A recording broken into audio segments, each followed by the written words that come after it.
Good evening, everybody. I am well aware that I am coming at you good or so earlier than I normally would be. That would be because I have all of 3 hours of sleep to run on tonight, as insomnia has slowly started taking over my life. But just because insomnia is taking over my life does not mean that I'm gonna kill the stream. We're gonna keep going. We're gonna get some work done today, and we're gonna be working on something new. Sort of. It's a return to old with some new themes, some new vibes. We're changing it up from where we were. So those of you who have been longtime subscribers and followers to my channel, you all know that I did a different campaign called Curse Night before the one that wrapped up yesterday. That campaign was a Vampire the Masquerade campaign. It was unfortunately fairly short lived, as we had some real life issues kind of nuke the game, and I had to put something else together, and we went back to Dungeons and Dragons, and the rest is history. However, since then, since my time doing that campaign, I have done a lot of thinking, and I described it recently as not finishing that campaign, not getting to properly sink my teeth into those systems as much as I wanted to, has been sort of like a mosquito bite that won't heal. It's kind of been itchy, it's bothered me, and it's been one of those things that I've never really stopped gnawing on in the back of my head. And the more I thought about it, the more I realized something fairly critical. And in that game, we were set in the year 2087. It was a futuristic San Antonio.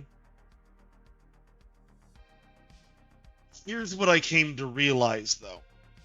I looked around at the world as it is right now, which is still going to be part of the history of this setting.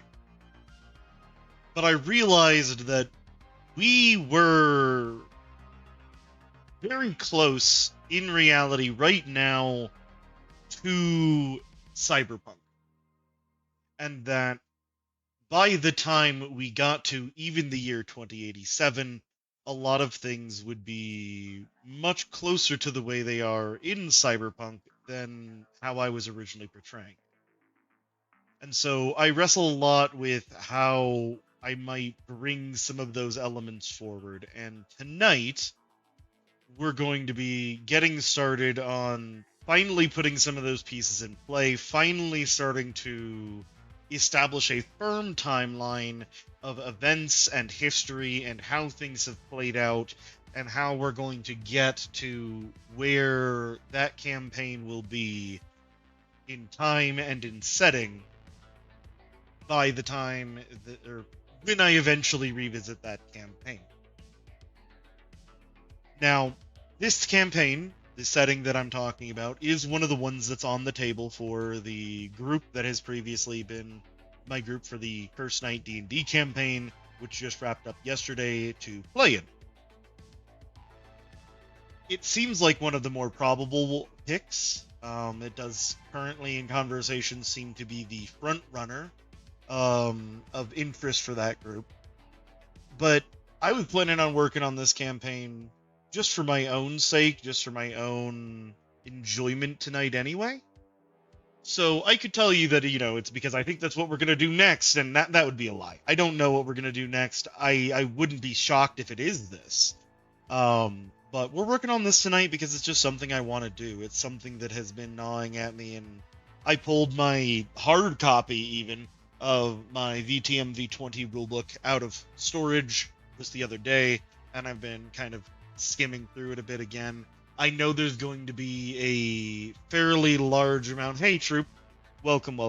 There's going to be a fairly large amount of work that is going to need to be done to get it working properly from a mechanical standpoint. We might touch on some of that tonight. We might touch on some of the mechanics tonight, But our primary focus tonight is actually going to be working on timeline, working on lore. If any of my players hop into either chat or into channel with me, I will be answering any questions they might have. I'm more than happy to take questions from the audience as well, even those of you who are not my players. But before we really get started, I do need to thank White Bat Audio. He is a fantastic YouTube channel and industrial synthwave kind of music, generally speaking.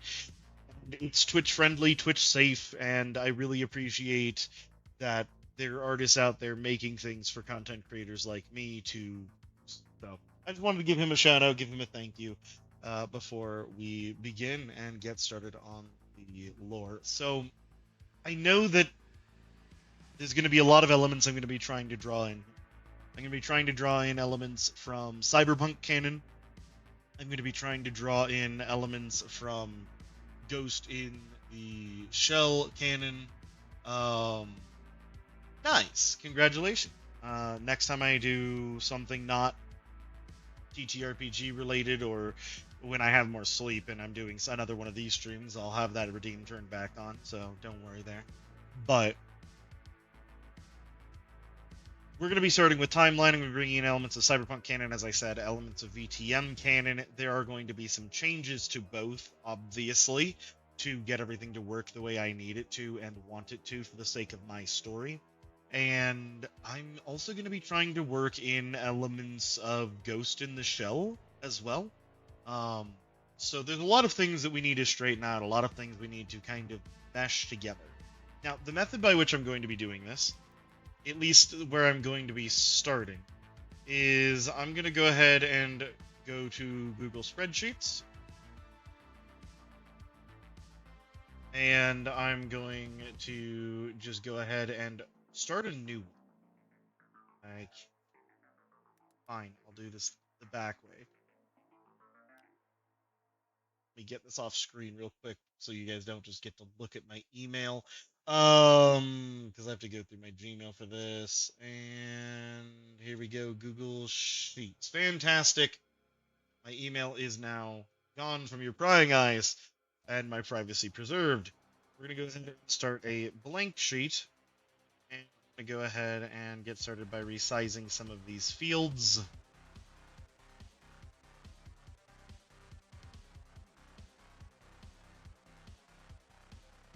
Actually, I might have to do this in a different fashion. Yeah, Google Sheets is not going to work the way I want it to. So we're going to go ahead and come over here, and we're just going to go ahead and open OpenOffice.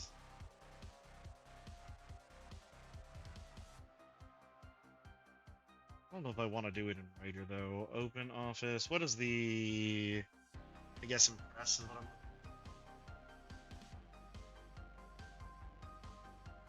PowerPoint. I can do it here. Let's go ahead and we need a new table. Oh, cool. Got ourselves a fresh new table here to be looking at, poking around in. So year is going to be our first category over here. This is going to give me the year of various events. We're going to start with cyberpunk events. We're going to want to go ahead and add a few more columns as well.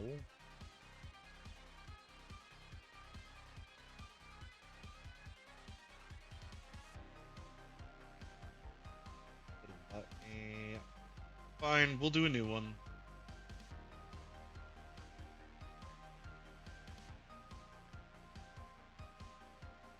Just open a fresh document. It's just going to be easier. Close down that old one. Open a new one. Discard. Yes. I mean, I could do it in Sheets. Then I'd make sure I don't accidentally lose it. Fuck it. Yeah, we'll do it in Sheets. So, year. This one is cyberpunk events. This one is VTM events. And this one is Ghost in the Shell events.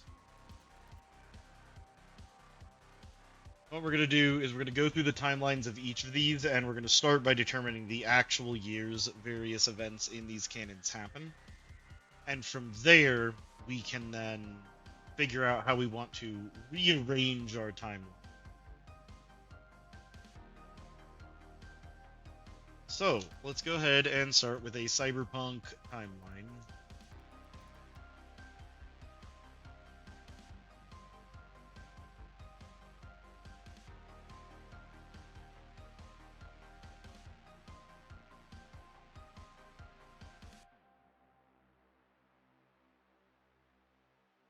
Here we go.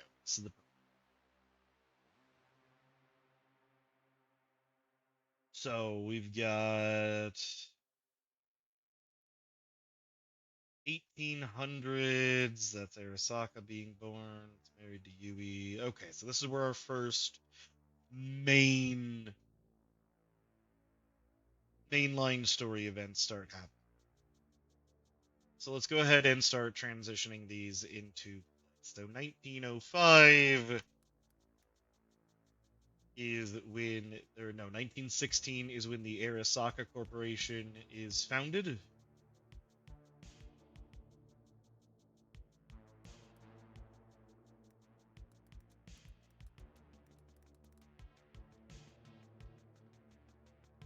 We've got 1919, Saburo Arasaka is born.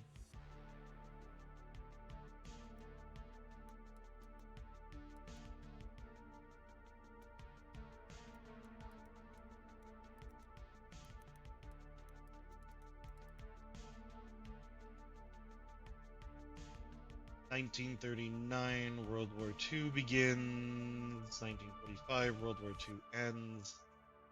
That's all real history. Can you verify those dates are correct, though? 39 to 45, yeah, okay.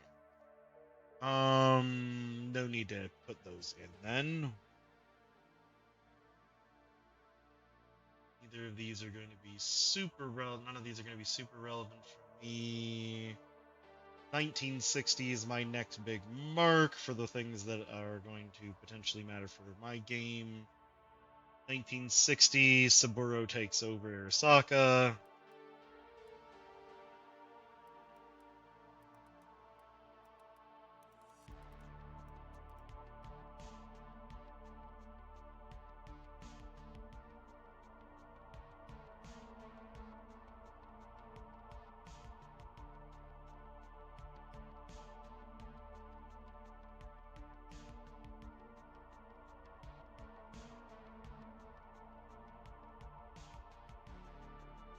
I didn't know Johnny Silverhand was from Texas. Interesting. So 1988, Silverhand is born.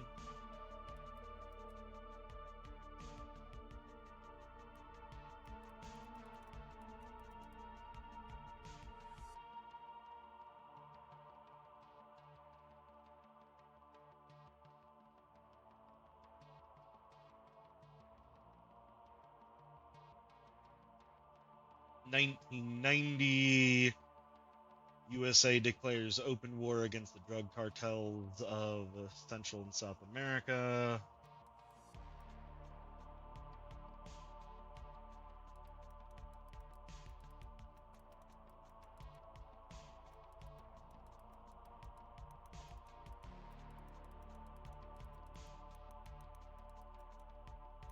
Just gonna make this Latin America, so shorter.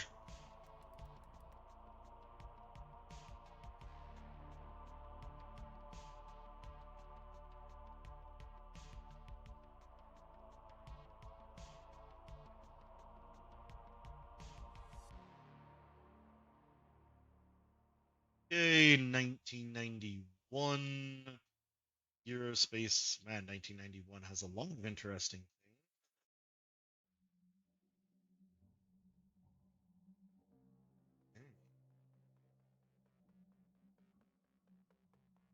things.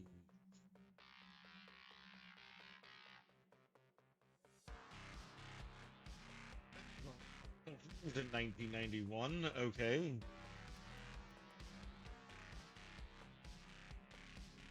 Alright, so Europe Space Agency launches the Hermes space plane.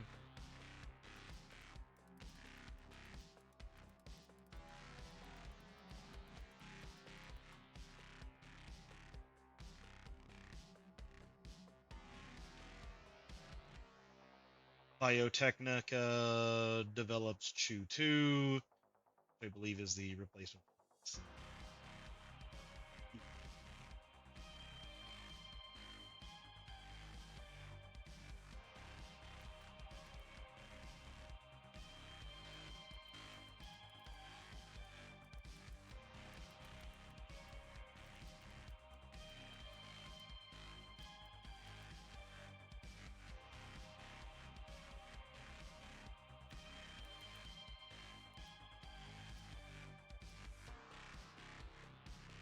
See here, 1991 again, because again, this was apparently a very large year.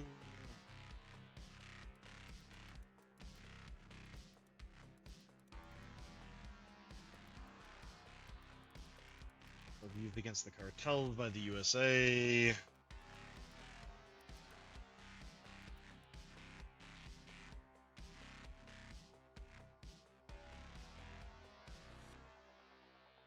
Got the Stanford Research Center developing the artificial muscle fibers also in 1991.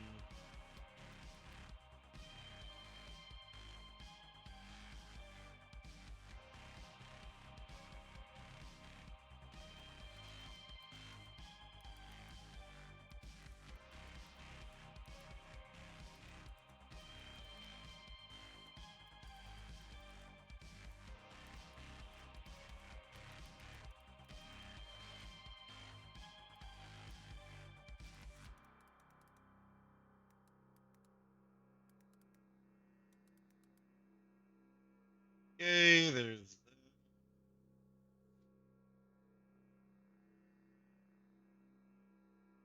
Google Sheets doesn't adjust that way.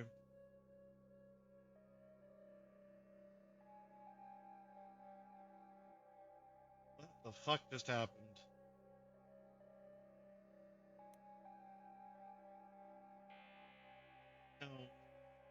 No, I don't want you to autofill. No, you're not helpful right now. You're useful for very specific things, and this is not one of them. Okay. Um, let's see here. Anything else really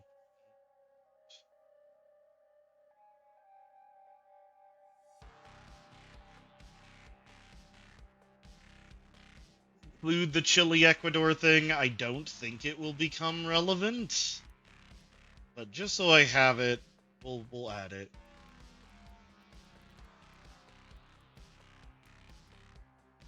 Fuck it. I'm just gonna update on this one in particular.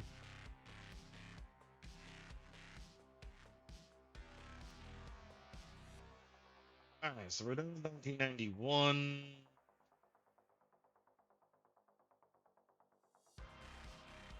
Yeah, I mean, I understand that, but I'm not trying to. There is no creativity happening here at this point in the process. There's no need for inspiration. There's no need for ideas. Right now, I'm simply establishing canon timelines for the various settings, and then I'm gonna figure out how to bring them together, and then I can start expanding on things. But right now, we're just typing in things that are fact.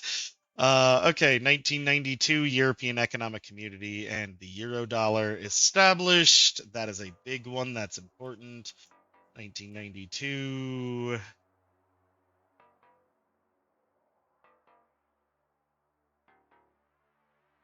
It's an NPC has his backstory. Let's see here. European Economic Community. I would have wrote that as commission.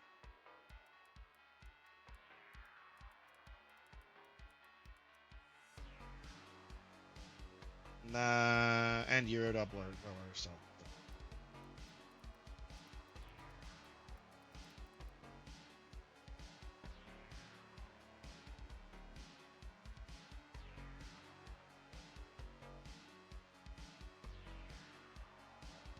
Okay, this is another one that is going to be relevant. First use of high energy laser lift arrays.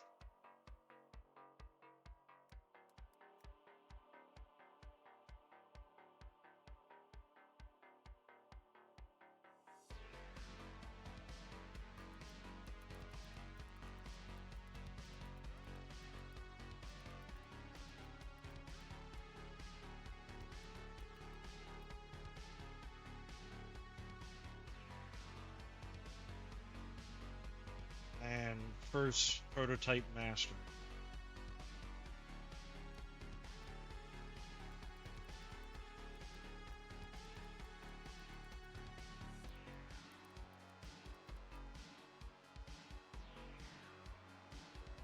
Okay.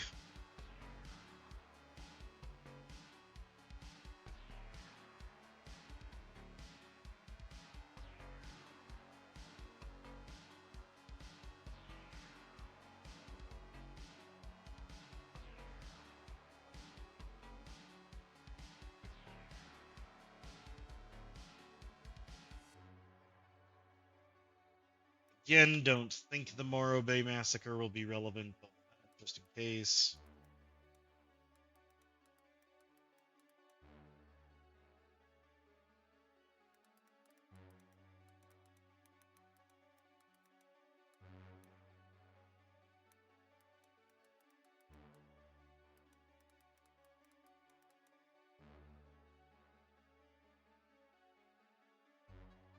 Let's go ahead and double check in Night City. Okay, Coronado City is Night City.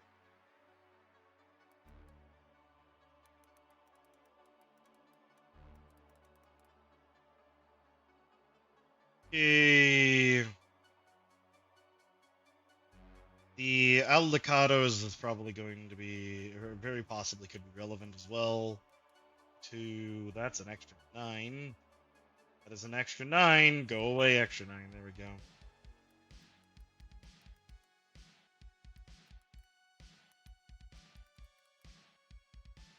Okay, so we got the Aldecados established.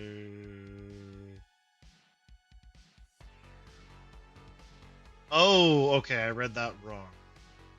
I thought those were 2 events. Or 1 event. They're 2 events.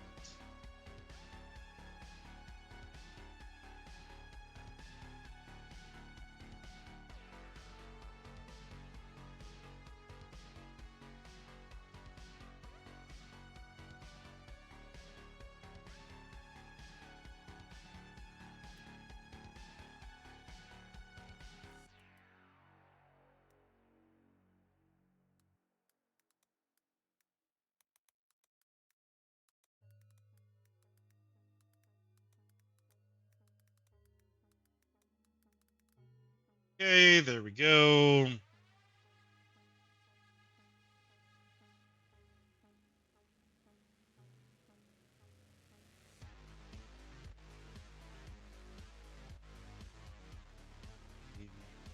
Oh, it's the first. It's an aerial vehicle. That in 1993. So we do have some pretty big jumps in here. That's good. That means I will not be doing this for 3 billion hours.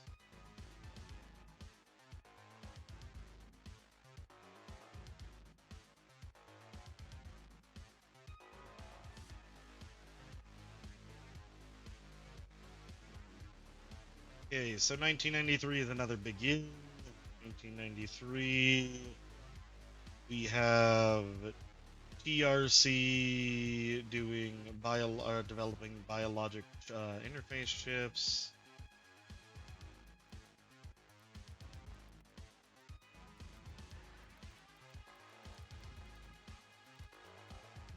I will not. I'll breeze through this.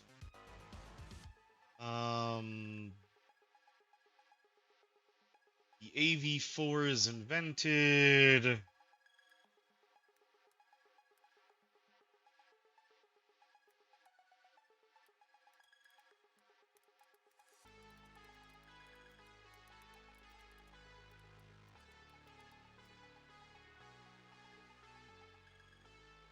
Now, might I be working on the timeline the entire stream? Yes. Will I be going through Cyberpunk's timeline the entire stream? No. Small yield nuclear device detonated in NYC.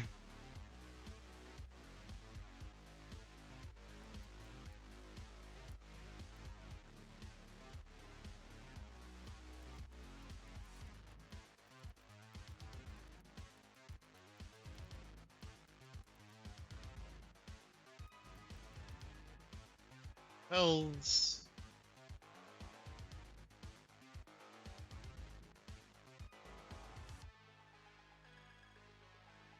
First coherent nomad families appear on the west coast.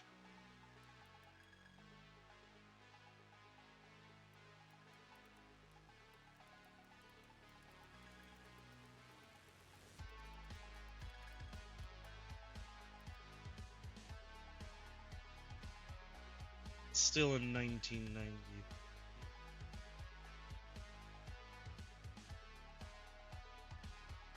Seeing anything else that's going to be super relevant. 1994.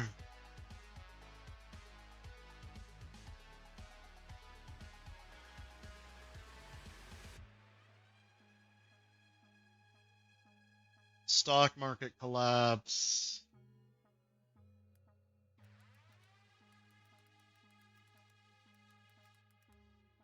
That one probably isn't actually going to happen. 1994 for reasons I'll get into later. First Central American War ends. Let's see here. What else do we got?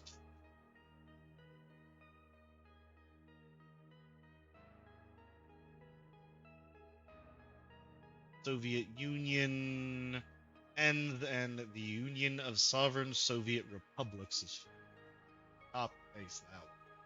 That's a valid.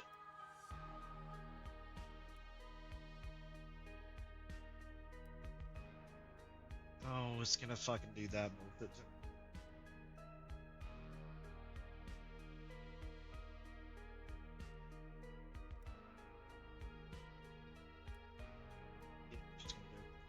Soviet Union ends, and what the hell is this thing called? The Union of Sovereign Soviet Republic. What a fucking Soviet name. Union of Sovereign Soviet Republics?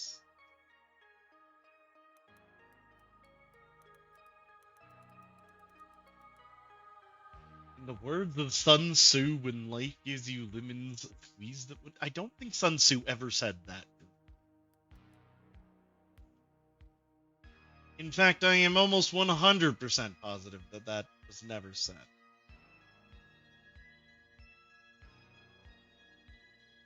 Martial law declared in Poland.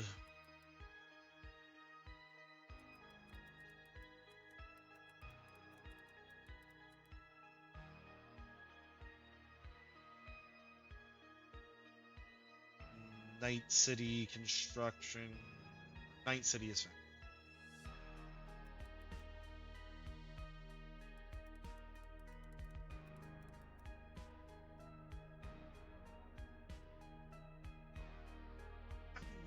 To 1995.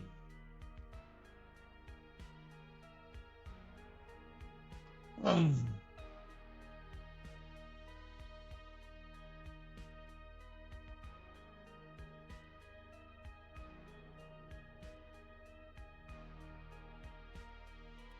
1995.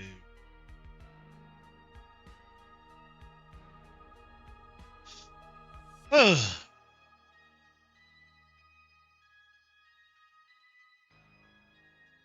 gonna go ahead and get the cooler running because my room is finally started to heat up to intolerable temperatures. All right, 1995.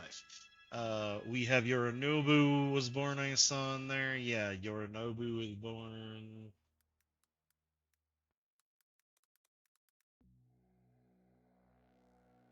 So in 1995, we have the collapse of the USA begins.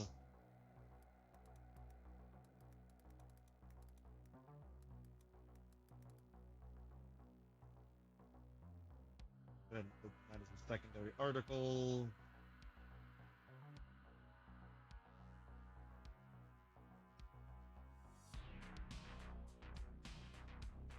Six 2008 crash of 90. It's gonna be no longer okay. So it was caused directly by the stock market crash that probably won't happen for reasons we'll get into. Got it. Good to know.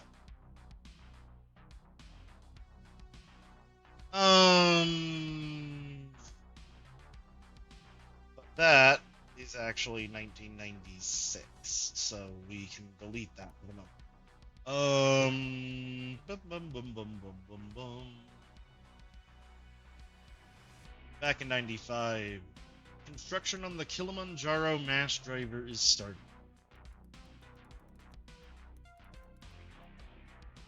Hell was one spell Kilimanjaro. K-I-L-I manager. K-I-L-I manager. K-I-L-I manager. Boom, there we go. Civil war breaks out in China.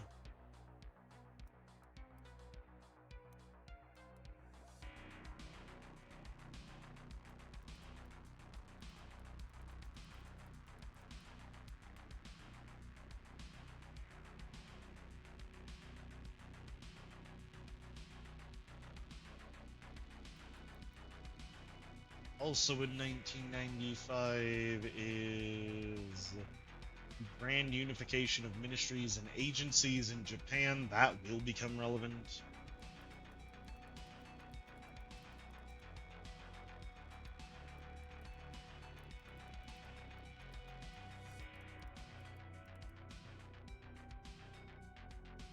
Don't worry about the Japan arc that I have planned.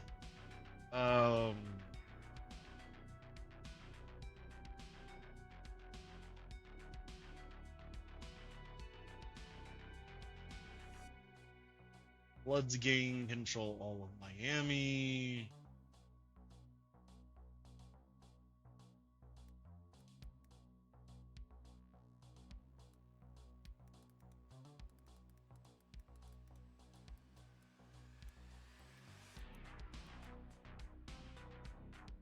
Okay, now we're on to 1996.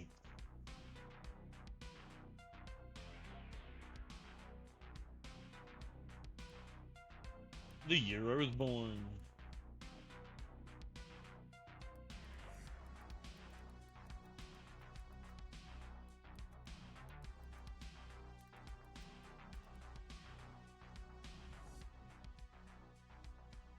Yay! That has the collapse of the United States beginning. First booster gangs up here.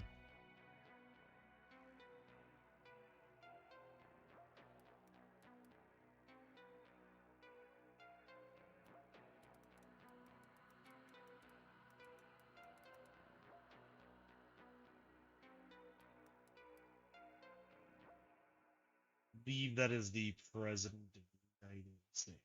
U.S.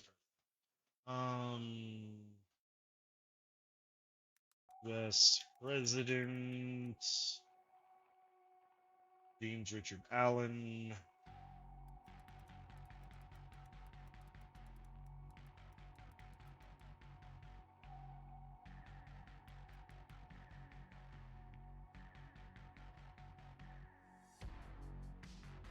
No bad packs become widespread.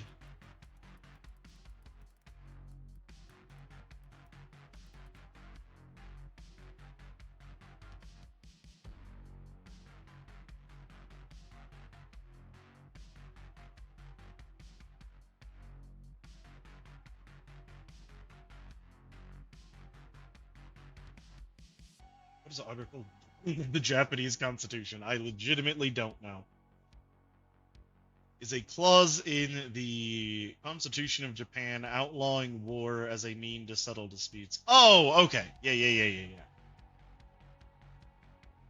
It's us telling Japan they were a bad boy after World War II. Cool.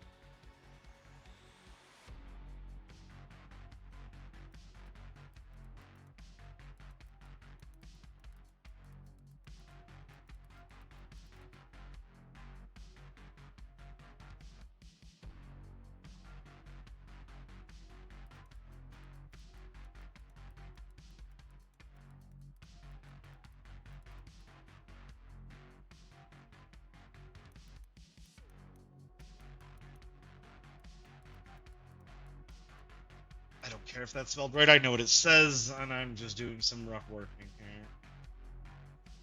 State Oil Industries Subcommittee created. I assume that is in the new USSR area. Yes, Salvo.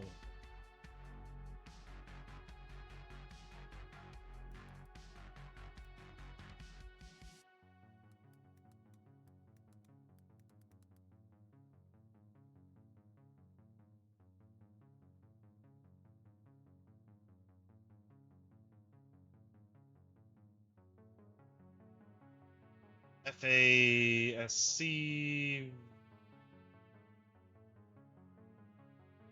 Counter Sokka opposition.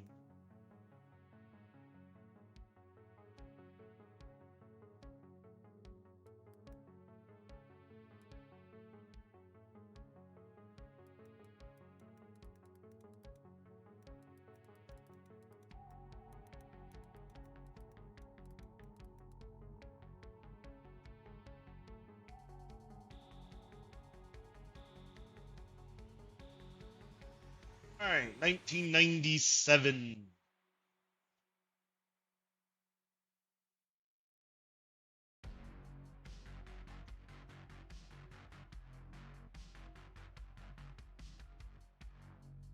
I'm sorry, Rocker Boy Manson. Is that Marilyn Manson?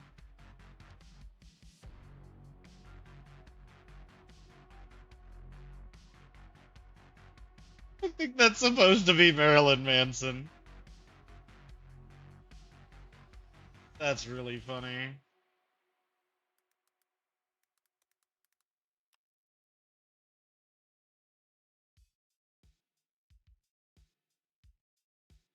Okay. Not getting distracted. 1997 Mideast Meltdown.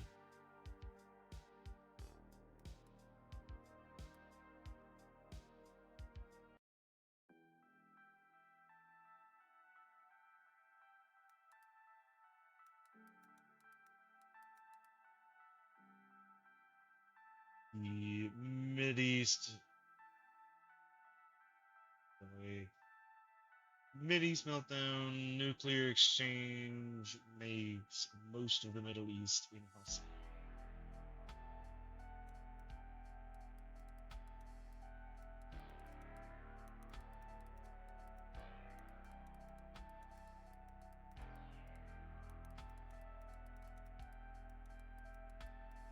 Hey! So 1997, what else we got? Tycho, first moon colony is founded.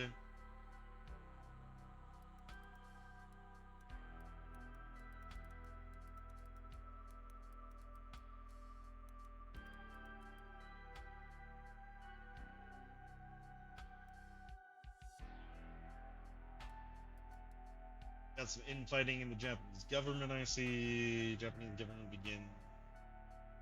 Baka.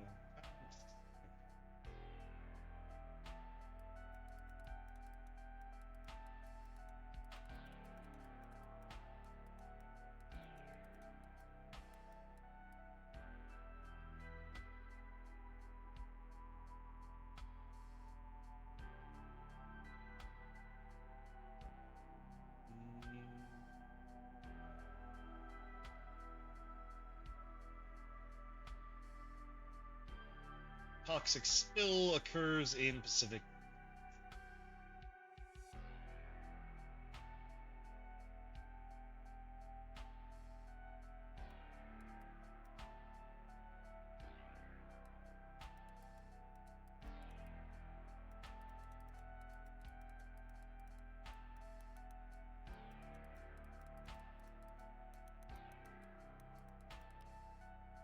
Yay, no.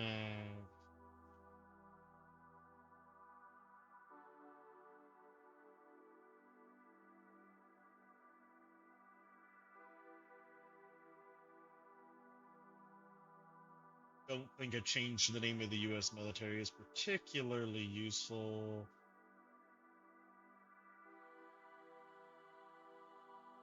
Some natural disasters, not super important.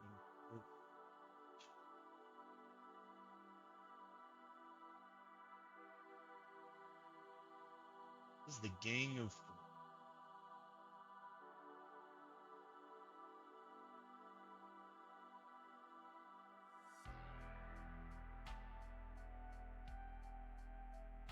Oh, that's okay. I see. Okay, that's actually all of the ones that are likely to be super relevant in the short. Mm,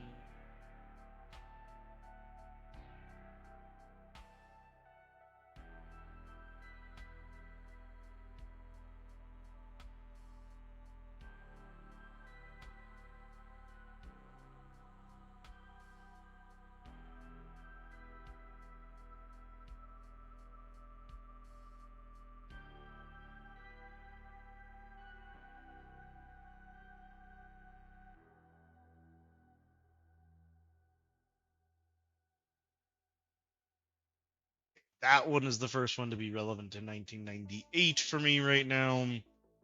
Obviously, once I have a better bearing on this, I can go back and fill in some of the less important events as they become relevant.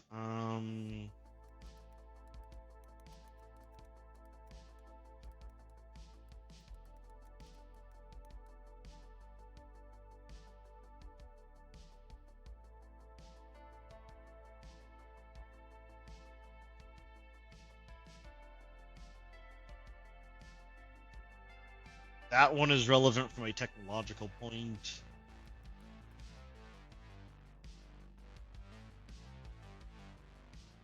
What was it called? The Transcontinental Maglev? The Intercontinental Maglev.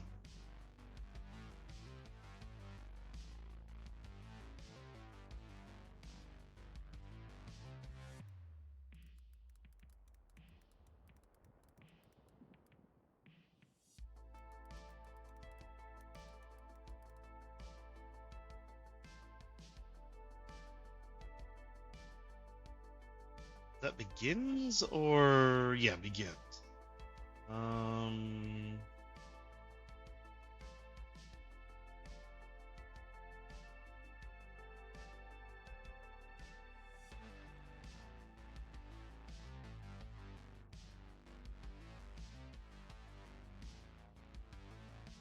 Oh Lord, you found the best lemons quote ever. When life gives you lemons, don't make lemonade. Make like yeah. Obviously, that is the best lemons quote ever. Everyone knows that.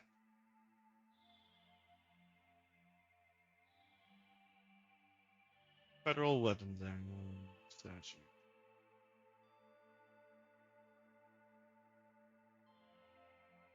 Alright, so the statute was instituted by Jonathan Stewart in order to combat the Gang of Four, specifically the National Security Agency. After its implementation, the statute reduced rioting in urban areas across the nation by allowing up to 30% of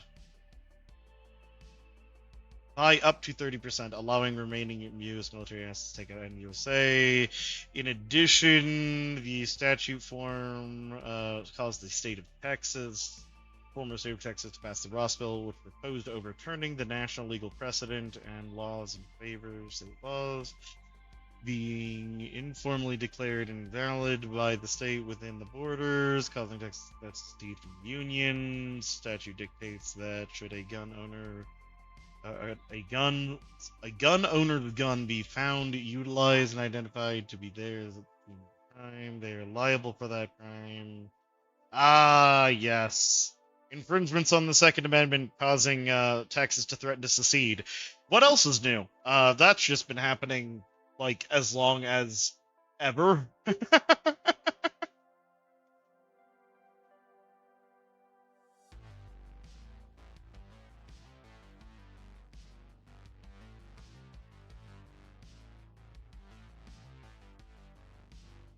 I suppose means the Gang of Four might actually become relevant. And the Gang of Four really, that's a pretty easy plot point to connect to Jihad. So, also, for those who don't know, little disclaimer, as I do anything related to Vampire the Masquerade, you'll hear the word jihad a lot. Um, that is the great game in the context of VTM. That is the vampires versus vampires jockeying for power, control, yada yada yada. It does not mean the same thing that chuckle fucks like ISIS mean. Just throwing that out there.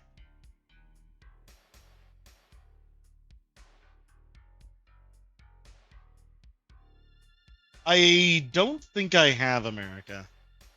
Let me see here. Where was the Gang of Four point that I decided not to include that I now need to go back to?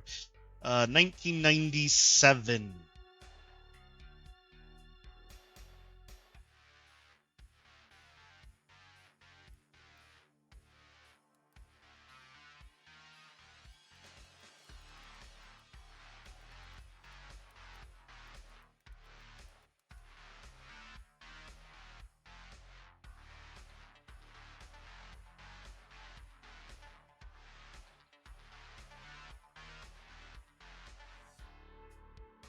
Do a quick skim here.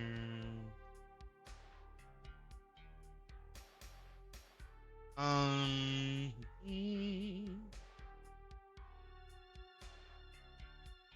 We are now back in 1998.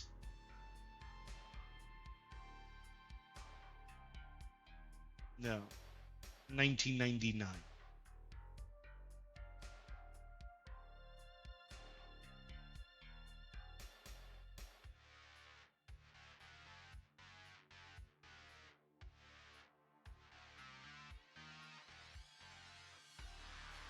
Huh.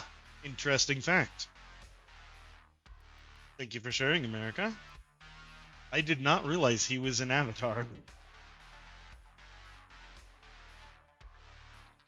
Alright, so, federal weapons statutes.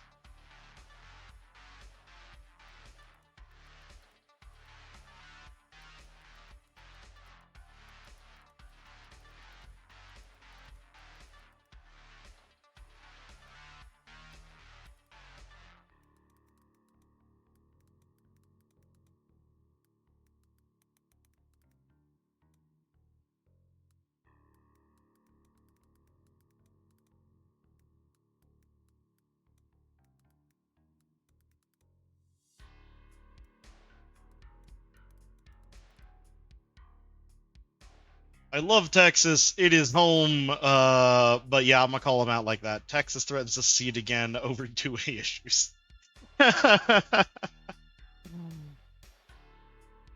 Was the yellow M&M?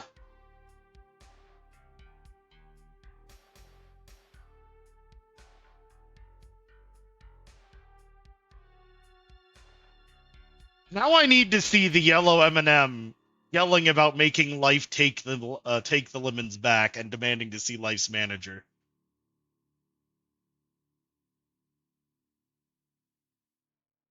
I just need that in my life. Okay. The millennium cult appears in response to the threat of Y2K.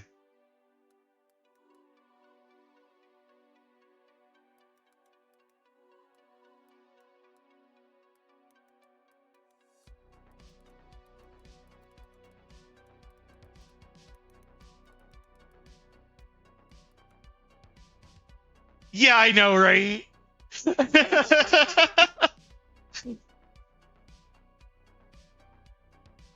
Now we could talk all day long about, even from my perspective as a Texan, about whether or not Texas should or shouldn't secede from the Union, but let's not pretend they don't posture about it persistently and then never act about it. They talk about it, they don't be about it. And yeah, no, yep. What else is new?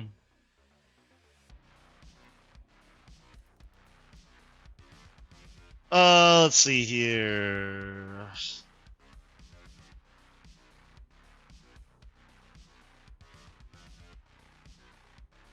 Tycho colony fully established.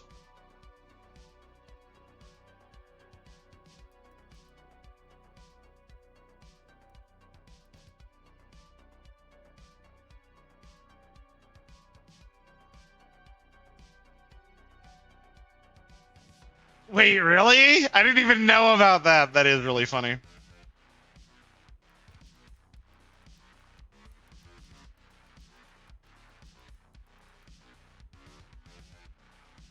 Like, they do understand that if they actually want to leave, they kind of require people to know that there's a vote so they can vote on it, right? Hanako Arasaka is born.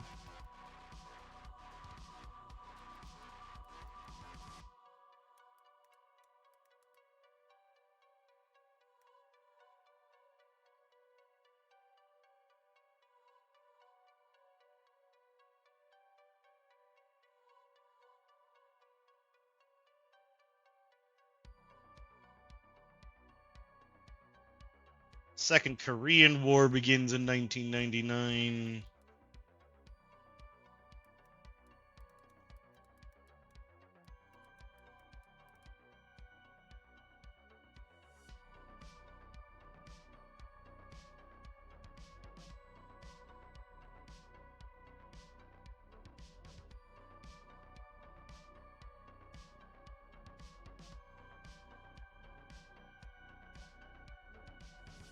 "1999, the Bloods gang is converted into nomads? Interesting.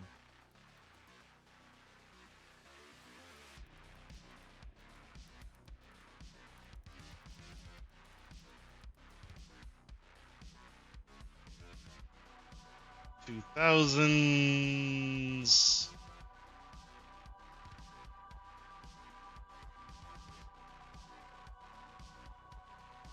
Crystal Palace Space Station begins construction.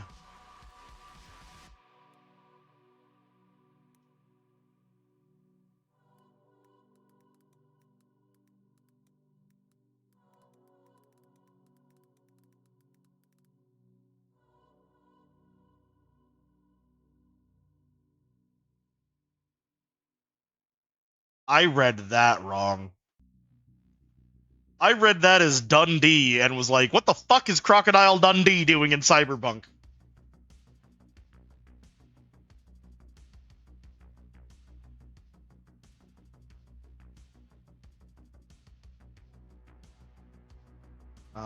Wasting plague spreads across Europe.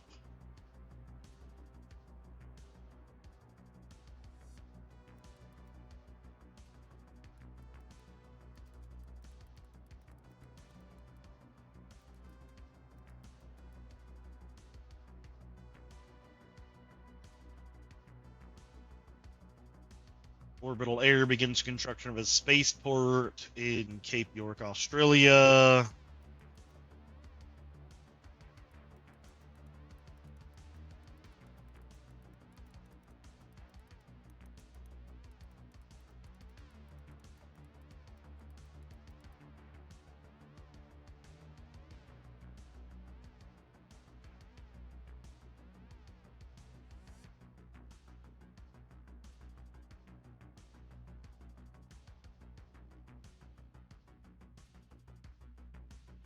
What the hell's a poser?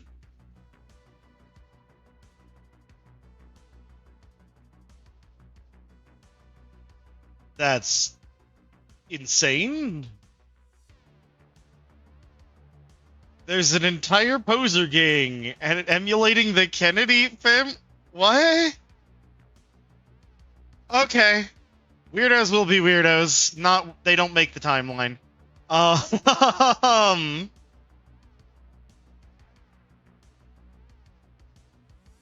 Alaska becomes a free state is a relevant one.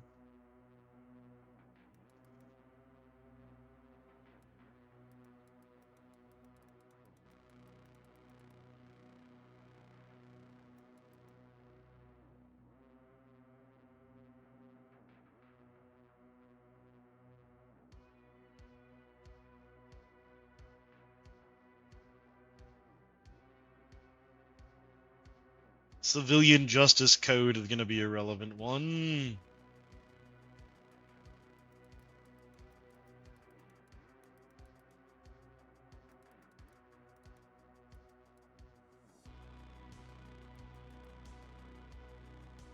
Y2K morons murder fucks tons of people.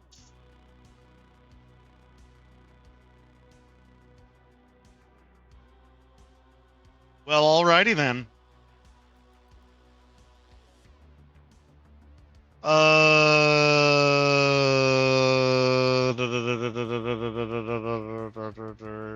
EBM. Who is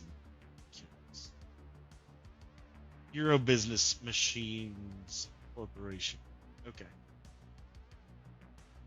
EBM begins to purchase Hamburg, Germany.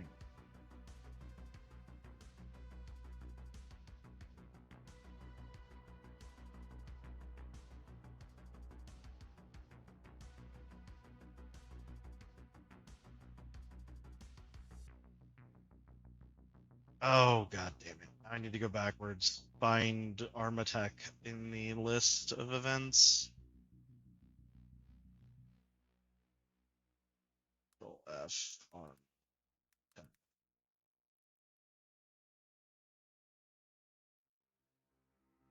1996.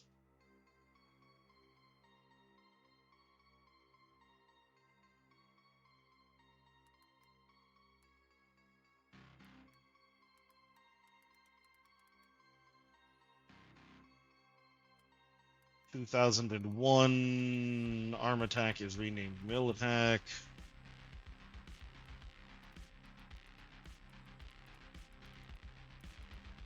There we go.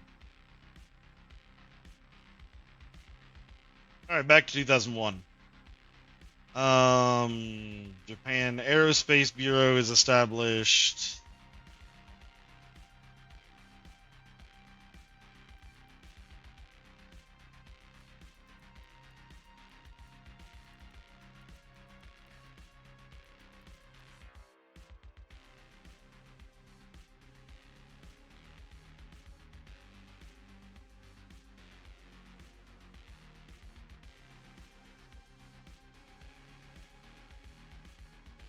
Huh.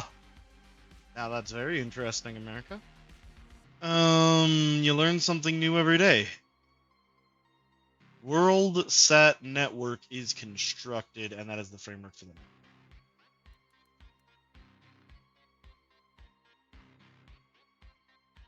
network. 2 votes short. If only. God damn it. What was it? World Sat Network.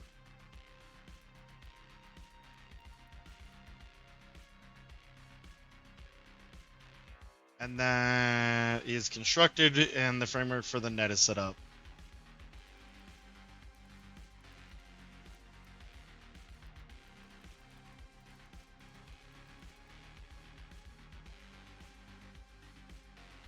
Oh no. I accidentally giga scrolled.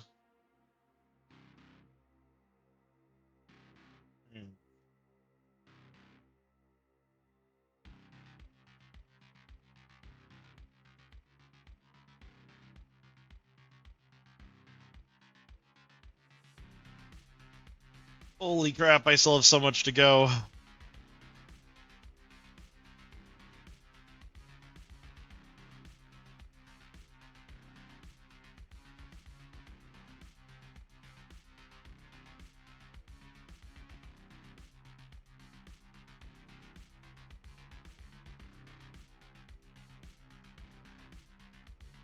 2001, last relevant one is Australia reforms as the Federal Republic of Australia backed by Saka.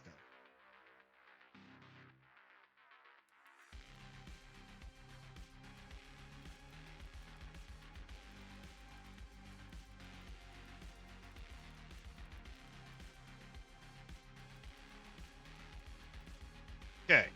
So now we're done with 2001. We're now in 2002.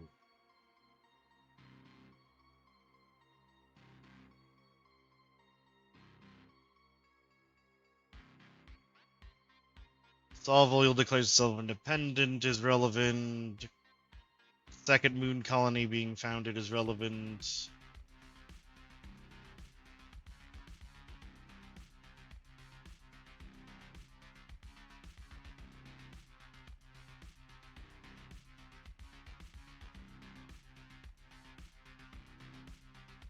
California declares itself a free state in 2002. Hey, it was what we were just talking about.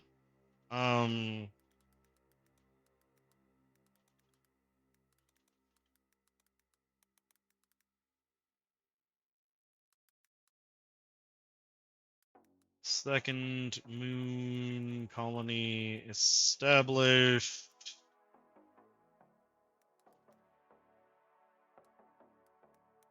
Sov Oil declares it independent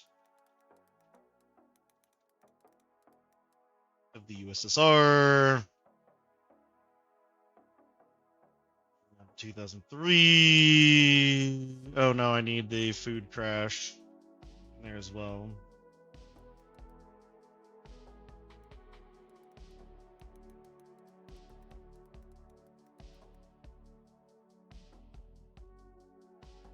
And that was due to virus.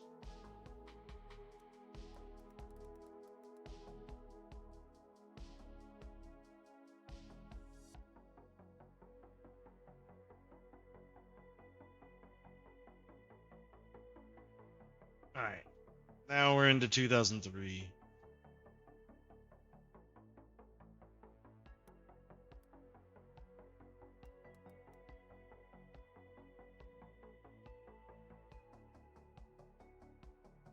Second Central American War begins.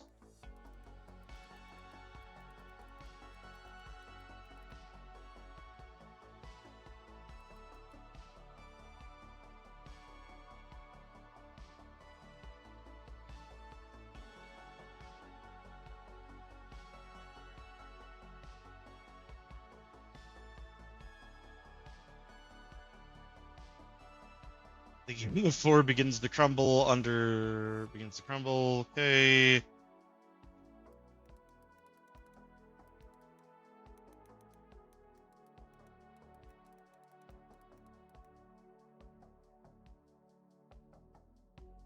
What's hilarious is that Mexico holds a standing army ready to invade in case of hostilities with Texas or its neighbors ever pick up again, providing an opportunity.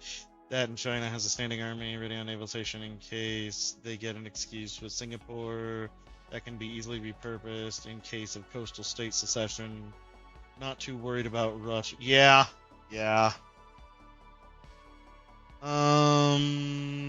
Let's see here. 2003 Samurai is founded. That is relevant.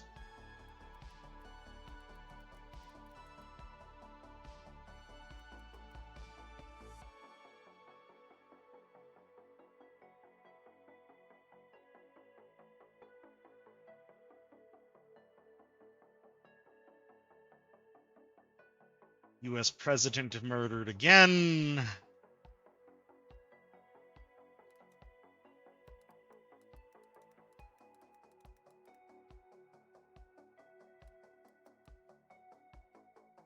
NSA exposed for starting first Central American War. Okay.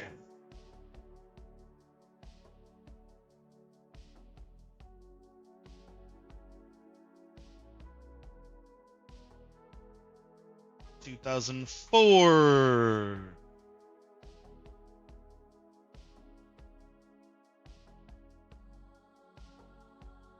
Hey, we've reached our first Corpo war.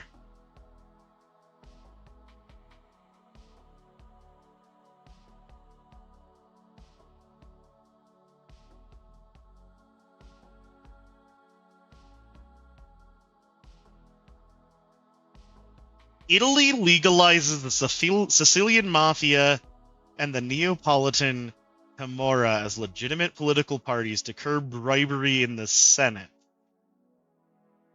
And the Nuevo Mafia is founded in response. You know, funny thing about that,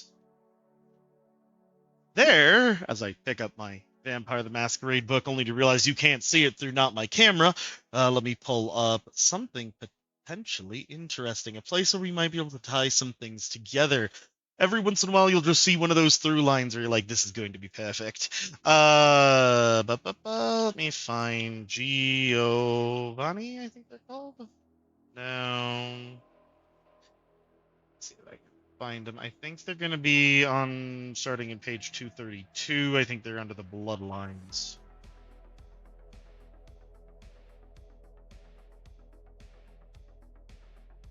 Oh, there's 232.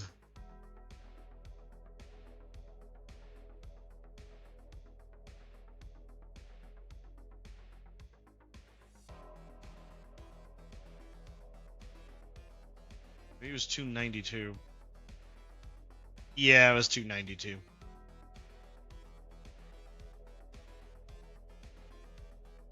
Where's what I'm looking for?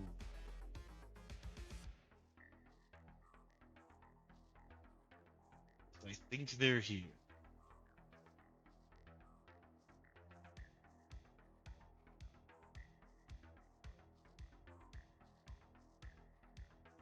Don't think they're in the main clan list. No, they must be in the main clan list. Alright, back near the top we go.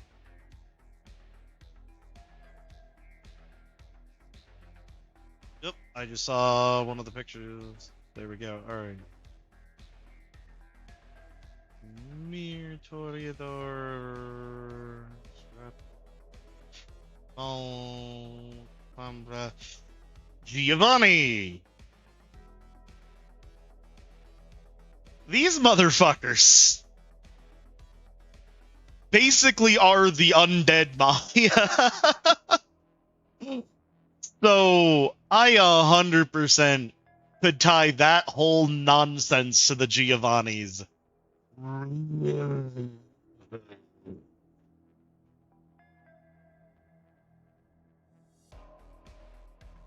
So I may just do that.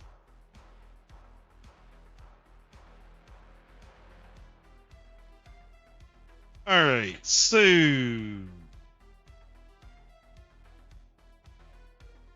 right?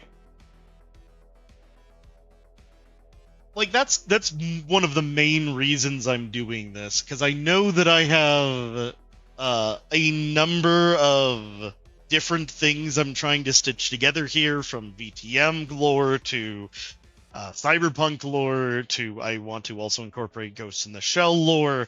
So with all of that to kind of try to stitch together, and obviously I'm going to be doing so by weaving them into a tapestry that is none of them, but rather something of my own creation.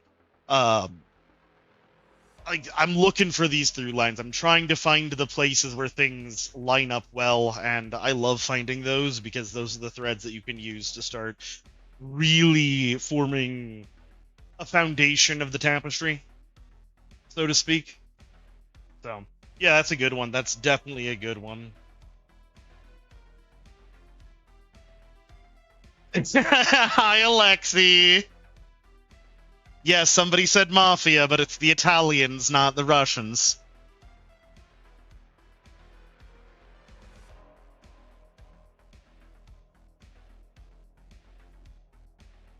Alright. 2004.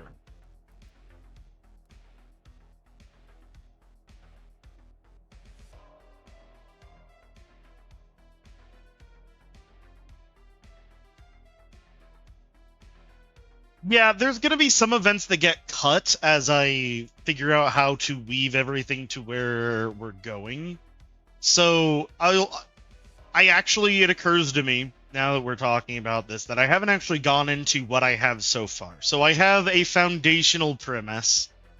So first few Corpo wars did happen. They were an extremely destructive extension of the Jihad. The world since has built back better. Right now, I'm leaning towards having clean nuclear energy having taken hold. Agriculture was reestablished. Cancer was defeated. And the ecosystem has kind of been rebuilt and is flourishing. Now, there's a very specific reason that all that is happening. There's a reason we're having a comeback from the very dystopian aspects of the cyberpunk universe. And that is in the lore that I'm writing, as it makes sense to me.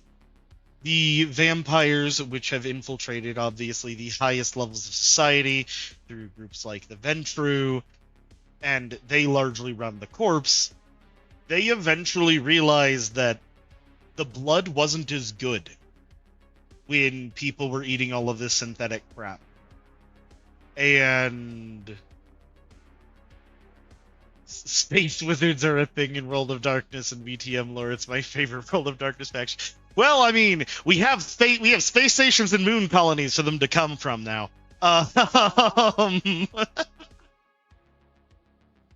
But no, basically the vampires started realizing, hey, our cattle aren't tasting nearly as good. This blood is trash. And thusly, they started working on rebuilding the world. Corporations and nations work hand in hand, which is a pretty way of saying they own the governments. Wars are generally shadow wars. We're at the point of the shadow corporate wars because the vampires have tried to move away from the mass destruction of the world, again, specifically to safeguard their food source. So that's kind of where we're at, and I'm trying to figure out a way to get us there. We've got full-blown androids now, not unlike you see the start of in Ghost in the Shell. There's a number of things that are kind of happening. And my job right now is to figure out how to go from these collections of different lores and rework them, retool them, knit them together, and re-timeline in such a way that everything makes sense and creates the kind of environment that I'm going for to tell this story. There is a quote by an NPC that I came up with the other night, which is that this was a character that was born in kind of now-ish times, a little bit further forward, maybe 20, 30 years, but is now a vampire in the current era of the setting. And she said something to the extent of, I do this, sometimes I'll have conversations between NPCs in my head to try to flesh them out and get a feel for their characters. But she said something to the effect of, it's strange now living in such bright times when we were born in ones of such darkness. And yet, there is darkness still, but the kind of darkness that lives in the shadows, and where there is light, there must be shadows. And so, in the shadows of neon lights is where much of the story is going to focus. While yes, the world is in a much better state than most people would be used to associating with settings like cyberpunk, that doesn't mean there are not the darker denizens, like the vampires, like Kindred, like Ripper gangs, like chop shops. There's all of this stuff that's still kind of going on in the shadows of what appears to be a relatively bright society. And correct me if I'm wrong, however, but in World of Darkness, mages are a completely separate faction from vampires, and one cannot be a vampire mage. I mean, okay, Premier exists, except for the fact that they were destroyed, but they're going to exist.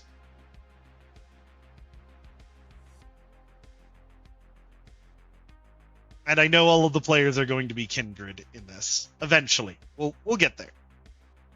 Anyways, first corporate war begins. A conflict between Euro business machines and orbital air over the buyout of the Trans World airline escalates into open combat. I'm sorry, the first corporate war was over airlines?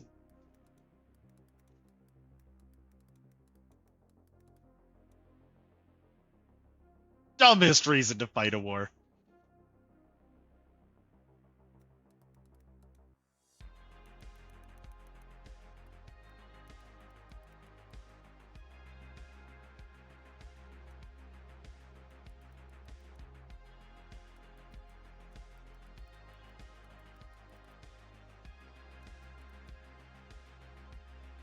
Honestly, it's a miracle Spirit Airlines was even still a thing.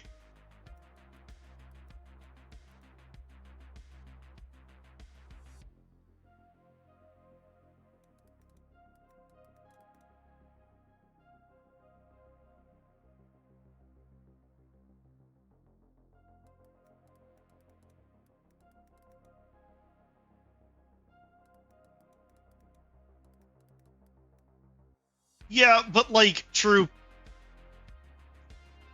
I'm gonna preface this with, I love you, buddy. But you are exactly who I would expect to be a Spirit Airlines customer.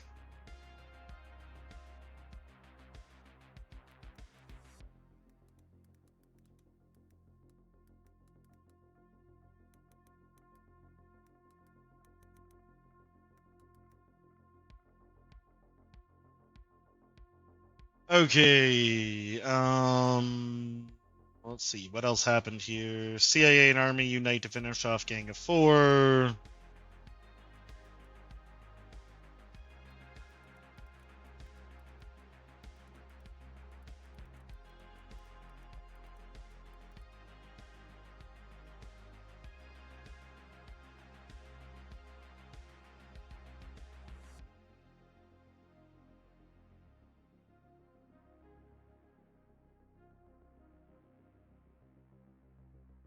Let me see.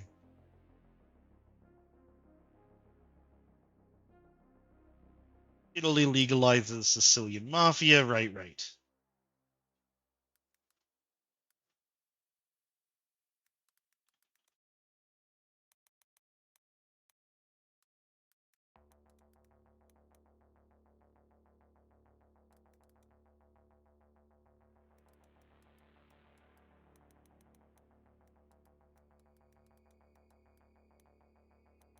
God, my family is Sicilian and I can't even spell Sicily.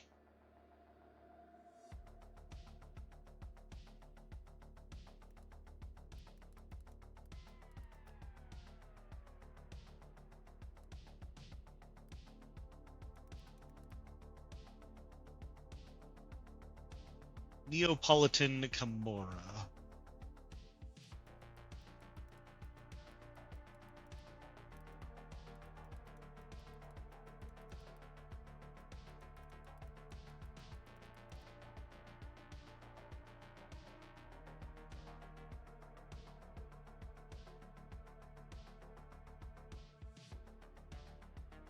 I have not played Space Station 13, so I can speak on that not at all.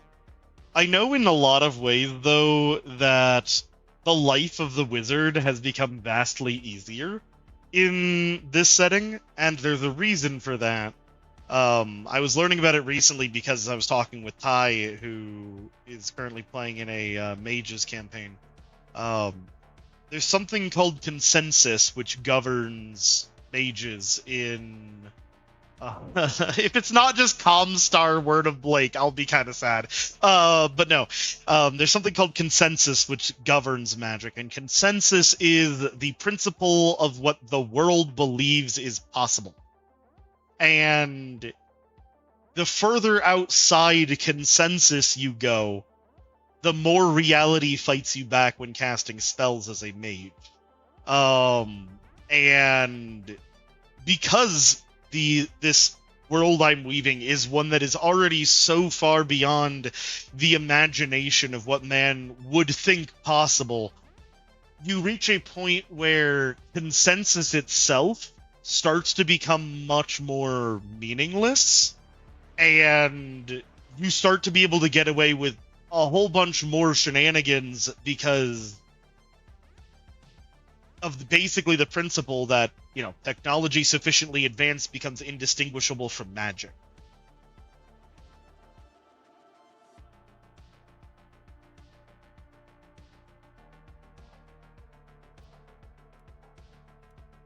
So that is absolutely something I've been thinking about. Nuevo Mafia formed in response.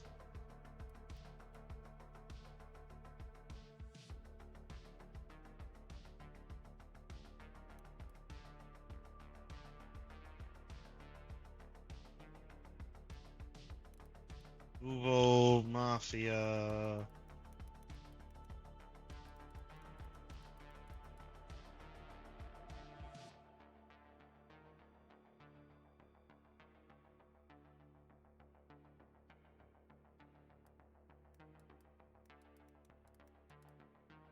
Giovanni tie-in note, but they're...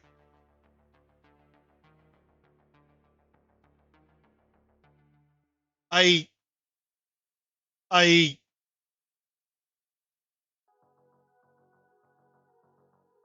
okay.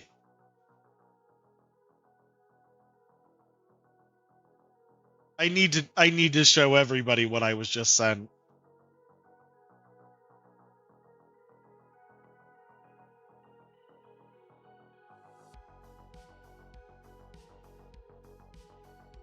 I'm pretty sure that would still be past consensus.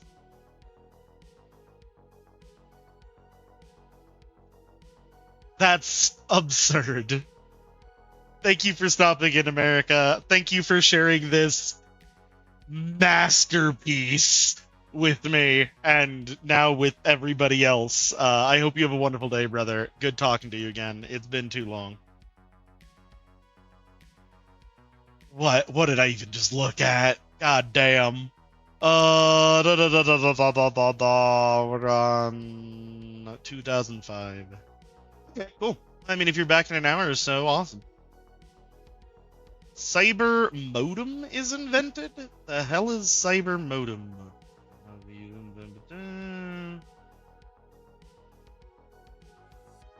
Oh, it's the predecessor to a cyber deck. Okay.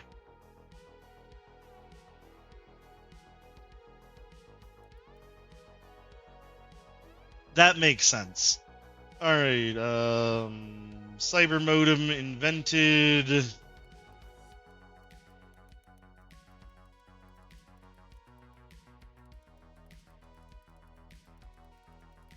That precursor to cyber decks.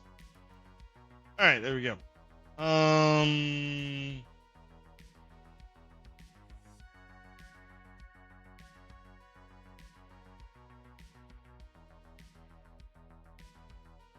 First corporate war ends with orbital air on top. Interesting.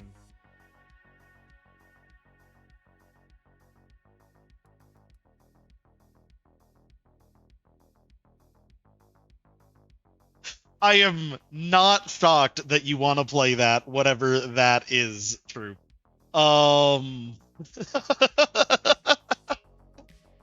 I will tell you right now, inside the confines of the campaign that's on the table, that is not playable.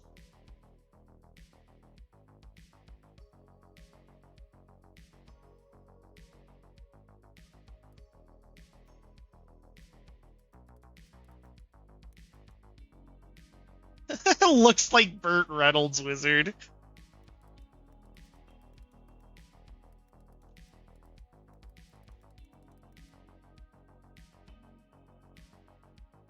Mob rule begins in Night City.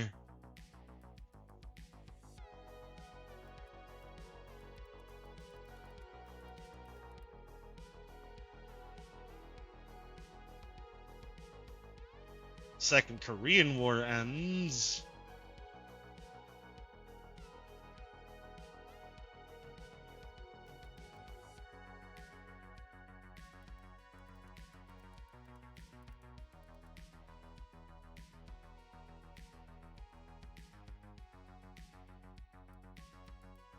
Might I direct your attention to one of my favorite clans in the book, Aegis, and check out the Malt.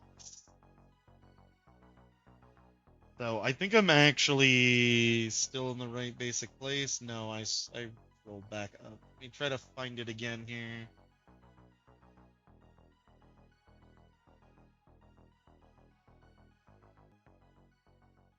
What happened, time?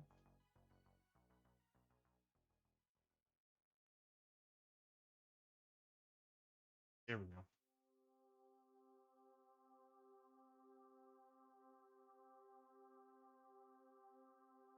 Yeah, true. Check out the Malks. I think you'll like the Malks. They are page 60. 68 in the document.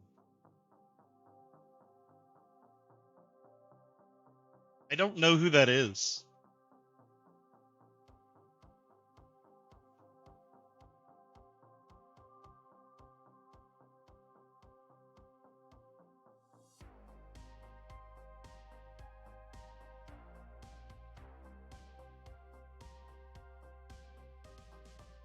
EMB declares Hamburg an independent nation.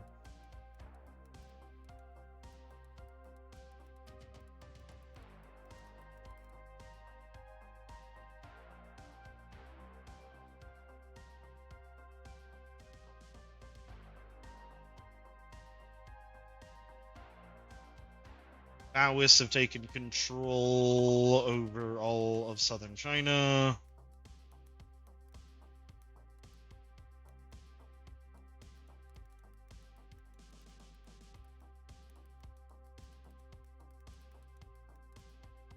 Oh god, what did Frosty say this time?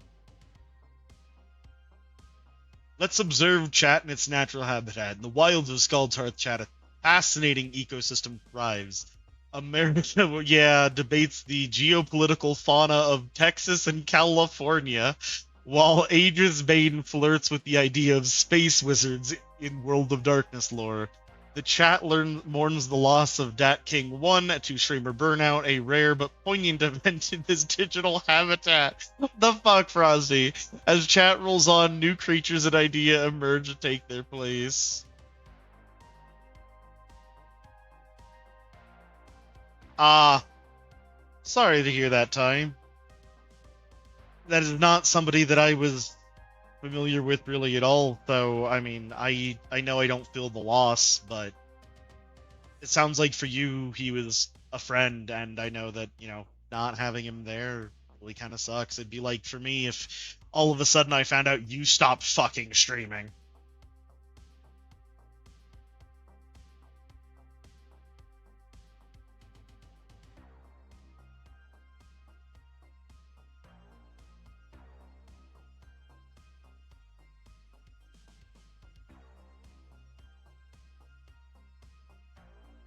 Two 2006.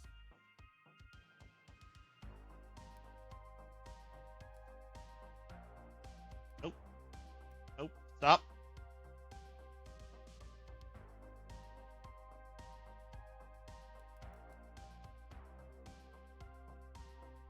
First human clone grown, leading to the development of artificial organs.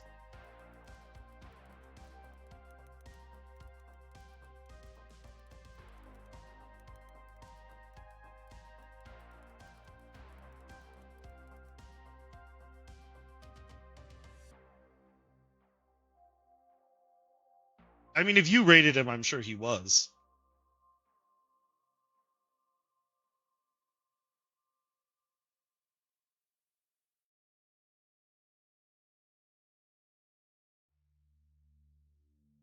Cyber limbs become commonplace in U.S. military.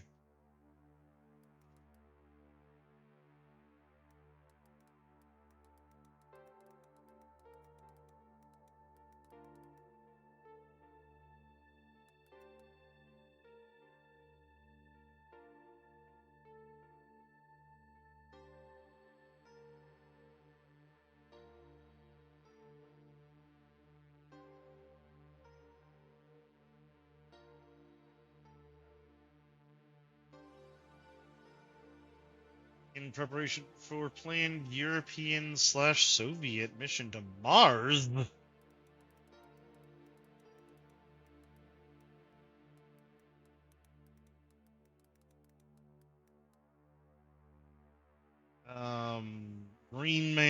Operation Green Man begins to create humans adapted to harsher climates through breeding and cloning.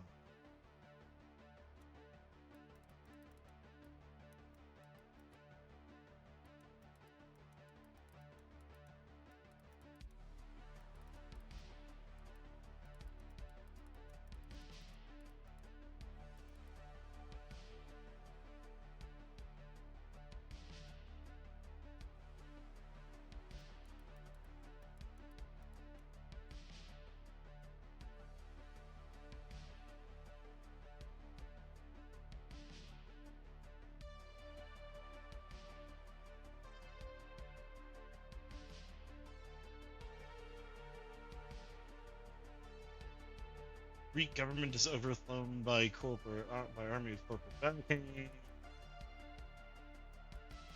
So, just the Greek government.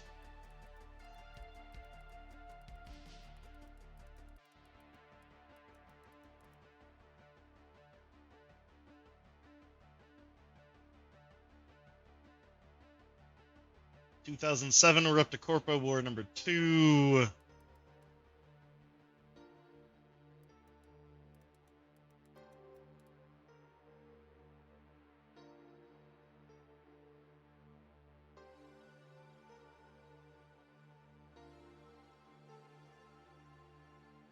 Over drilling rights in the South China Sea.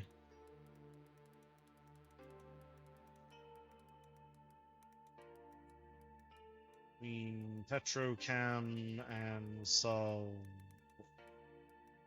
Okay.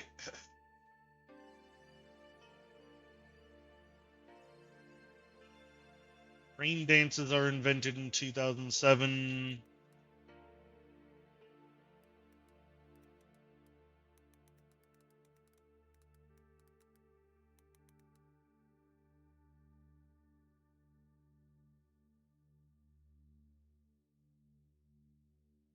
New Zealand legalizes marijuana for production of hemp.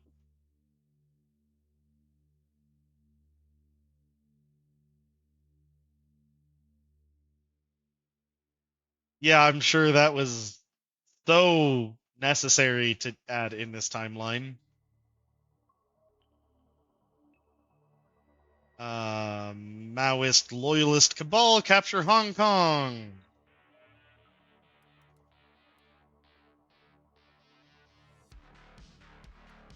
Followers of the great idiot of China take Hong Kong. And yes, what I am working on is right now I'm detailing the timelines. So, all right, I'll get to that in a second time.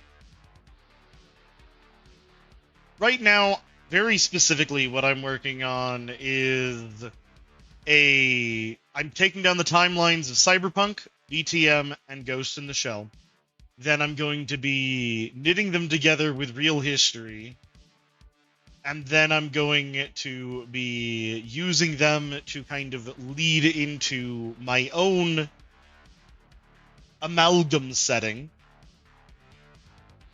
along with adding some of my own events to this timeline, so that I have a foundational world setting and stage to play in for my own homebrew version of VTM V20. What's going to be homebrewed primarily is going to be taking the pre-existing shell and layering cyberpunk elements on top of it. So it's not going to be so much a homebrew as it's going to be a additive.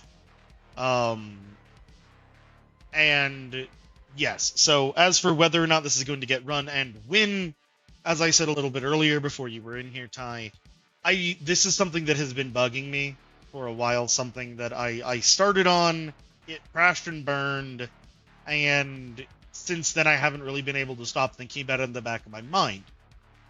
And lately it's turned into my hyperfixation. Every moment where I'm not working on something or playing a game, I'm thinking about this. So I decided to just sit down and start working on it. Now, as Troop has said, yesterday was the official last session of the Cursed Knight D&D campaign, as the party did in fact finish breaking the timeline. The timeline was already broken prior to that session. It was broken in the session beforehand. But we wrapped up everything that was going on in that series of events yesterday. Um, what I have told the party is that they have a number of options going forward. One of them is a reboot where I dictate what has always been. We pick up part of the campaign, and we kind of continue on with many of the same characters, much of the same storylines, but revamped. Um, some of the other options that I tabled include this campaign. They include a Star Wars campaign set in the time period before the Treaty of Coruscant, but after or as the Sith Empire is returning in the Star Wars: The Old Republic era. A regular cyberpunk campaign set between the Cohen's game, Logical's game in 2035, and Cyberpunk 2077.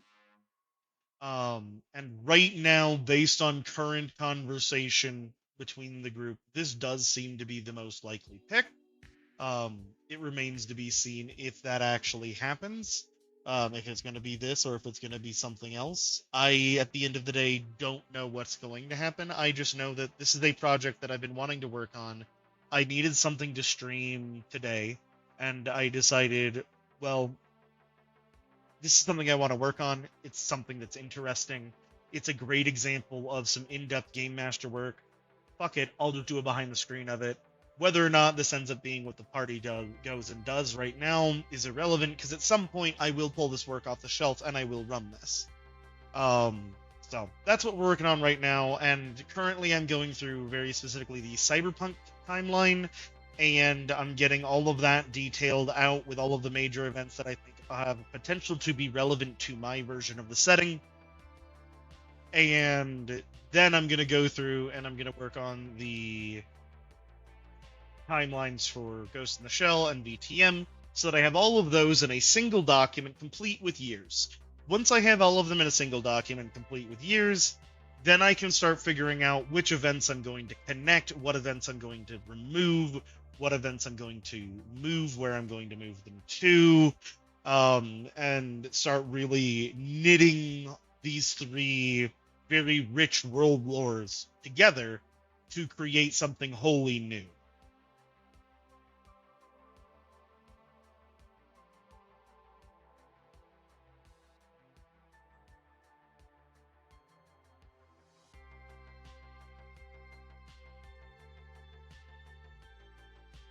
That was most of the important in 2007, 2008. The First Orbital War? Trump was right, we need the Space Force!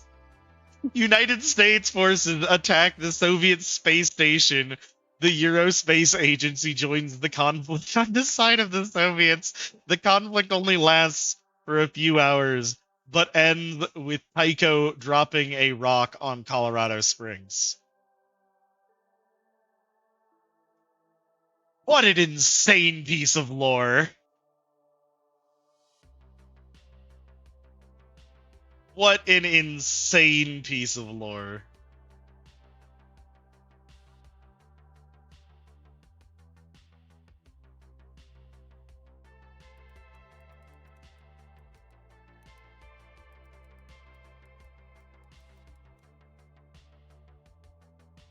That one excites me for some reason. U.S. forces attack Soviet space installation.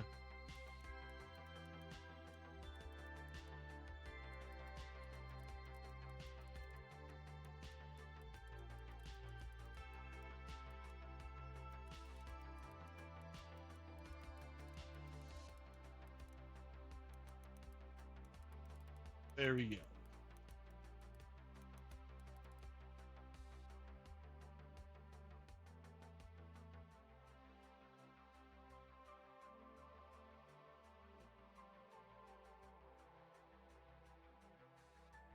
Taiwan declares independence with the assistance of the Arasaka Corporation. Good job, Arasaka.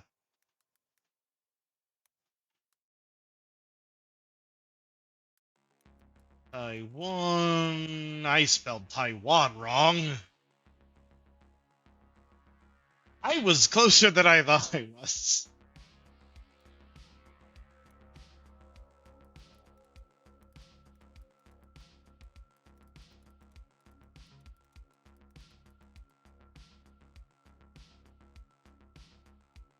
Okay. Intercontinental maglev project is completed.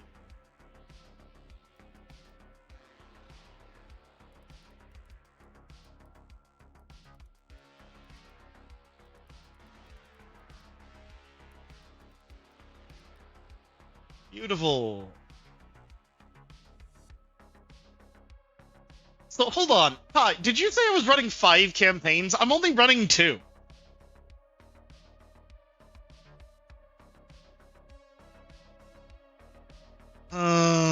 Samurai Splits.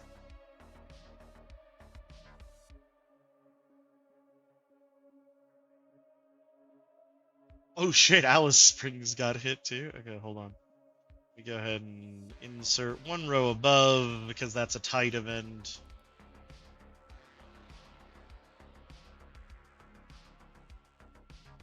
In my defense, my chat overlay is white on white at the moment.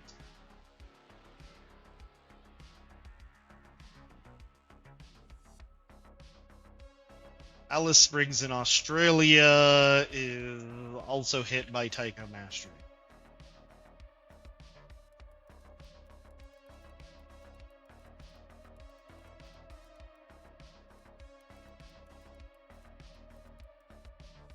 Yeah.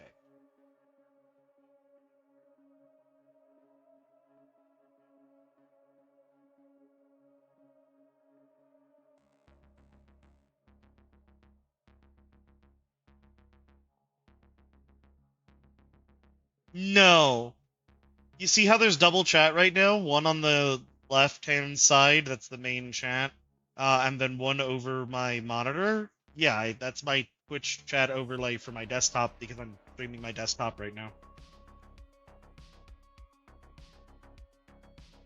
So you can see chat twice, and I just didn't care that much. It didn't seem like an important thing in the grand scheme of things that you can see chat twice. Because what I'm doing is I'm sitting here and I'm working and I'm talking. I don't know. I don't do anything. I don't stream on YouTube, so never I've never tracked. I think it's just Twitch, but I'm not sure. It's very handy. I can show you a neat trick with it too. Let me go here. Yeah, transparent Twitch chat. So if I go to show settings, I want you to go over to your Twitch channel right now and just get ready to type hi in the chat.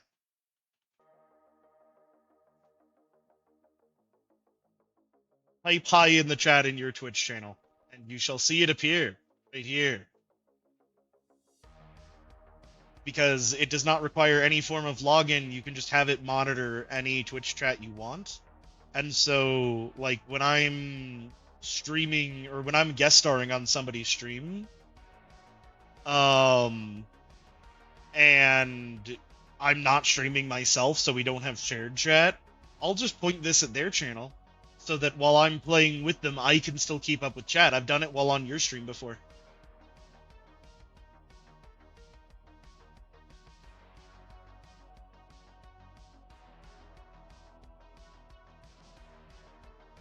Very handy tool.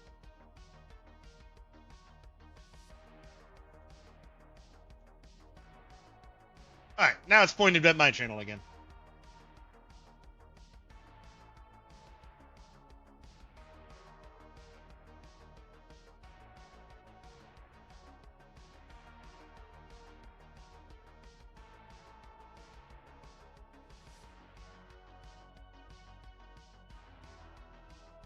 Fair. Yeah, I only stream on Twitch, so that's not something that I've looked for or wanted or needed. This is what I use because I'm a Twitch streamer. I stream on Twitch. When we get the YouTube channel up and running again, at least at the beginning, it's mostly going to be edited versions of our TTRPG campaigns right off the rip, where we're going to be condensing them into a more fluid form for an easier watch. A lot of the Some of the jokes will get cut, or the jokes between the players will get cut, and a lot of the dead air where we're waiting on each other, giving each other space to talk, all that jazz. So it'll kind of flow as one solid thing. After we get them up on YouTube, those will probably then go to Spotify, so on and so forth. But point being, right now, YouTube is something that I'm working towards. And even then, I'm not planning on streaming to YouTube. I'm just going to keep streaming to Twitch. I have no real desire to stream to YouTube. I already deal with one set of TOS while streaming. I'm not going to try to make sure I'm jumping through all the right hoops for two of them. And then on top of that, wrestling with YouTube. I'm going to stick with what I'm doing. It's working. People are having fun. I have a great community and great players, so. Anyways, where were we? The First Orbital War. We did that. We did Taiwan. Samurai Splits is relevant. 2008.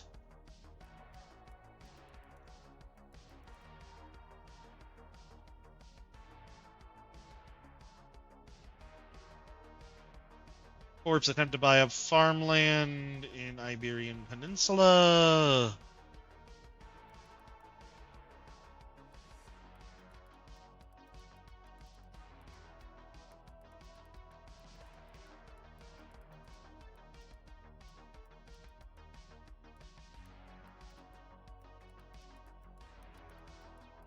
But Spain does not sell.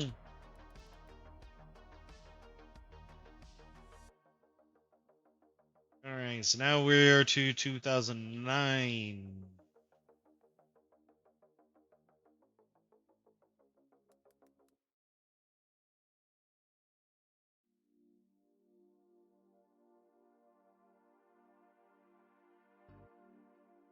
Okay.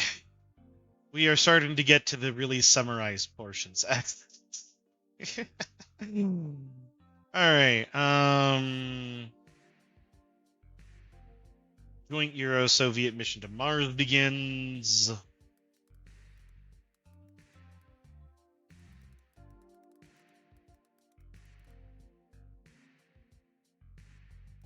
(2009) Mutual defense treaty signed between US and China.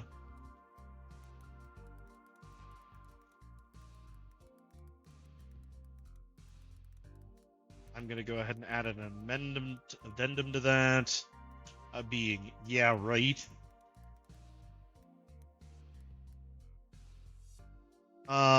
2009. Mob war begins. Corporations begin. Corpos versus Mafia for control of Night City.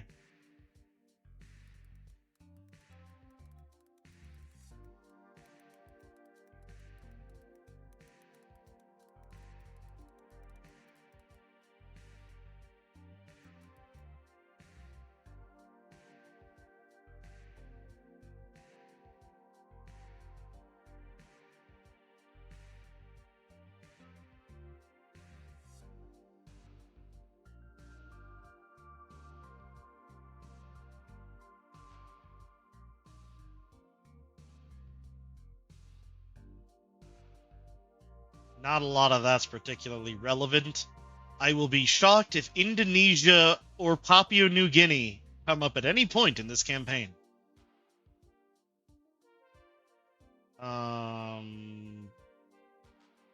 That might be relevant. United States begins to take operational control of the Crystal Palace space station.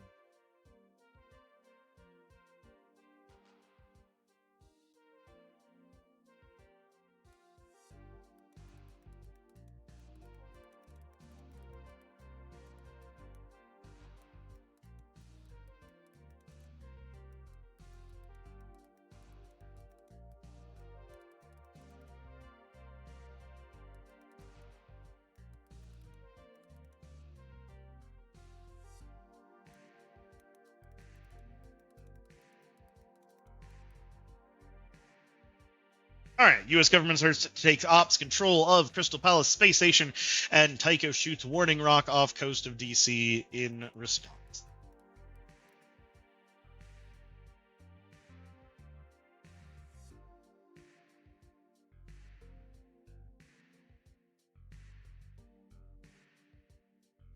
(2010).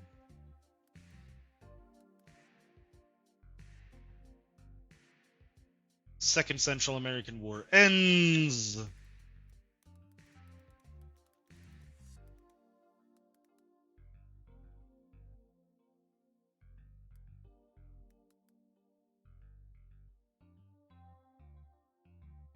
Network 54 now controls over 62% of all media broadcasting in the US. The Network 54. Oh, fuck, I went to the top.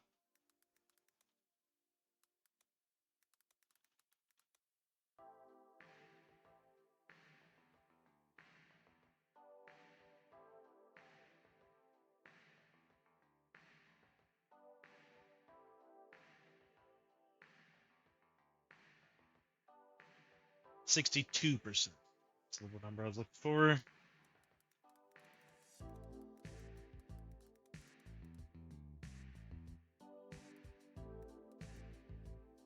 Food riots in Denver. I'm done. 2010.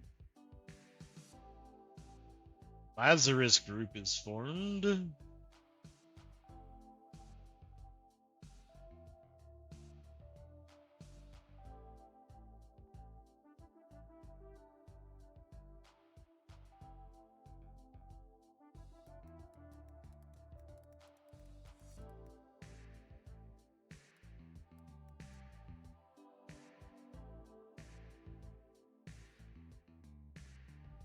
Second Corp War ends. Thaw oil on top.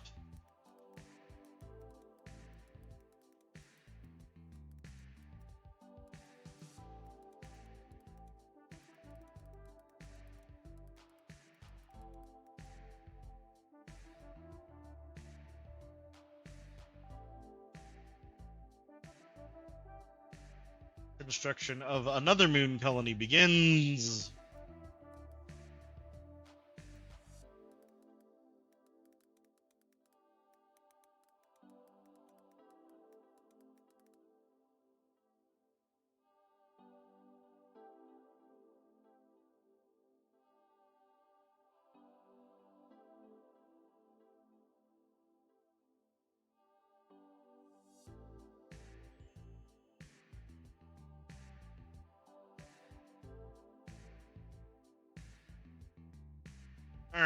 Now we are to 2011. Actually, whoops, I missed one thing that would be relevant in 2010, which is corporations and the triads in Hong Kong ally themselves against the followers of China's great dipshit Mao.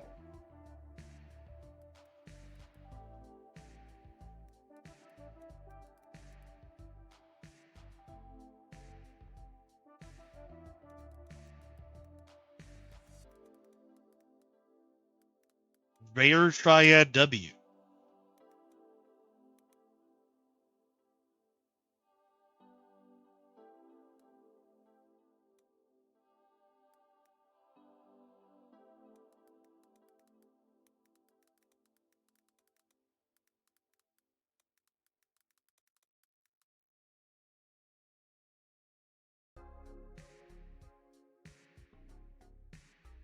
Alright, now we're on to 2011.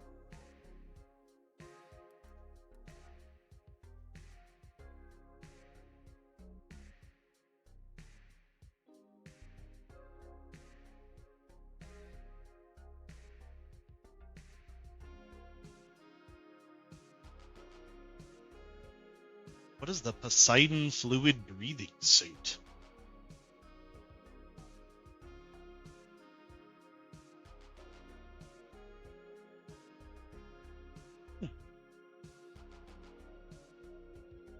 Ready.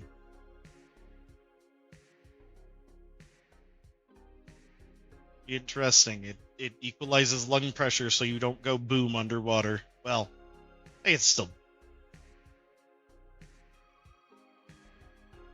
I don't think that is necessarily super important information, but I'm gonna put it in just in case.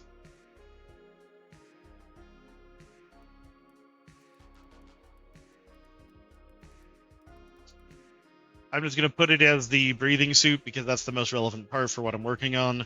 Crystal Palace Space Station is completed by Eurospace Agency.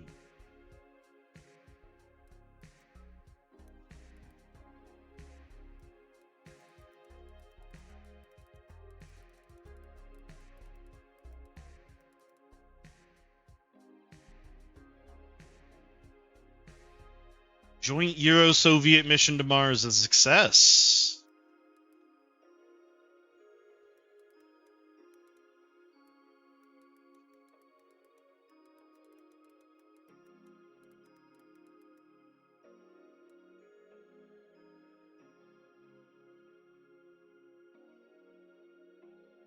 Corpos win Mob War in Night City.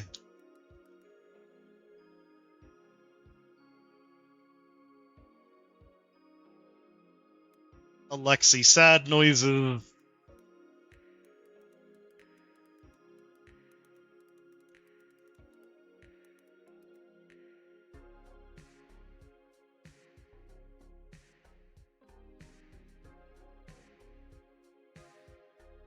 Not super relevant. Not super relevant. Well... yeah, I guess that's really not particularly relevant at all, is it? Thing happened. Oh no.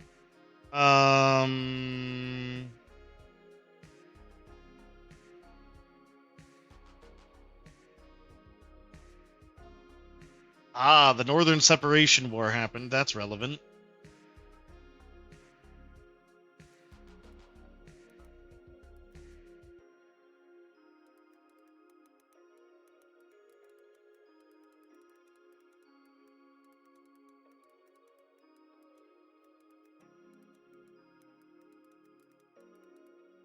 Okay, Northern Separation War begins as North Cali tries to split from South, which brings us squarely to 2012. Now, just to give a little bit of insight into my thought process as a game master, some of you may be wondering, and fairly, why I am going through this document and transferring it into a secondary document. Well, there's a couple of reasons for it. Number one is not every event in this timeline is relevant. And any time that I spend rereading information that I don't actually need is strictly wasted time. Reason number two is with it organized into this document, I will be able to pair it side by side, date by date, with the timelines from the other two settings, allowing for me to compare, contrast on the fly, figure out where I want things to go in relation to each other, and then I can start turning this into a proper, cohesive timeline. And additionally, this will then be something which can be shared to my players, if they so decide to play this campaign. Beep boop? Why are we booping the beeps? Or beeping the boops? Why, Ty? What did the boops and beeps ever do to you?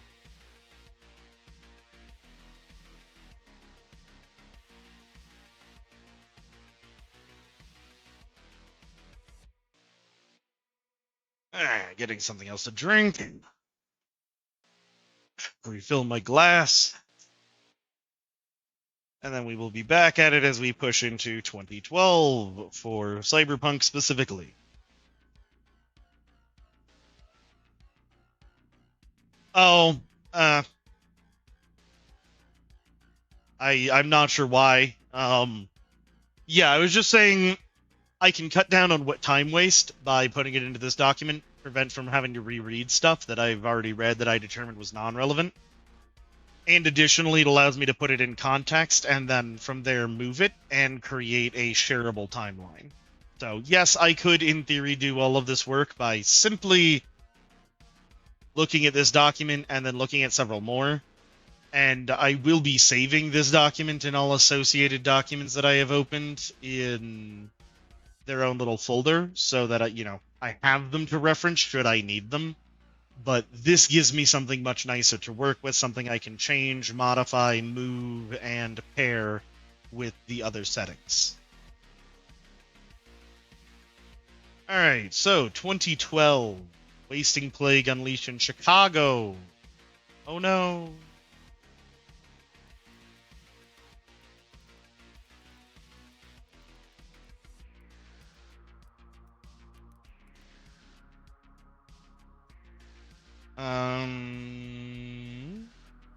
That's not relevant. I don't care who's in control of any given company.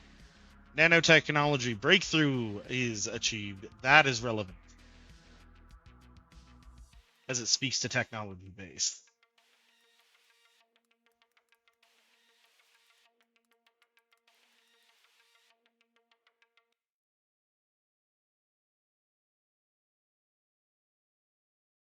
What else do we got in 2012? I don't think the Philippines are going to become relevant in this campaign. After destruction of Chicago, the government orders the construction of Chicago Port. Okay. Metacorp is founded.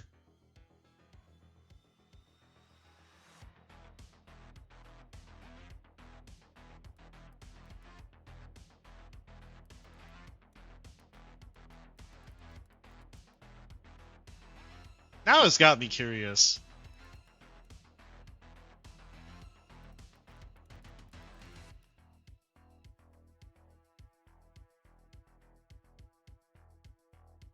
I want to see when did Facebook change its name to Meta.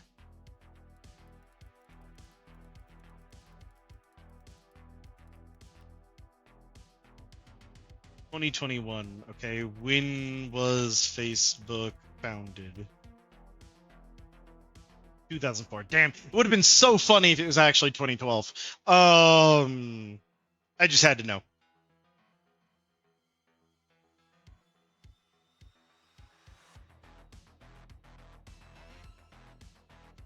Operation Green Man is publicly shut down.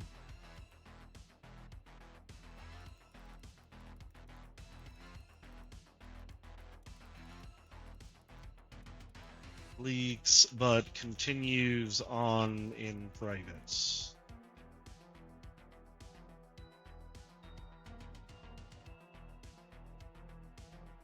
Small corporate wars in Spain over water.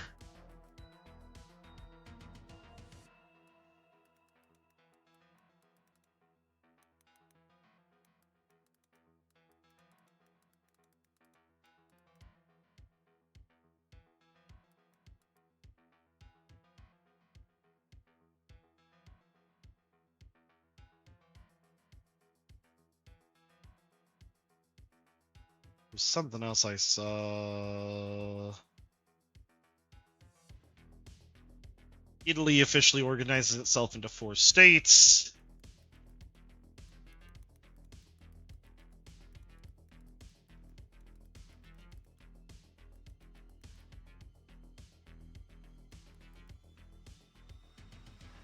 Northern Separation War ends. North and South Cali are now separate nations. Because by this point in time, we've already seen that, God, what am I trying to say? By this point in time, Cali's already a separate country. Alright, 2013, NetWatch is established.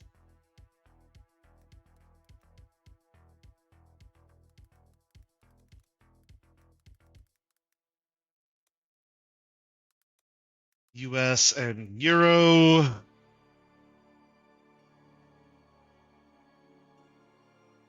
First AI is developed by Microtech.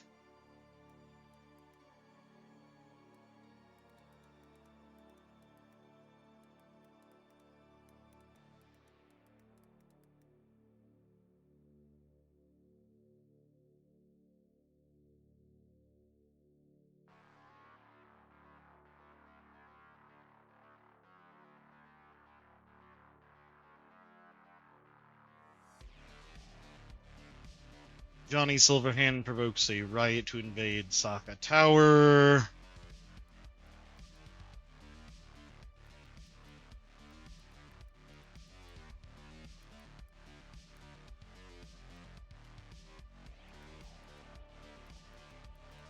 Reese provokes riot to assault Sokka Tower, then goes into hiding with Al Dakam.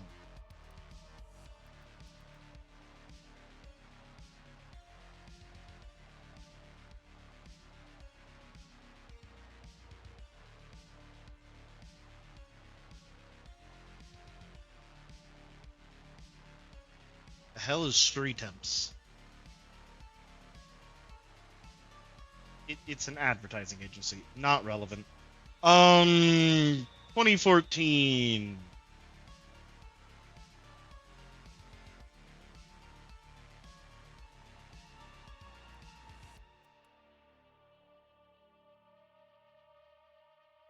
Turf wars begin in Night City, known as the Metal War.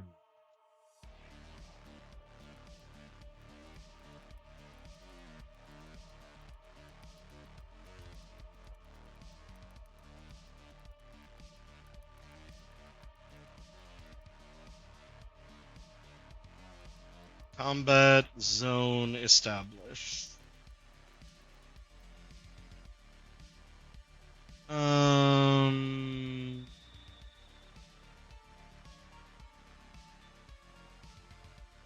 That is standardized.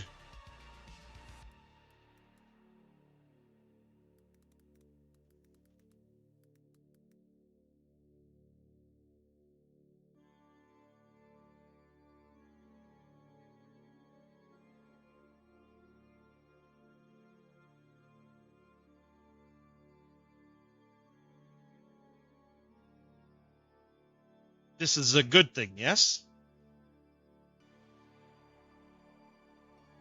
Emperor removed from power in Japan.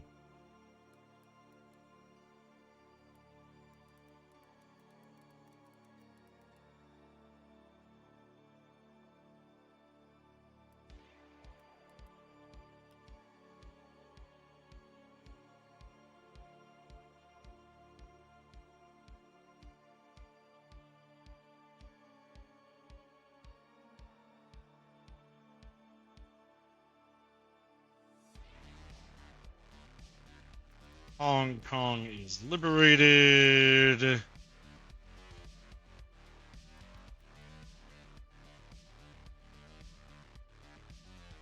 Houston may end up being an actual major area that we go to, so that is relevant. He's the Masu Inc.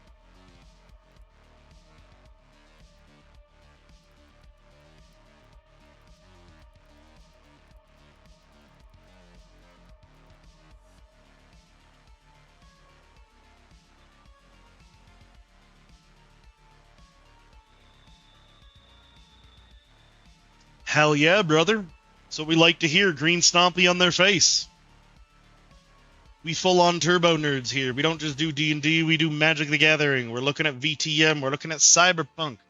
We do Warhammer 40k shit on, well, we're doing this Saturday. Like, fuck, dude, we're all about that shit here. Non-Catholic, Neo-Catholic Reformation.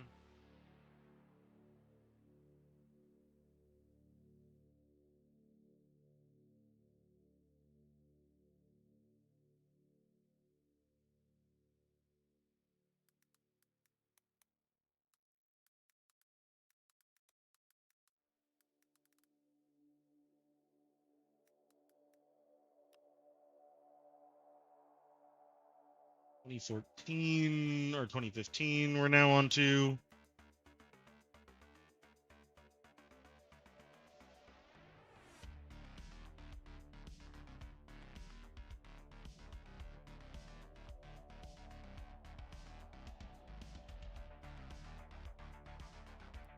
First big use of solos by... I'll just do this. This is done by Lithuania to repel invasion by... Who invaded them? Latvia.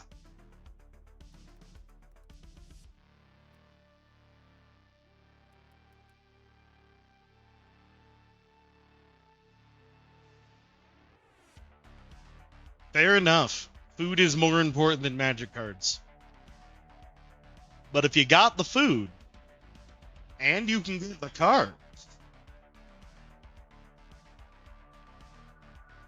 nanotechnology becomes commercially available.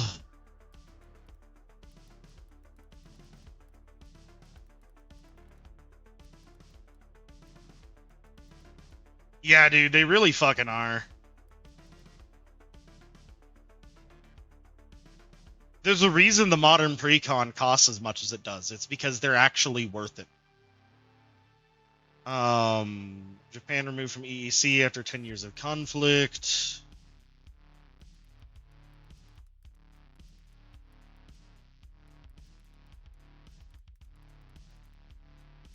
And establishes the new yen.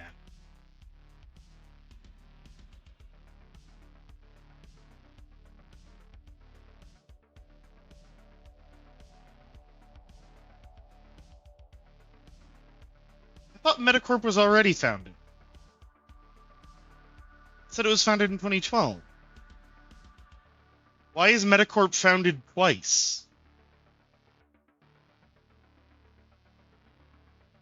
I'm confused.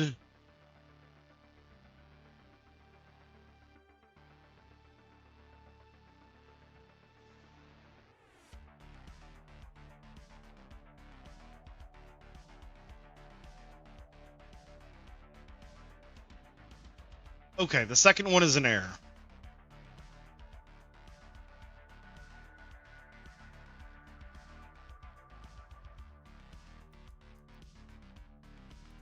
The Yen War begins in Europe,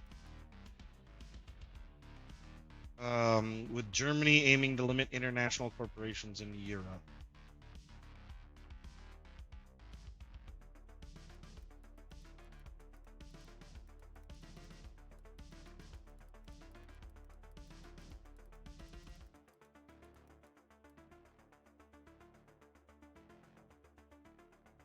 Fucking fair. That's fucked up, but really funny.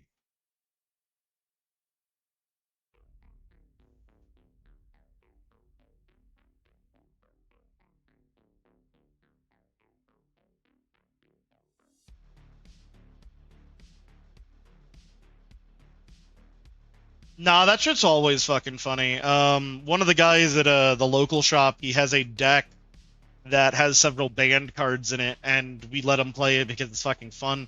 Because he just has an event deck. His whole thing is he just starts events.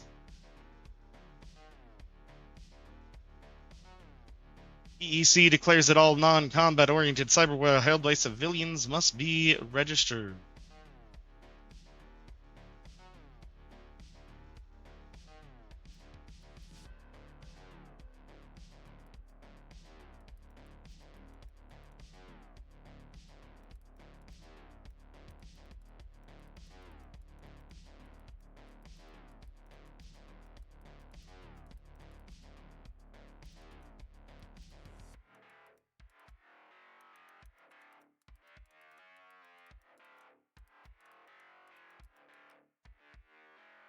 Alrighty. The Europa Sur, an organization, an alliance of criminal organizations, is founded.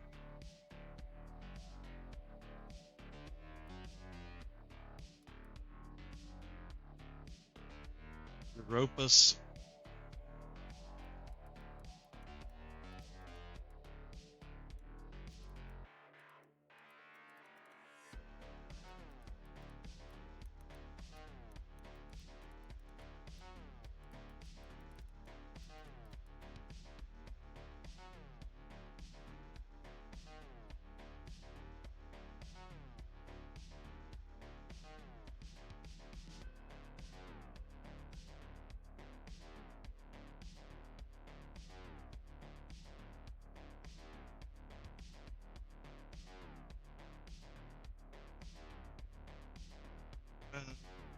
2016 third corporate war begins.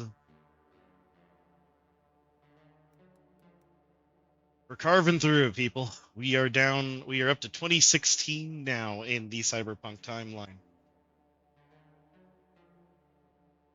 Very soon, hopefully, we will get to switch over to one of the other timelines and start working on that one.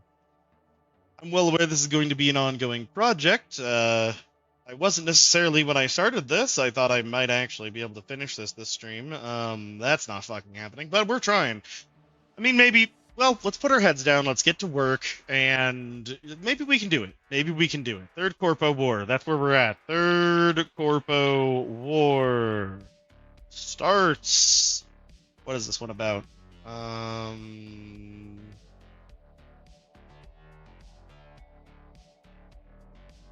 Meryl, comma.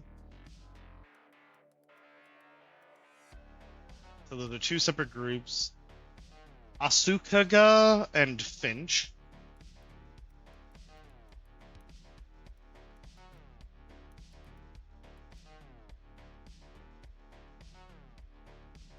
Discovers a confidence scheme.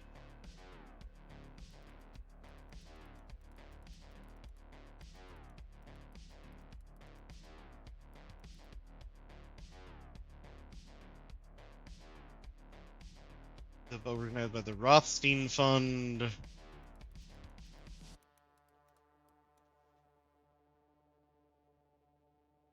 Hostilities break out over Nat.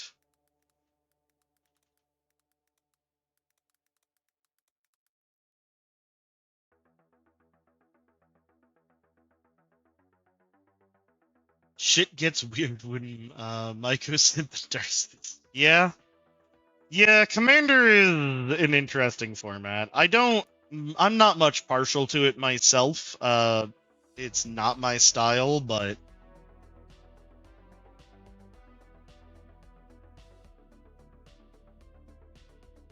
third space colony completes construction.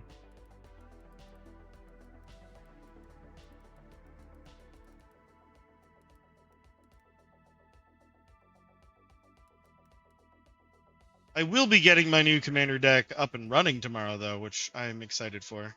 Even if Commander is not my cup of tea. I am building a deck I am calling Shadow Wizard Money Gang. It is a Storm deck with the new Strixhaven Izzet Dragon as Commander with a black background on it so I can do Grixis. BioWare becomes commercially available.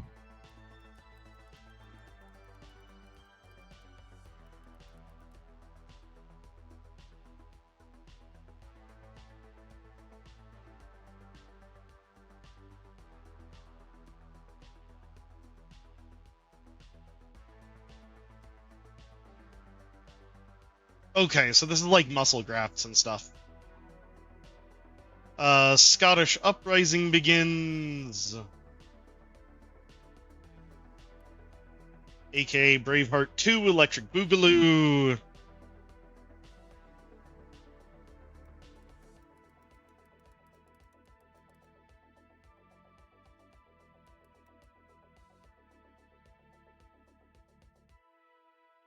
Water riots begin in Australia.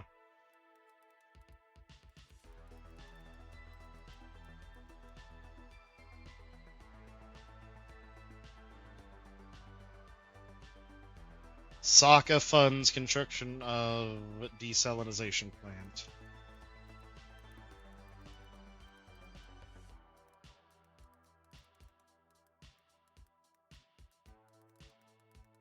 Yay!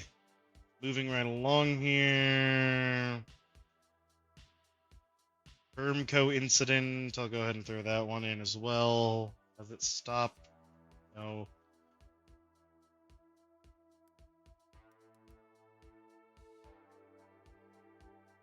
Firmio incident.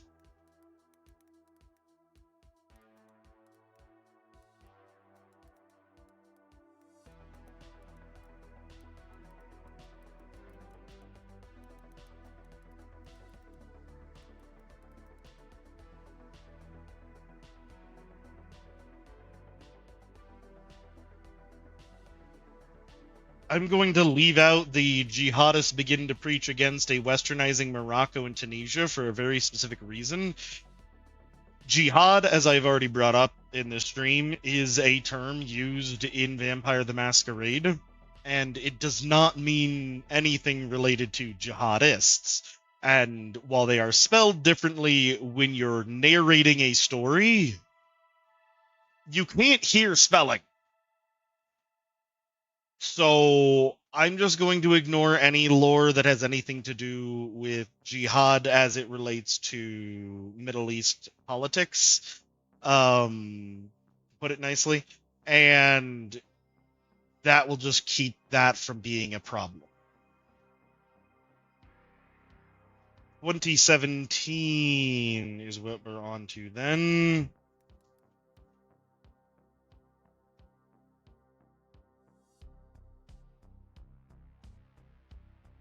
First self-aware human clone is created.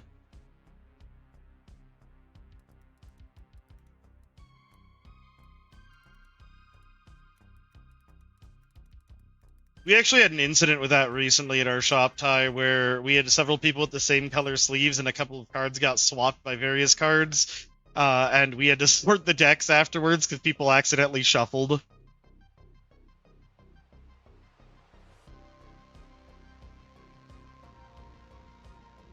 Fourth Moon Colony.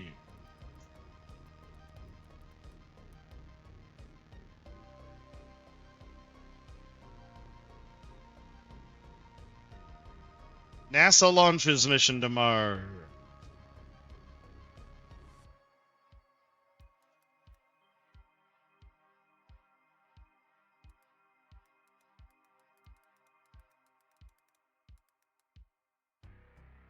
Yay.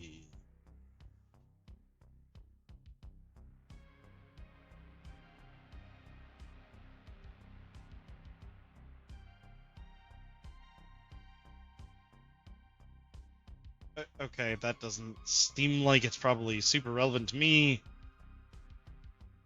London is flooded as the Thames flood barriers are bombed. That might be relevant.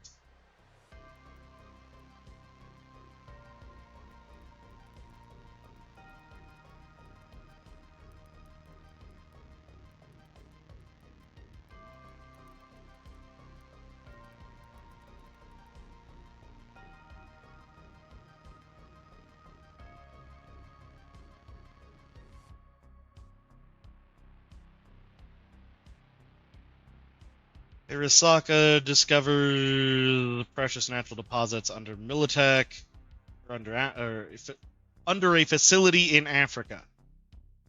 And Militech supports the native population removing Arasaka. They fail, and Arasaka die the right. That's going to be one of our first major Militech Sokka clashes.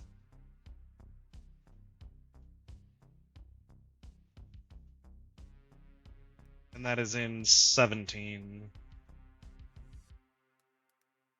Sokka finds precious minerals under facility in Africa.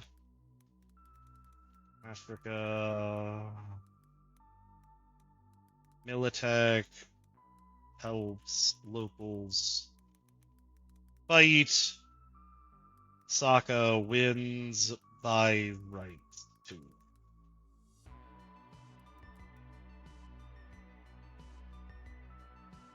No, we have not skipped forward to 2107.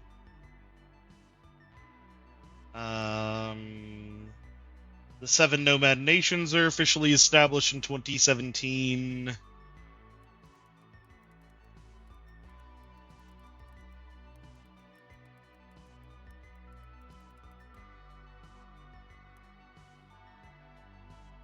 Metascorp sell the first armored combat personal armor to Militech. Man, Facebook's into some weird shit now. Metacorp sell the first personal armored combat system to Militech.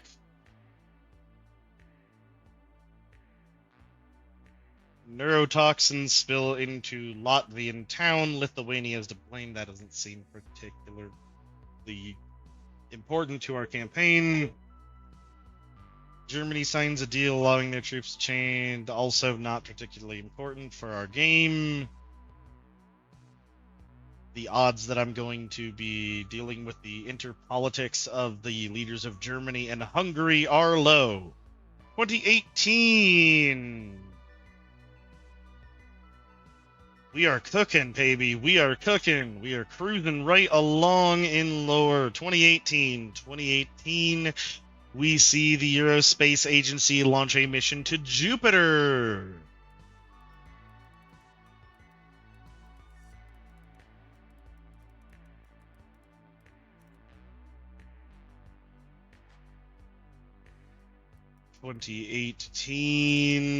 We also all good, America. O'Neill, European brush wars begin.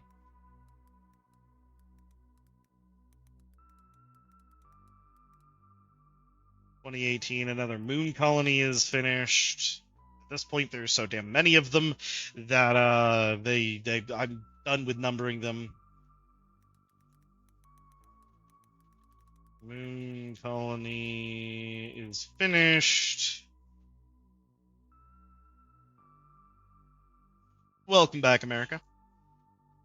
Eurospace and Stav Oil send a joint mission to Mars.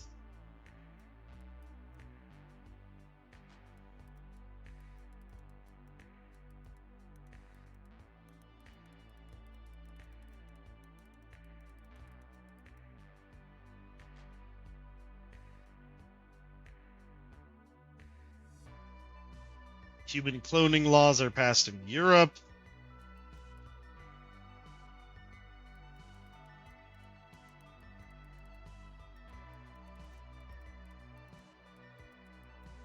I suspect, the more I go through this, I suspect a large portion of what I'm going to end up doing to address timeline is simply shift the timeline of Cyberpunk forward a bunch. Kind of set it after modern history in a lot of cases. Let's see here. That's not super relevant. Poland is attacked by Czechoslovakia, not relevant. Romania invades Bulgaria, not relevant. I don't care who's in power. Interpol launches organized crime. Who gives a fuck? What the hell is this directive? This might be important.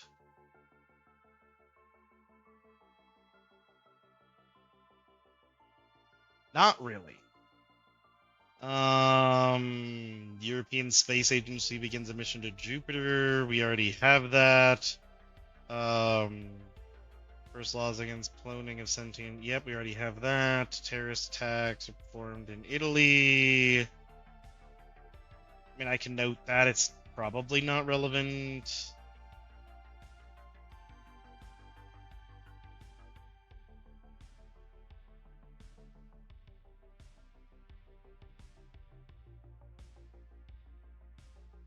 But I'll mention it anyway. Terrorist attacks in Italy, and U.S. President falls gravely ill.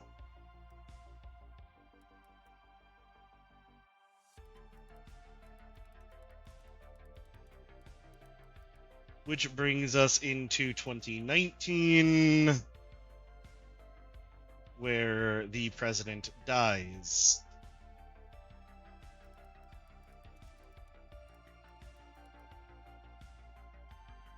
April, not August.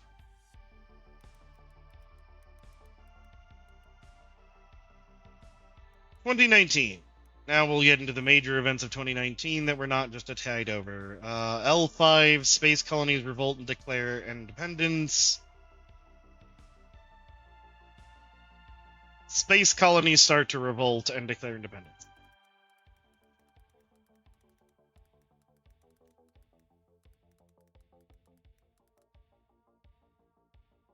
2019. NASA Mars mission successful.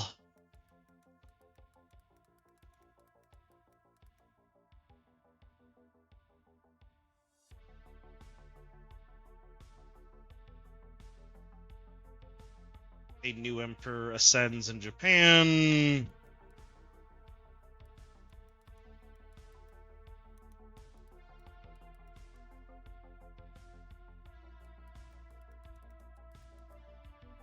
I'm assuming he's backed by Sokka. Let me verify. No, actually. Interesting.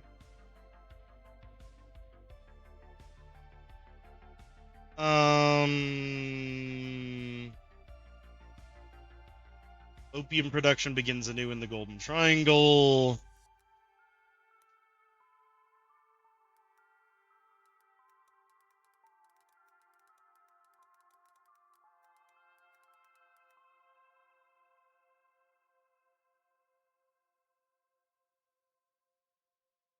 Storm Tech begins ops in Chicago.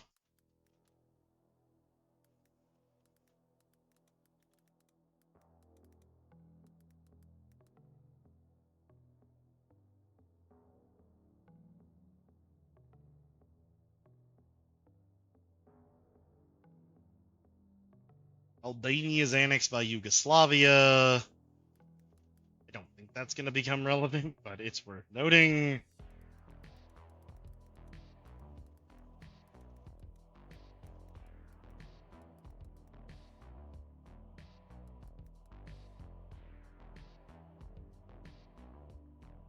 And European Space Agency begins construction of a mass driver in the Canary Islands.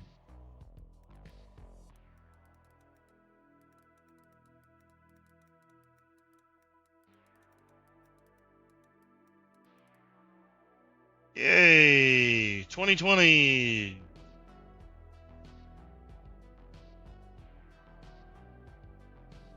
We are carving through.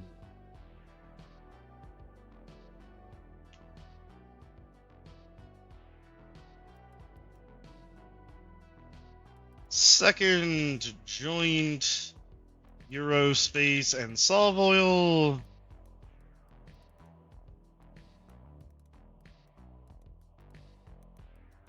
Mission to Mars is successful.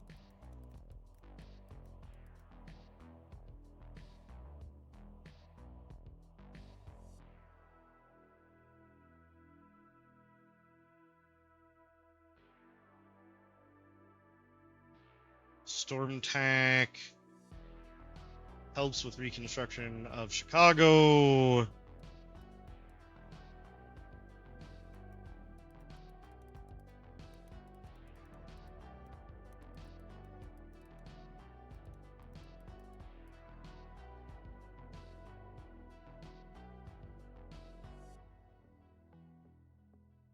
Corporate alliance controlling Portugal breaks down.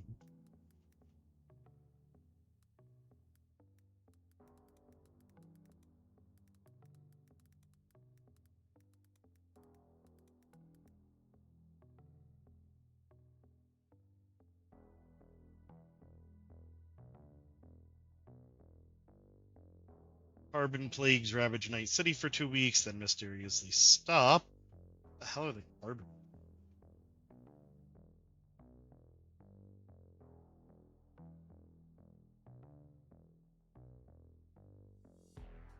Weird, but not relevant.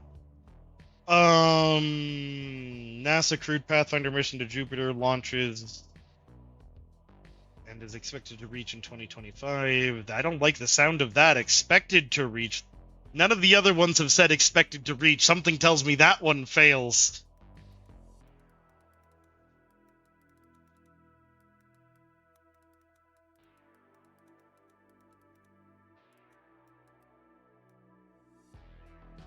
Um, 2021, NASA begins to build a base on Mars.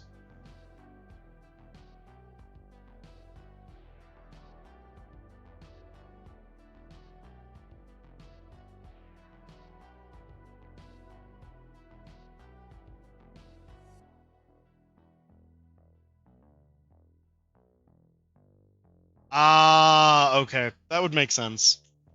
It's because it doesn't. It's ripped directly from something that didn't have context as to whether or not it did reach. It was left open ended on purpose so that if they decided to write it in later that it didn't go well, they could, or if they wanted to be successful, they could. Makes sense. Let's see here. Aquacorp iHag is manipulated into bankruptcy in 2021. Wait, hold on. I got distracted by 2025. 2020, there we go. 2021. NASA establishes base on Mars. 2021. This water one is going to be relevant because it comes into the fourth corporate war. Aquacorp iHag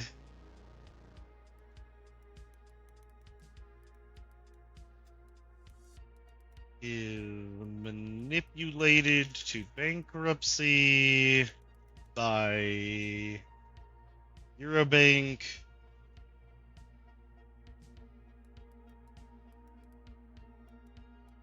Rival Corps,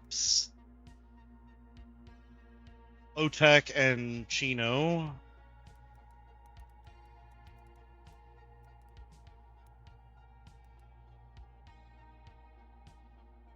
I added an H in that. Begin competing for their assets.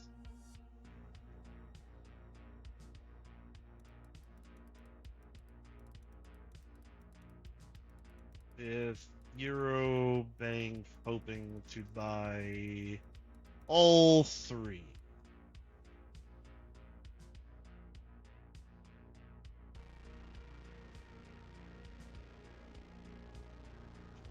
Just playing for. Nah, that might be confusing. Leave it like. All right, 2022.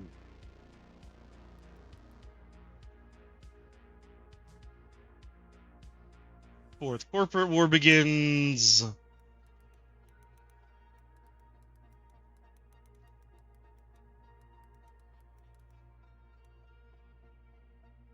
OTEC hires Militech and Sino hires Saka.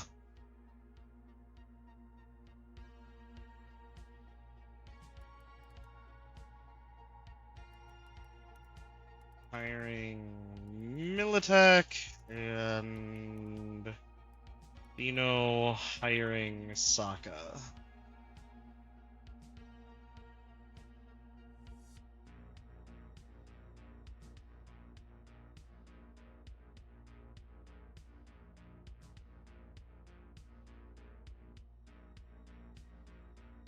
Okay.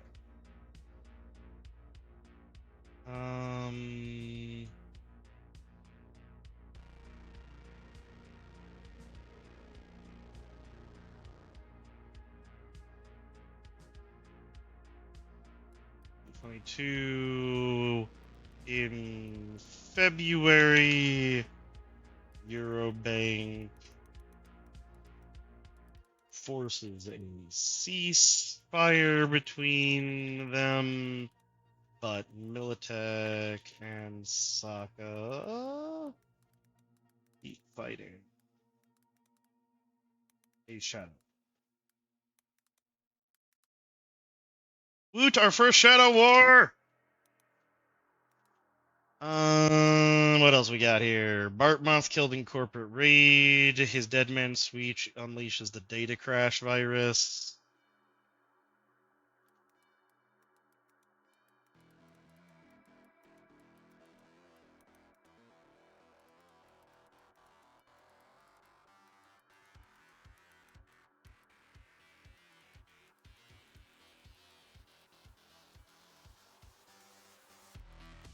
If I recall, that is what took down the net.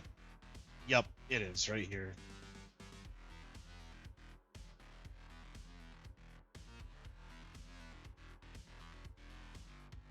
Chicago rebuilding project ends.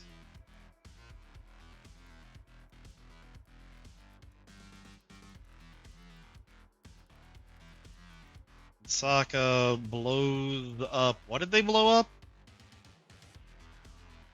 A virus bomb.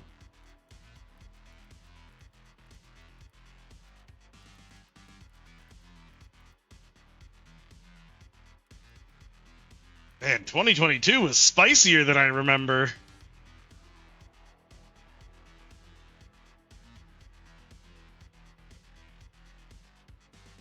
Data crash data crash virus infest 78.2% of the net.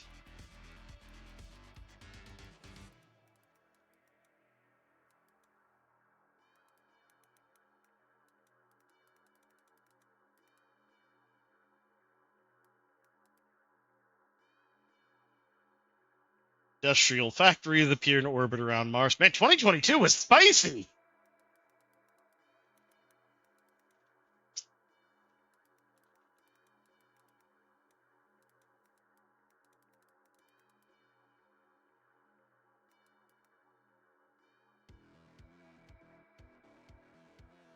Seven-hour war occurs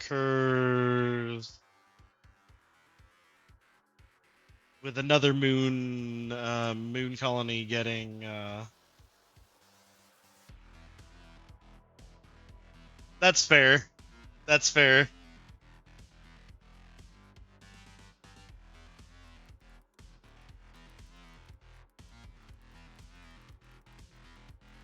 Colony independent.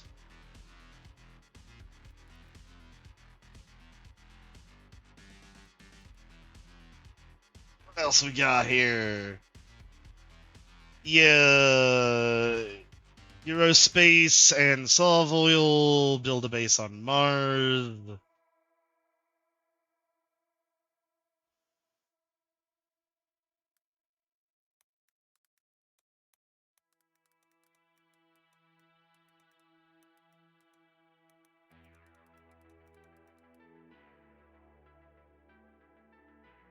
Civic Order bill passed in the United Kingdom.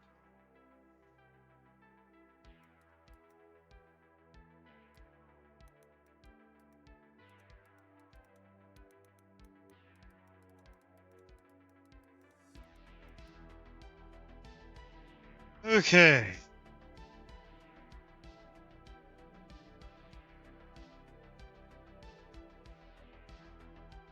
With 2022 done and 2023 about to kick off, we're going to take a very quick break, in which I am going to refill the swamp cooler behind me because we still don't have real air conditioning here, and it's getting kind of hot at my desk. So I'm going to go ahead and start that bucket filling so I can refill the swamp cooler. But feel free to keep chatting in the meantime. I'm going to be bouncing back and forth between my desk and, well, the bucket to make sure it doesn't overflow. I hope I'm getting close to finished. I know I'm really not because we have all the way up to 77 to go. But, you know, we're carving through it. We're all the way up to 2023 and we started in the 1800s. So we've made a lot of progress. We covered a lot of ground here in this particular timeline, and then we get to jump to the next one. I don't know if I'm going to do the VTM or the Ghost in the Shell timeline first. Both need to be done.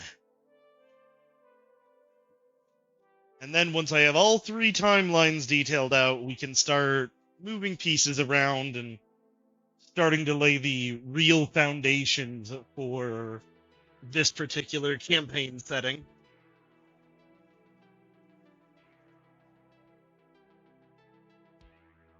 A lot of very tedious work going on right now, but you know, sometimes that's part of being a DM, especially when you're doing a project like this, where you're trying to stitch together a lot of different things. That requires a large amount of research if you want to do it correctly. And I do always try to put the best work I can in front of both my players and those of you who come out to watch us just tell stories.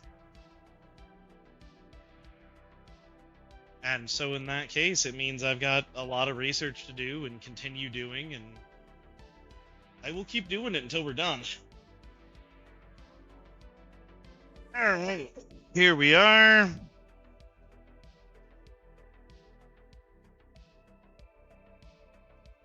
What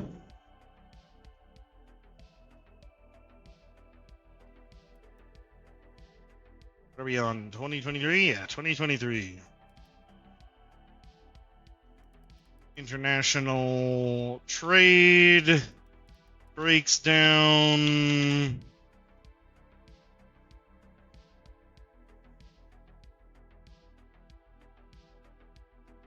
NASA begins offering commercial flights to Mars.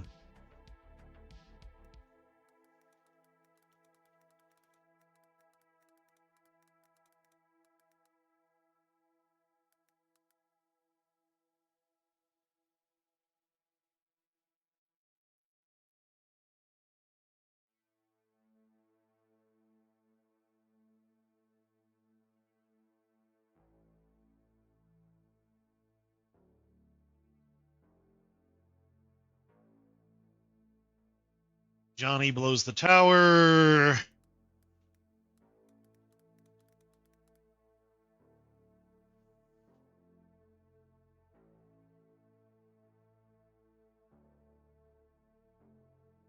Militech nationalized by Elizabeth Kress.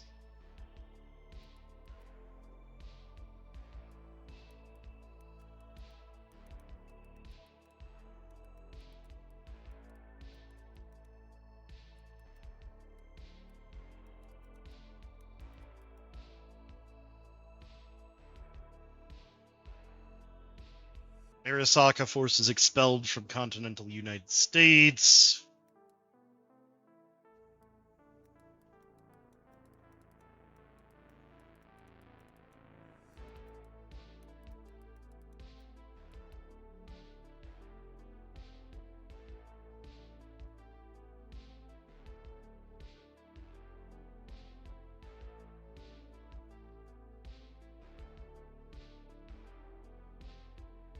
Net is shut down.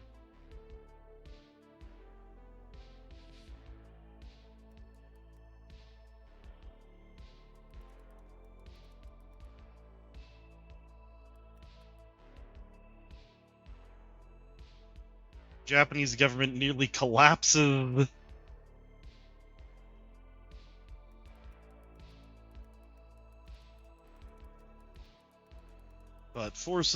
But saves itself. Forcing Saka to take the blame for the fourth Corpo War.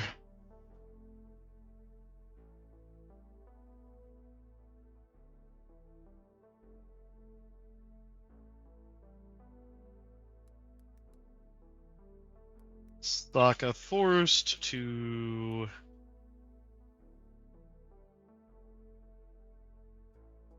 confine, that's the word I was looking for. Confine itself to Japan for a few years while it builds its rep. Washington, Oregon, Idaho, Northern California, and British Columbia.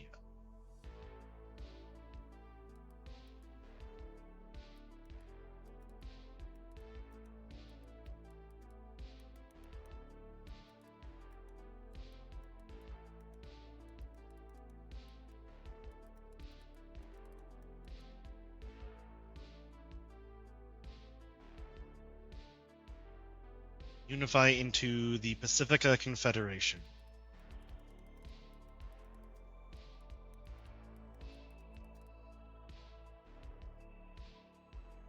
$2025.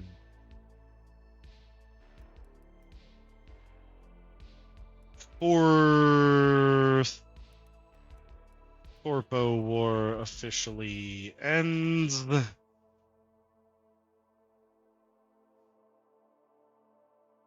Aristaka exiled back to Japan.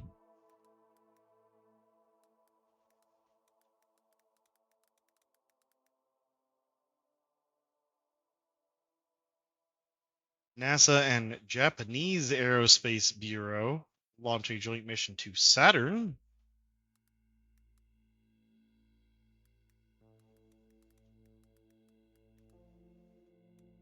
The Aerospace Bureau?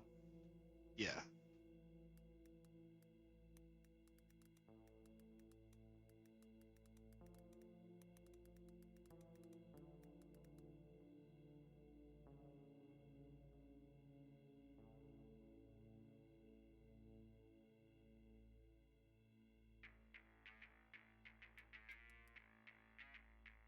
NetWatch officially declares Net unusable.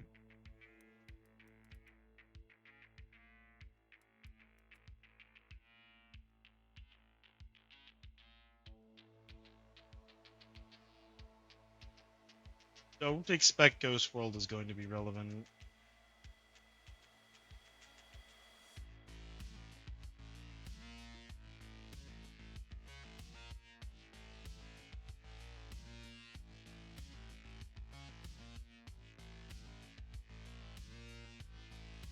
Alright, 2026.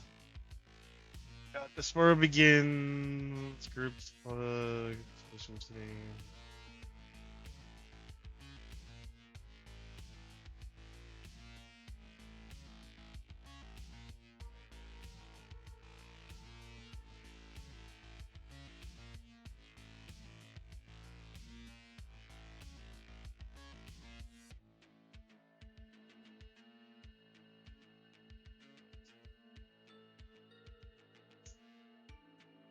Okay, let's start with these events that are labeled in 2026 to 2029, and then we'll figure out what we're going to go back and do for this section.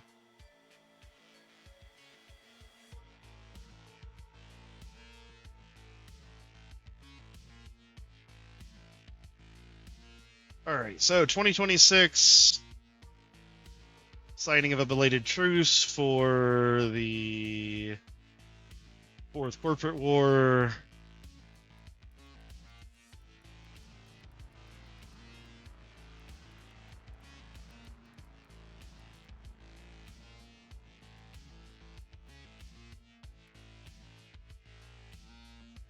Then Militac tries and fails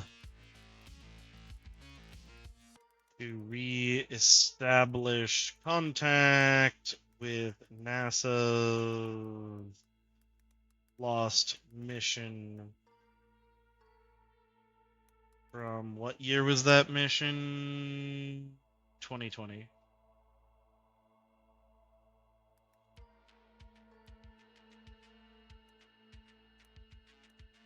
I was right. It was going to go horribly wrong. 2027, staff of NorCal military base swear allegiance to North California. Okay, that's not really important. 2028, Kuroshi kidnaps Trey Santiago to use the bargaining chip with Yalikado. Not relevant. 2028, major power players ratify new charter, refound Night City. That is relevant.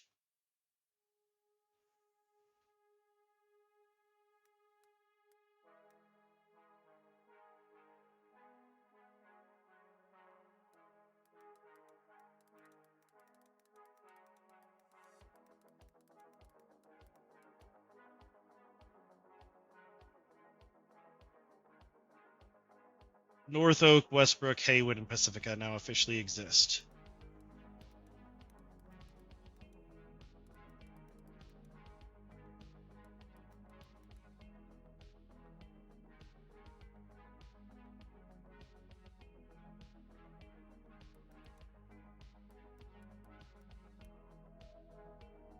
Okay, so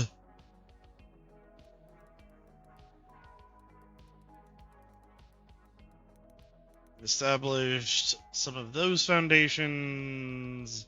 Now we're at 2029.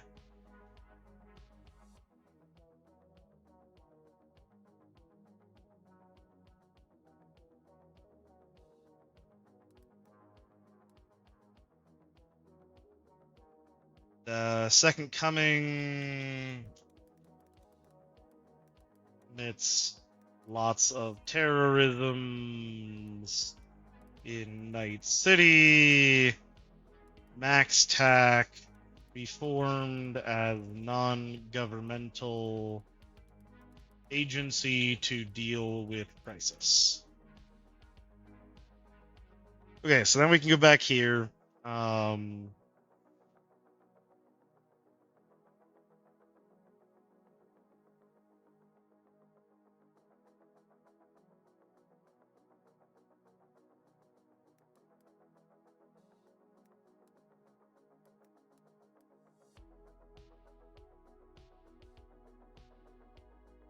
Mass looting.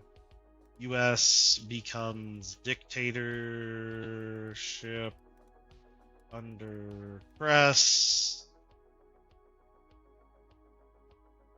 Displacement becomes major issue. There we go. We'll just do that as one entry. And limited VPNs in corporate parks.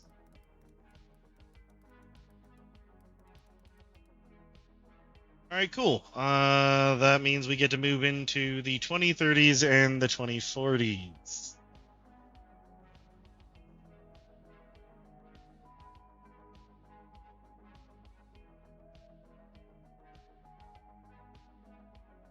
This is where I need to actually go verify something. 2035 is when Logical's campaign takes place.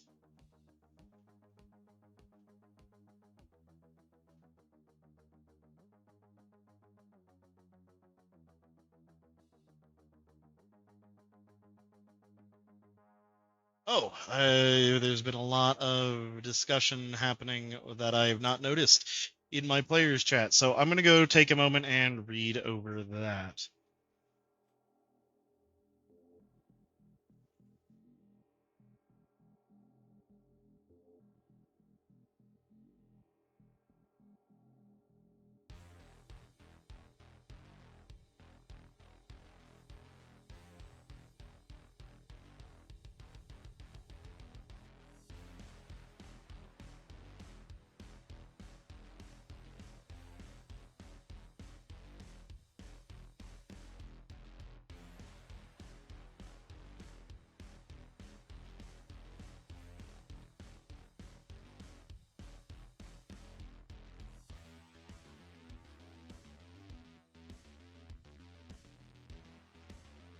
No, no, Kyle. Twilight does not count as reference for VTM lore.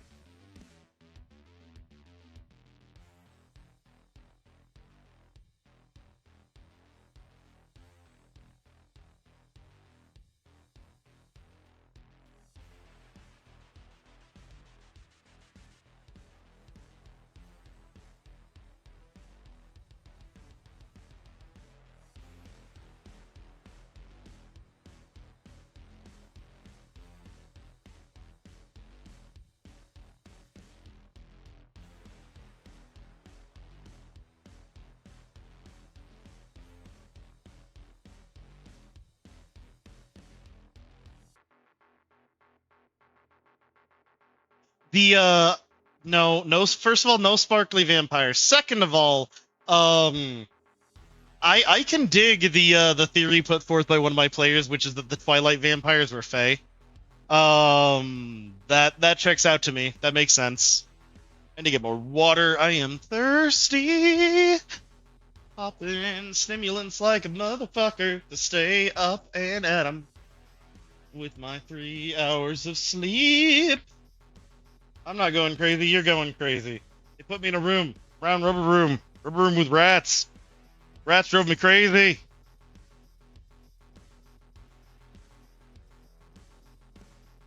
Alright. I can tell I'm getting really dehydrated, so I'm gonna go ahead and make this bottle of water into Gatorade real quick before we continue working on documenting all of the major / relevant cyberpunk lore, compiling it into our document.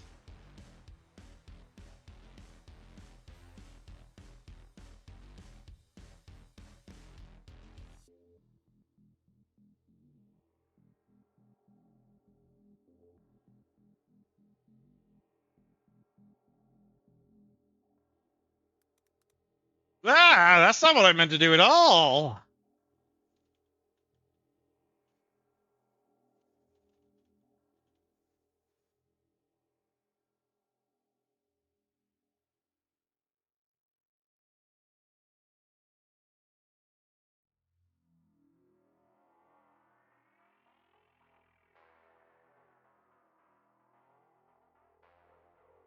Alrighty.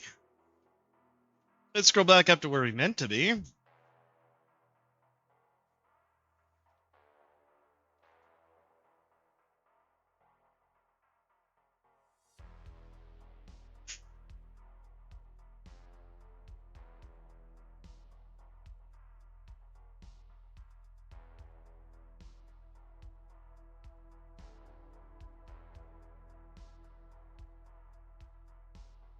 Oh, hush, locked.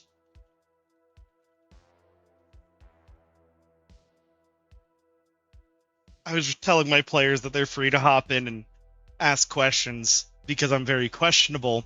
And my boy Locked was just like, "Oh, we already knew that, motherfucker." 2030 Ziggurat is founded.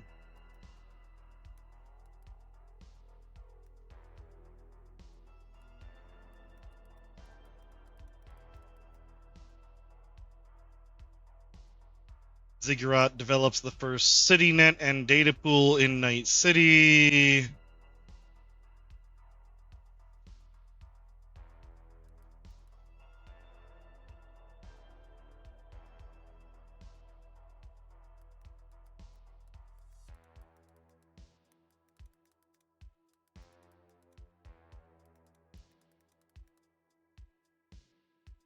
2031.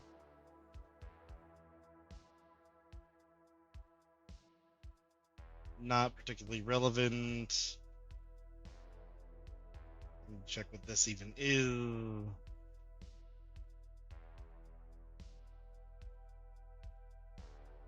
It's a car. Not relevant.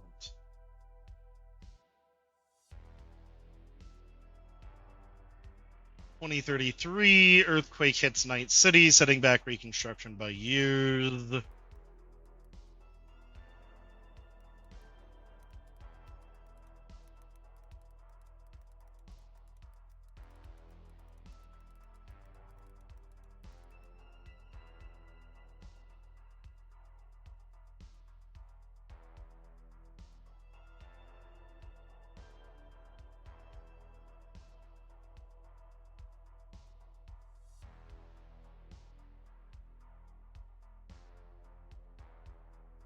'35 to 2049 is another brick one. Let me see what is in that so I can kind of keep an eye on this.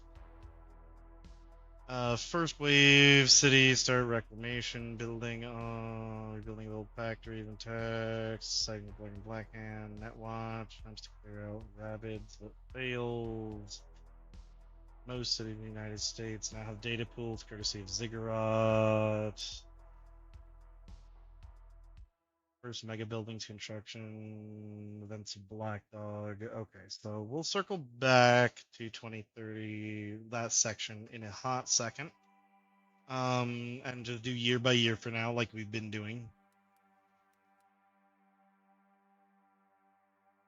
Construction of NX spaceport, or NCX spaceport begins.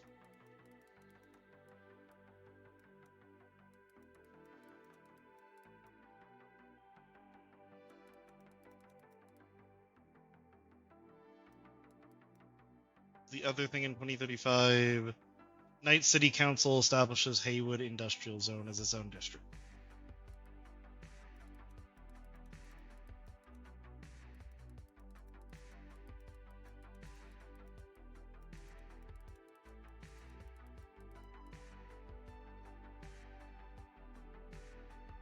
Given there's a very real chance that some overlap will occur from Night City and the Night City campaign that Logical runs, and all of this, I think it's important to just keep these noted down when it comes to Night City. Logical's campaign takes place. 2036.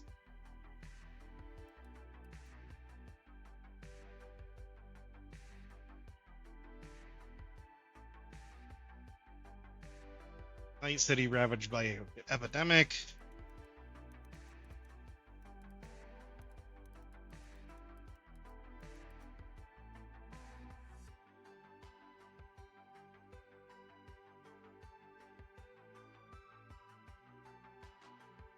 Port of Night City separates and becomes its own district. Not relevant.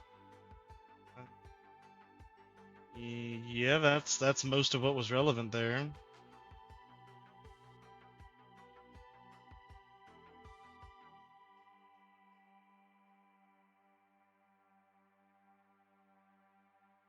$2038. Haywood is split into Santo Domingo and North Haywood.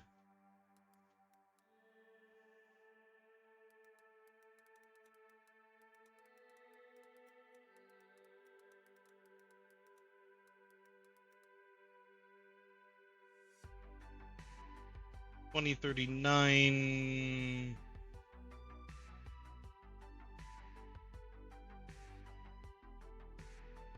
Night Corp proposes constructions on mega buildings.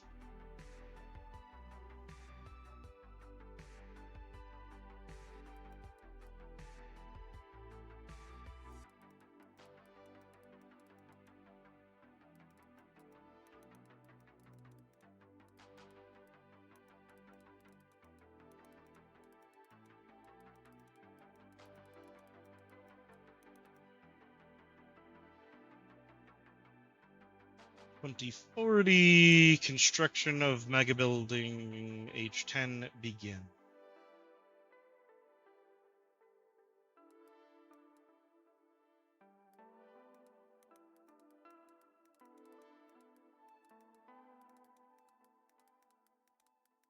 I'm just going to term it as mega buildings in general.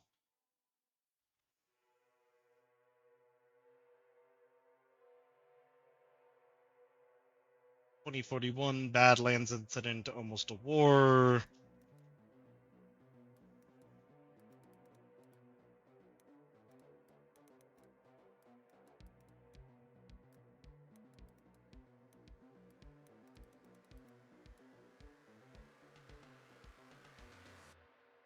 $2042.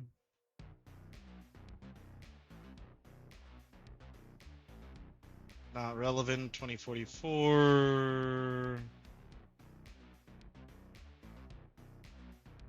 Not relevant. $2045.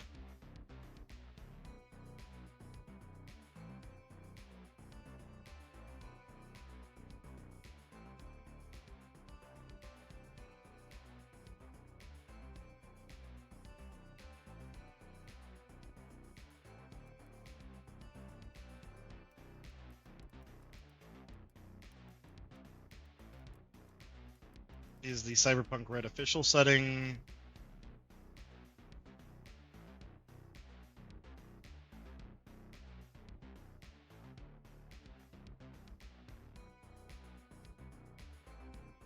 $2046.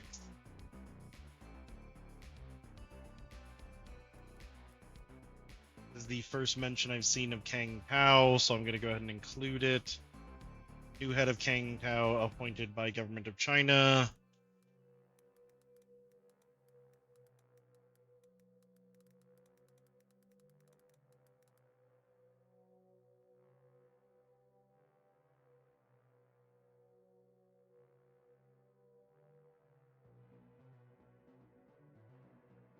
$2051.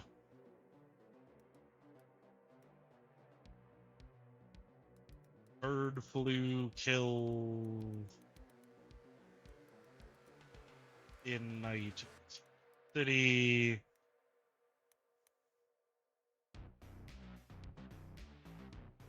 $2052. Hot zone is officially cleared and the new corporate plaza begins. That's relevant.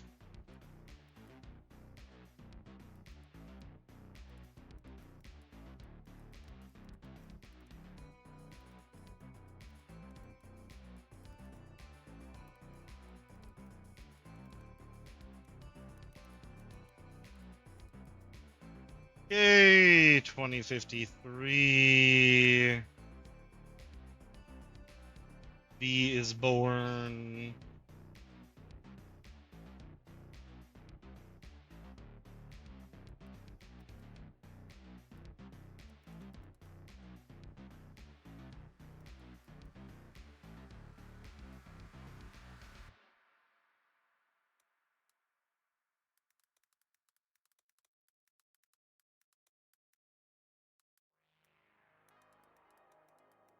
Just in case any of my players don't know who B is, I'm gonna add that annotation in there.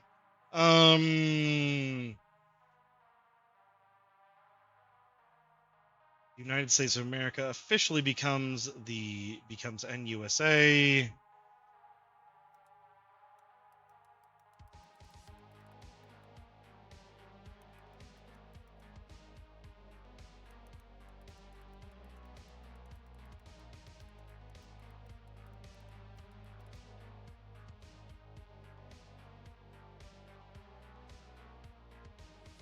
That's a car. That's a car.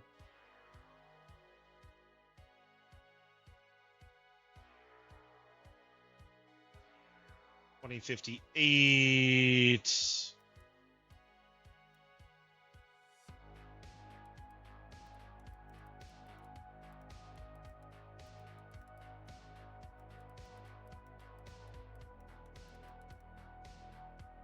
I'm including that one because Edge Runners is probably going to be one of the main references that a lot of my players will know. So I want them to be able to see that. Second major outbreak of bird flu ravages Night City.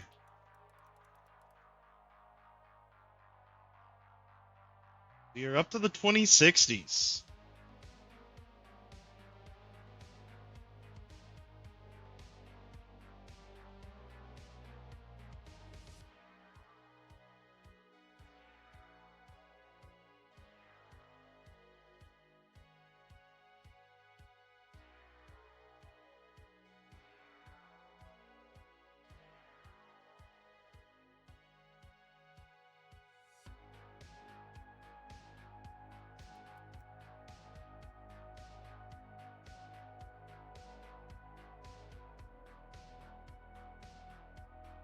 Lucius Rhine is a very relevant character if you have played the video game.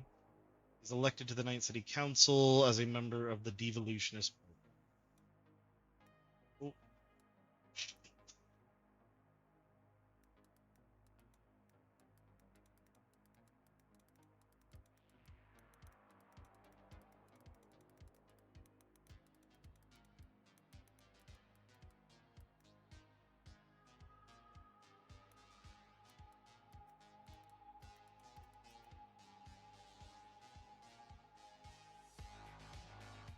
2061, third major bird flu outbreak. Y'all really need to calm down to the bird flu.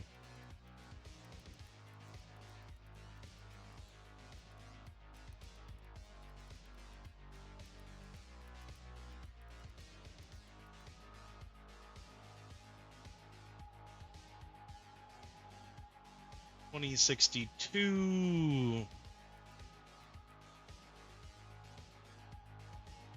Haiti is officially abandoned after a series of vicious storms.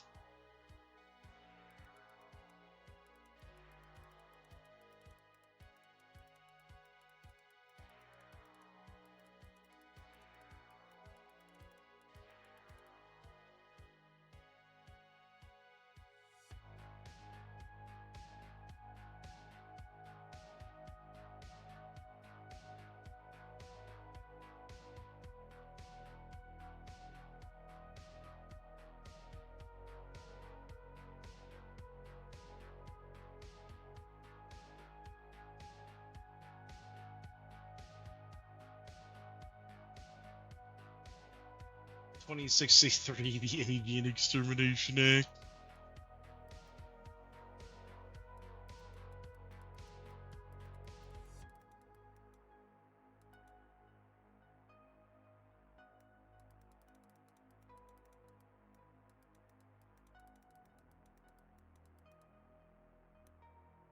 Okay, 2065.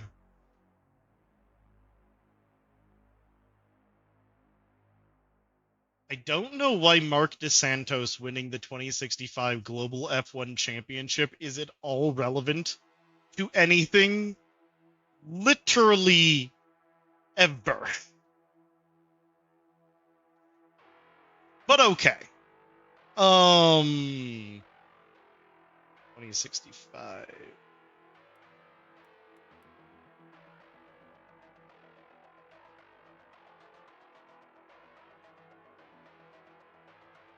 Rosalind Myers, previous CEO of Militech, becomes a third president of NUSA.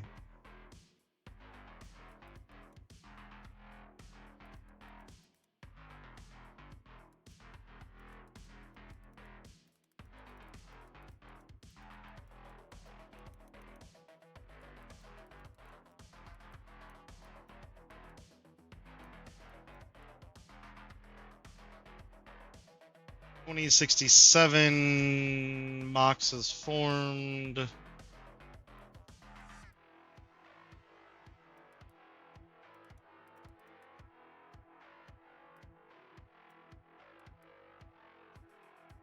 Sokka bodyguard saves life of Emperor of Japan.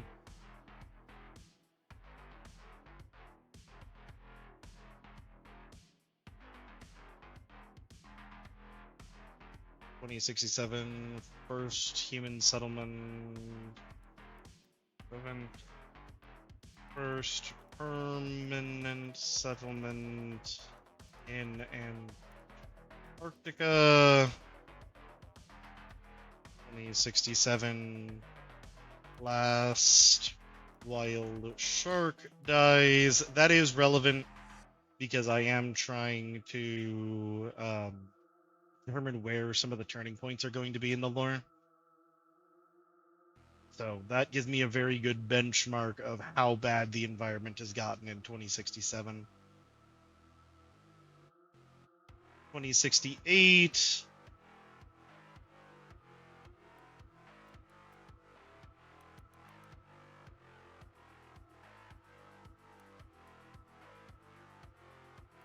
Major brush fire in Australia. Kills entire koala population.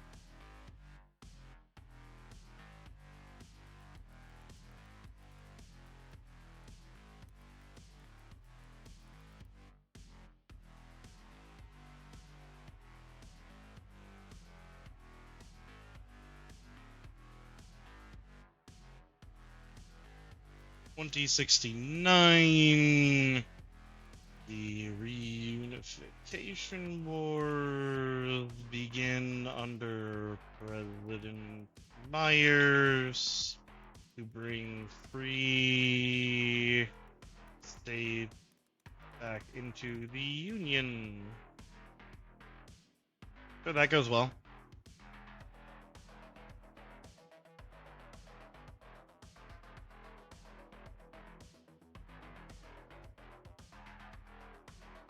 (2071)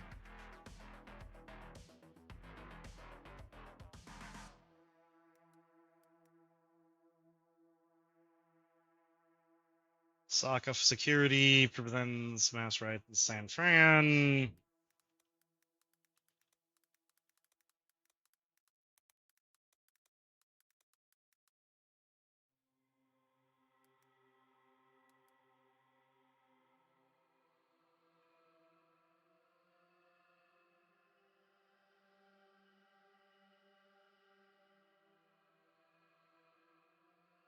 Night City criminalizes sale of domestic fowl.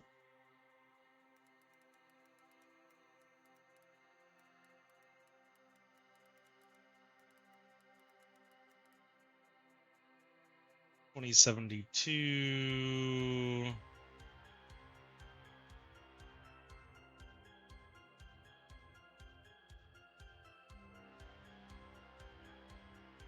Rat fever occurs in Night City.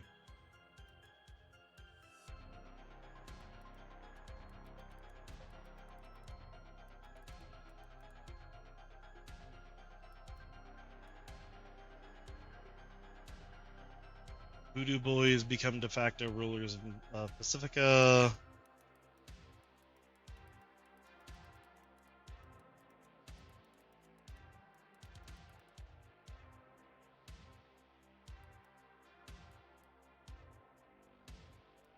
Rick takes over Maelstrom.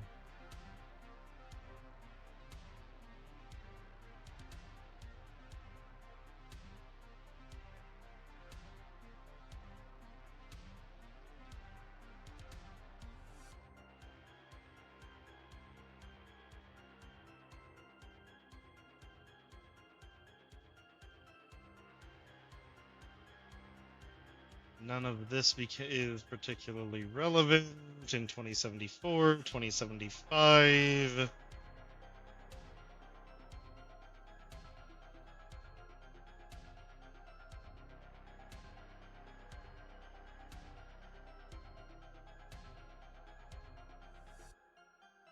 I'm going to include that note because it's funny to me.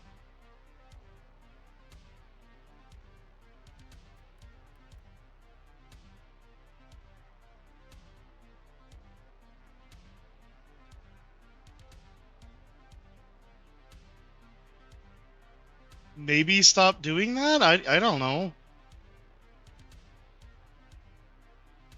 Because, like, the Concordat and Canopus are, like, the coolest factions in 5. Well, in the periphery, in my opinion. Night City Journal named Somalian #1 tourism destination.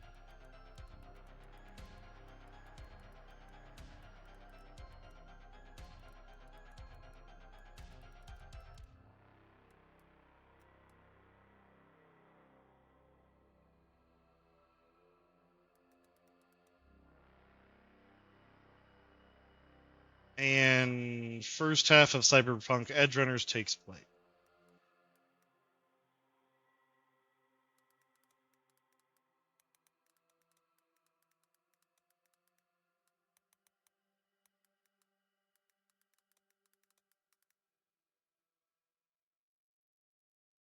Or that.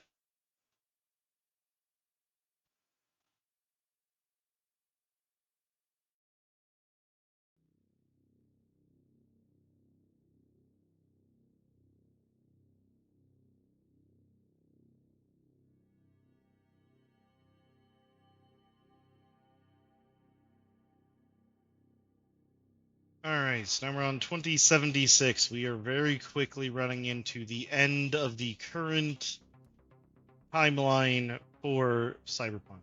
It's fantastic.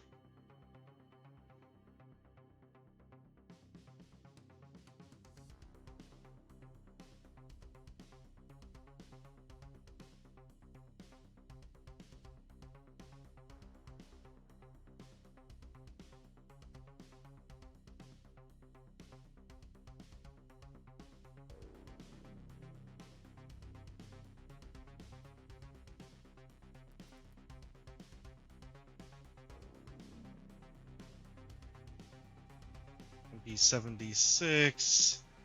Second half of Edge Runners takes place with 6 months between the two. 2076.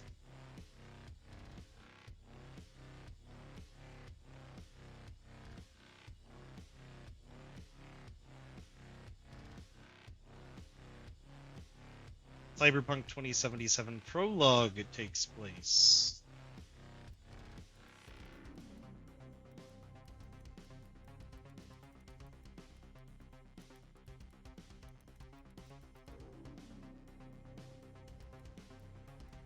These are good frames of reference for both myself and to my players. NASA's mission to Jupiter remains missing after 50 years of searching.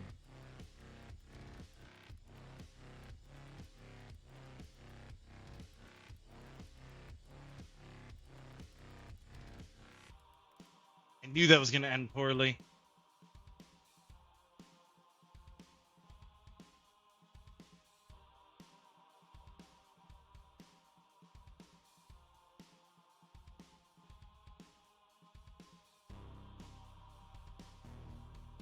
2077.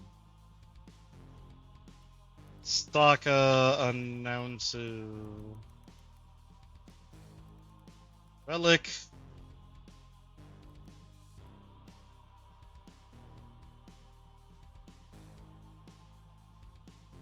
Biotechnica geneticists announced they can now revive 3 extinct species.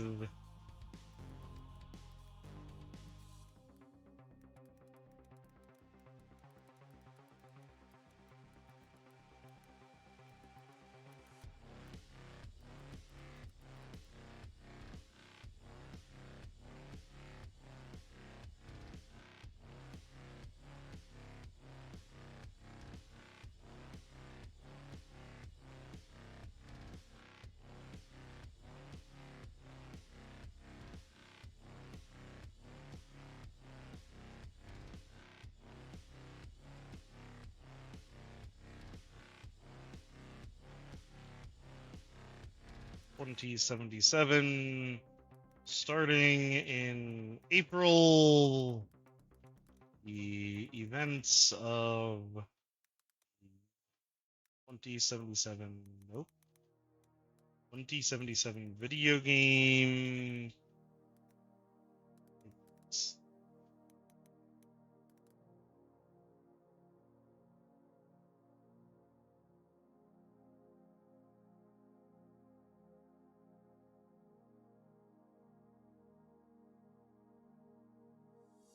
2078. Night Corp expects to finalize the first connection to the maglev network connecting Night City and other NUSA cities.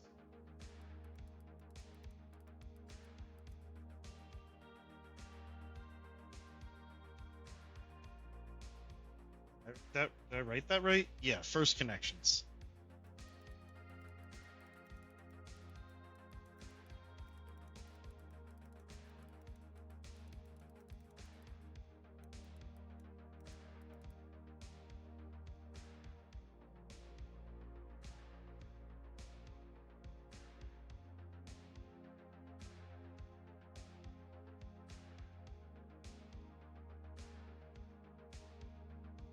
$20.78 more technology.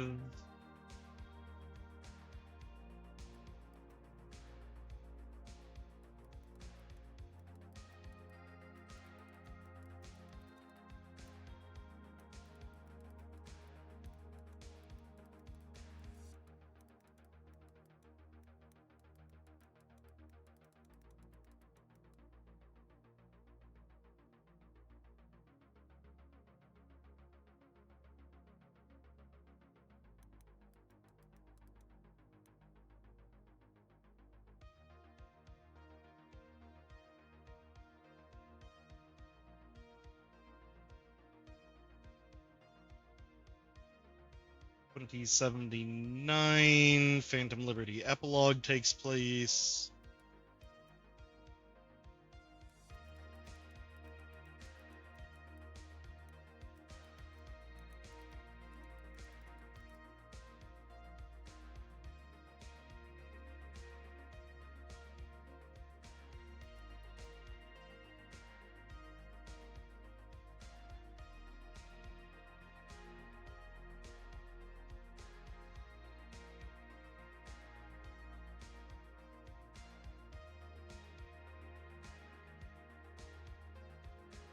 Night Core's 3-hour maglev connection to Chicago becomes operational.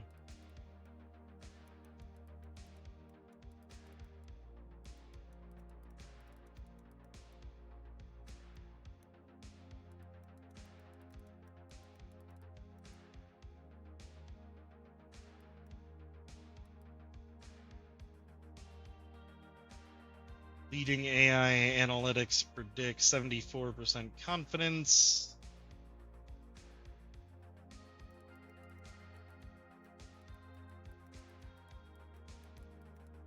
With 74% confidence. A hot war will break out with between NUSA and the Free States.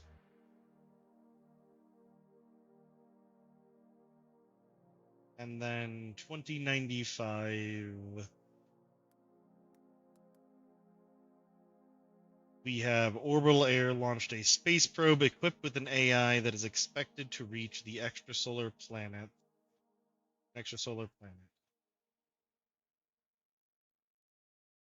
Orbital Air launches probe with AI expected to reach extrasolar planetary objective by 2095. All right, there we go.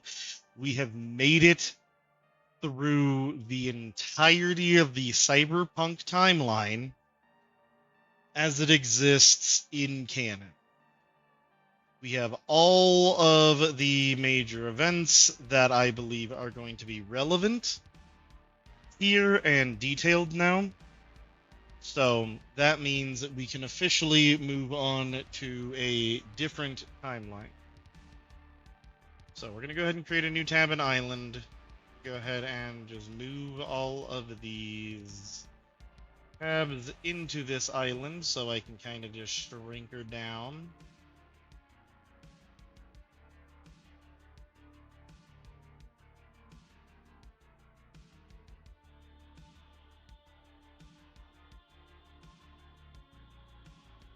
Beautiful. And now we can do that. This goes in here as well. Not the Sicilian Mafia. I don't actually need that. There we go. Article 9 is now in there. Perfect.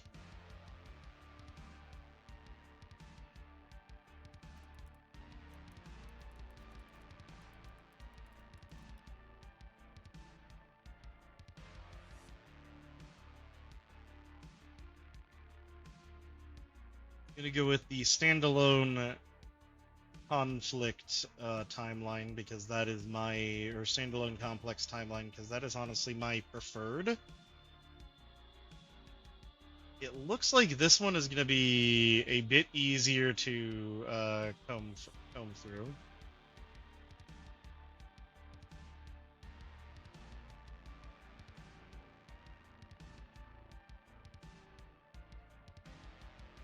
So our first event for this one is in 1991.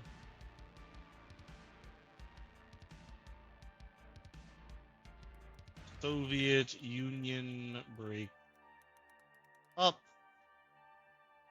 Obviously, there are going to be some discrepancies here, and I'm aware. I will have to figure out how I'm going to be handling these.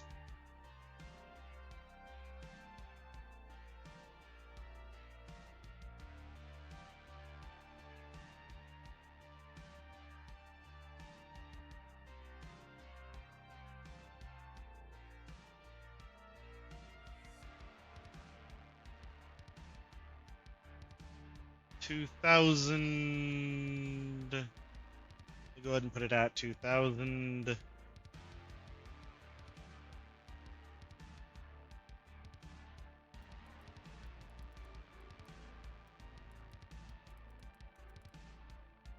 And around 2032, it ends. No, 2 years later it ends. So 2002.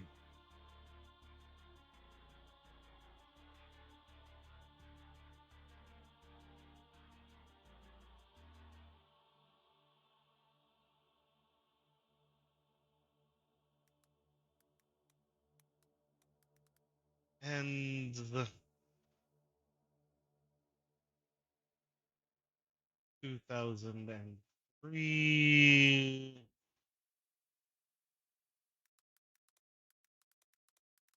Major.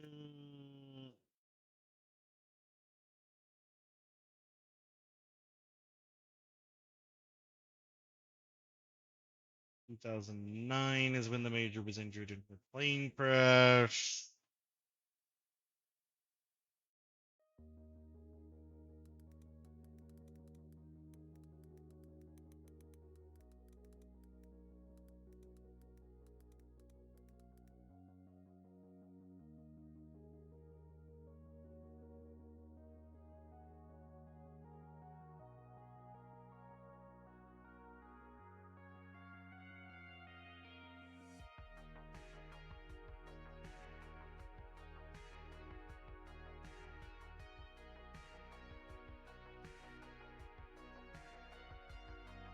Okay, this one's gonna be a beefy one.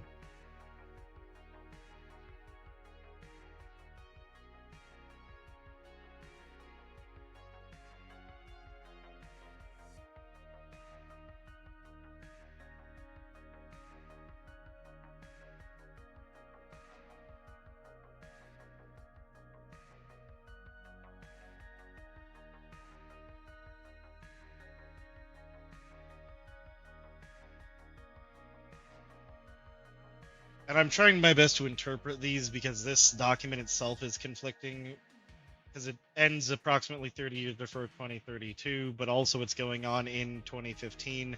So I'm just going to kind of avoid some of this stuff and kind of keep it as clean and logical as I can. 2015, America is broken up.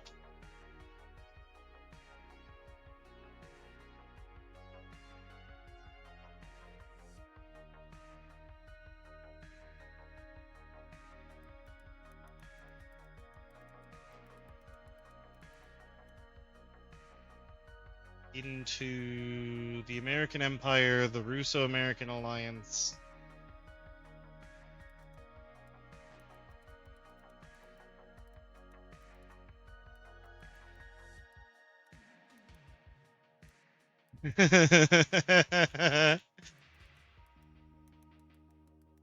Hey, I'm not doing it. It's the standalone complex timeline that's doing it, man.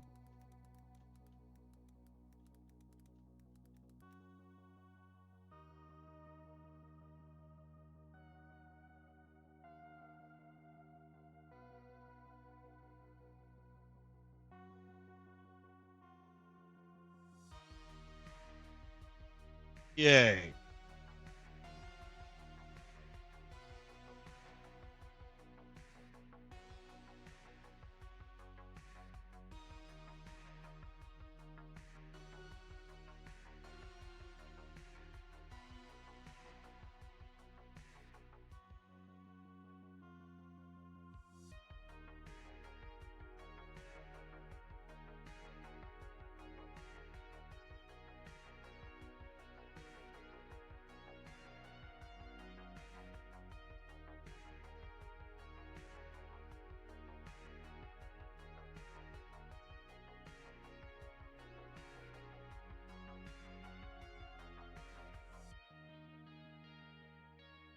(2015 to 2024), the World War IV or the Second War, Vietnam War happens.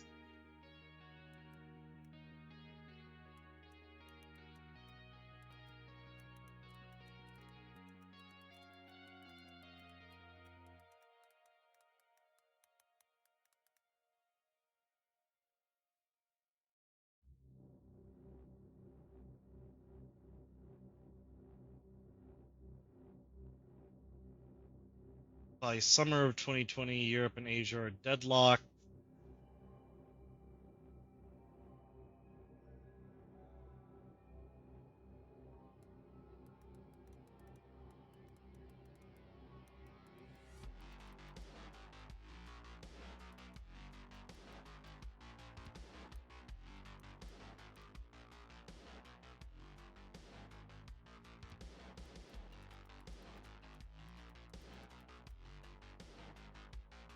Okay.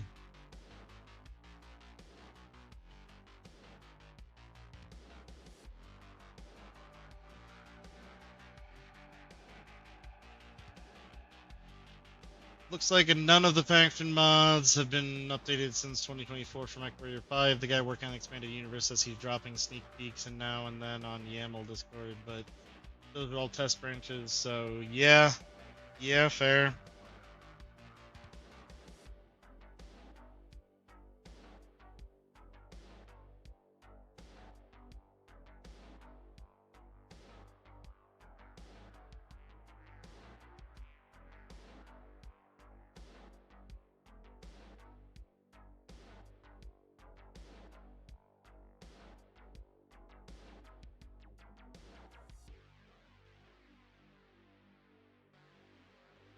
Okay, so that's in 2015, back in 2015.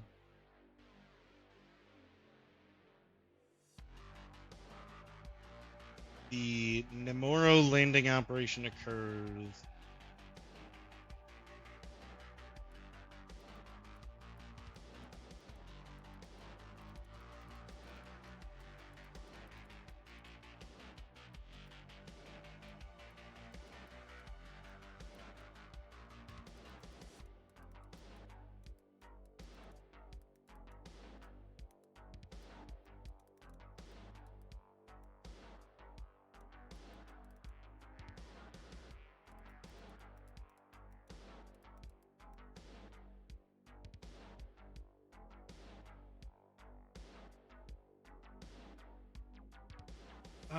Let's see here. What else do we have in this brick section?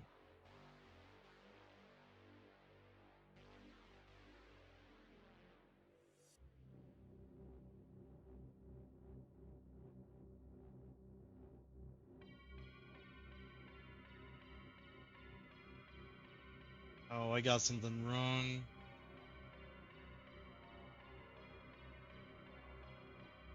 First of all, I spelled Bato wrong. I need a extra U on there.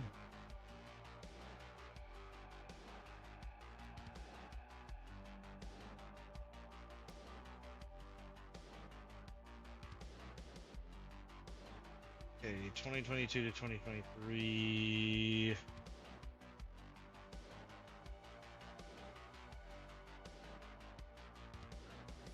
Or 2020 to 2023, so I need to go down to 2020.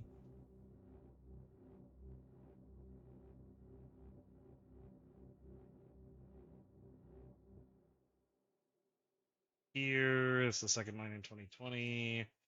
That is the Mexican and South American campaign, part of World War IV occur.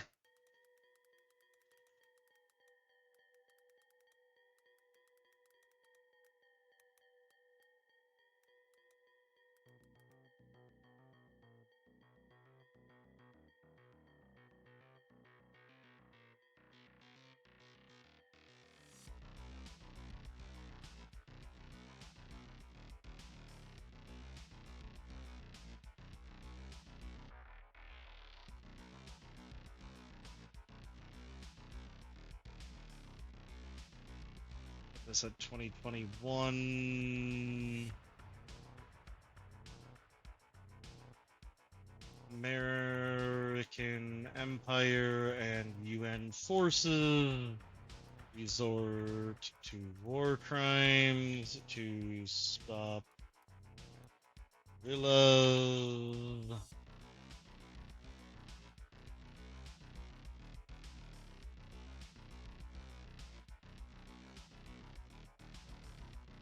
Go to 2022. Japanese UN peacekeepers, including the Major Bato and Ishikawa, are deployed.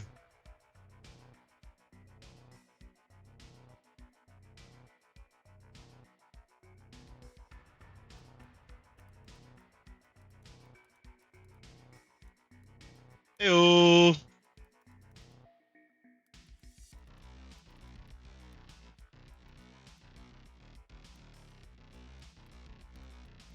Appreciated.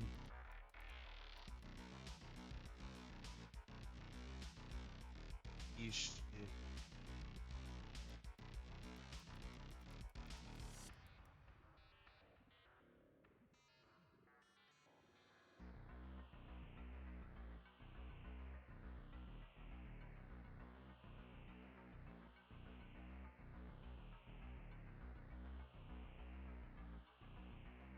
2023, American Empire exhausts itself and is forced to.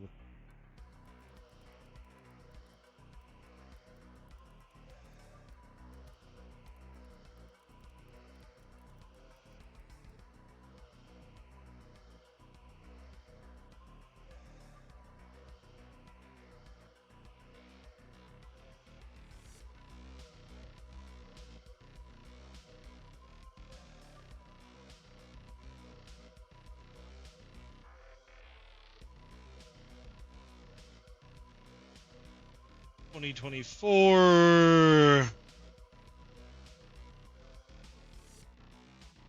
They don't have a 2024 yet. Insert one row above. Insert one row above. 2024.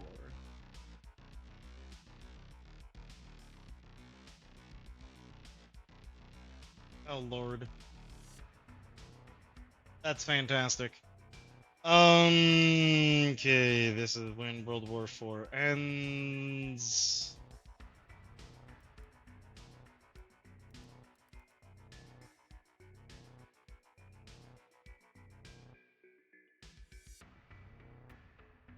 Also in 2024.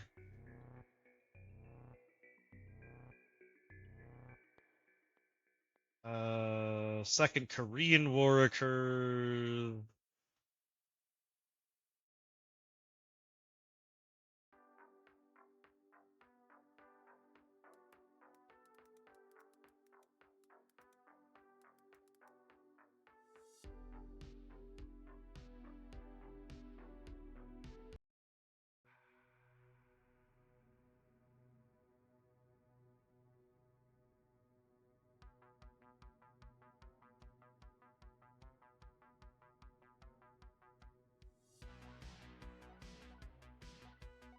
American Empire calls on UN troops to deploy peacekeepers to the peninsula.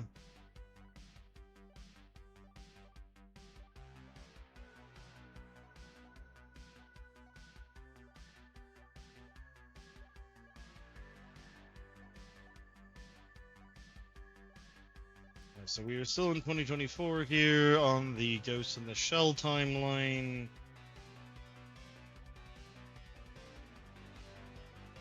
American Empire calls on United Nations. Yep.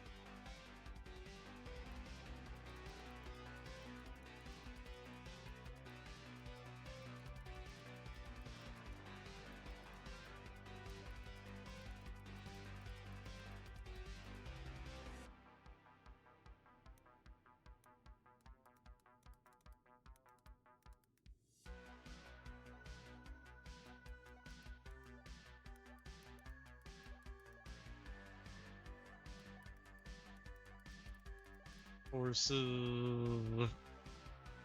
to Shinuji.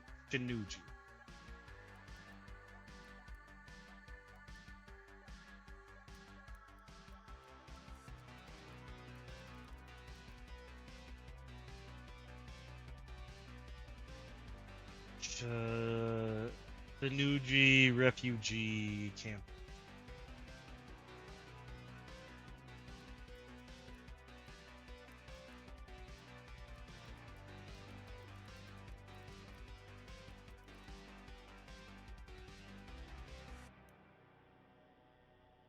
Yay.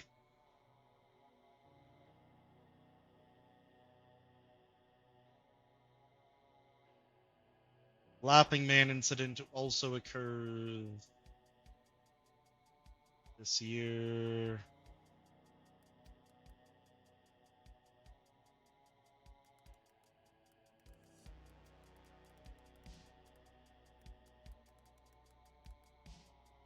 Yay. That's 2024. Now we move to 2029.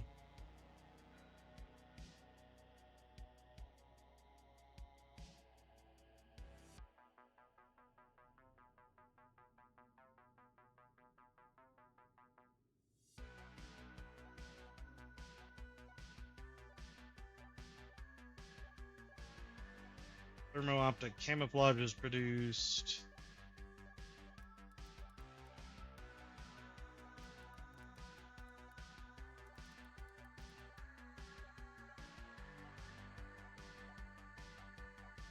$2030 Ghost in the Shell standalone complex.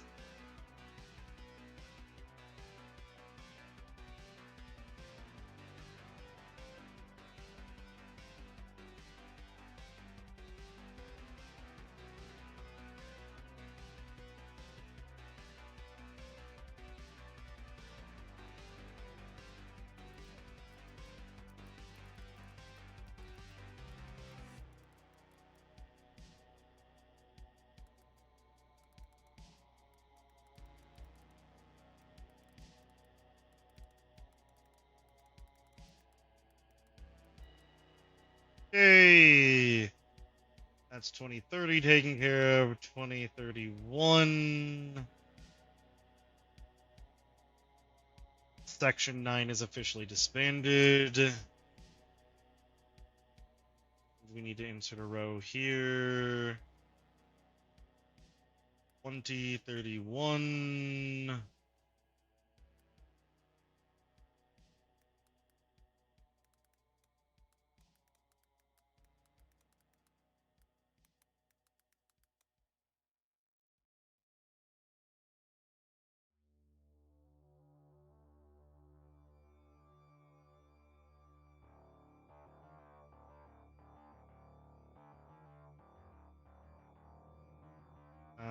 Same year, Section 9 quietly is reinstituted. Let's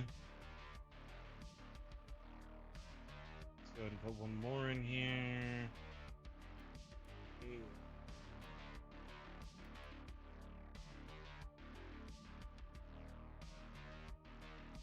2 months later, Section 9 quietly reformed.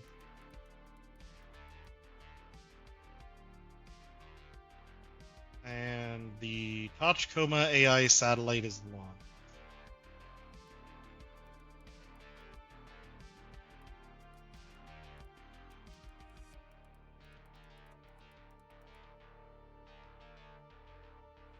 Alright.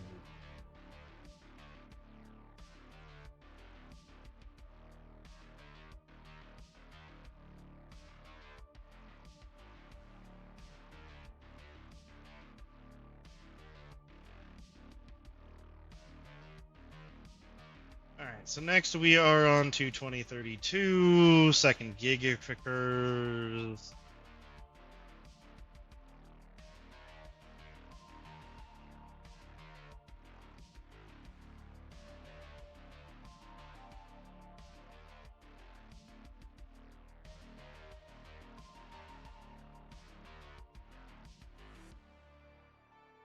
I'm gonna go ahead and for ease summarize that as just it occurs.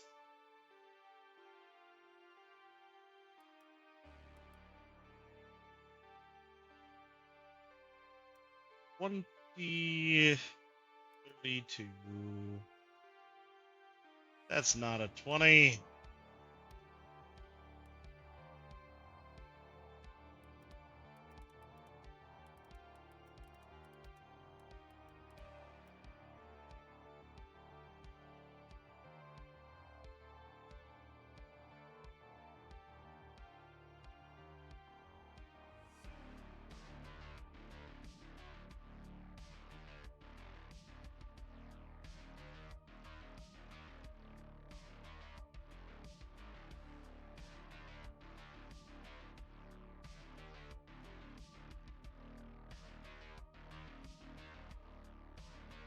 (2033), the major resigns from Section 9 after becoming dissolute.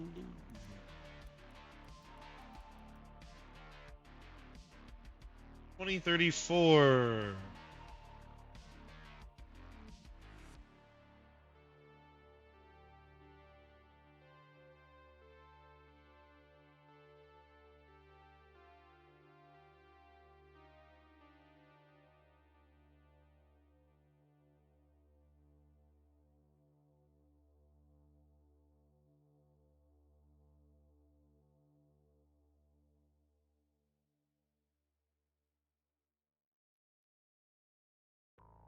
Go ahead and breeze through reading this because I've actually not seen Solid State Society as a former government of public.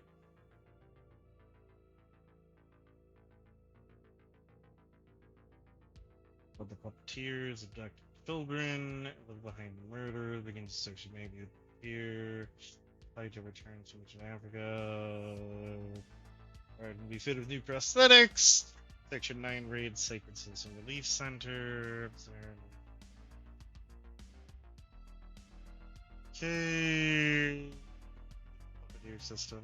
If he wasn't the puppeteer, good any of the puppeteers all. Might have been here. Then Major rejoins Section 9 and resumes her position as squad commander.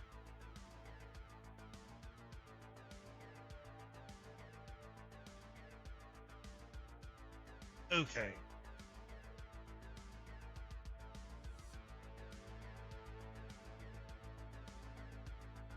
So, 2034. We now need to insert 2044 or 2034.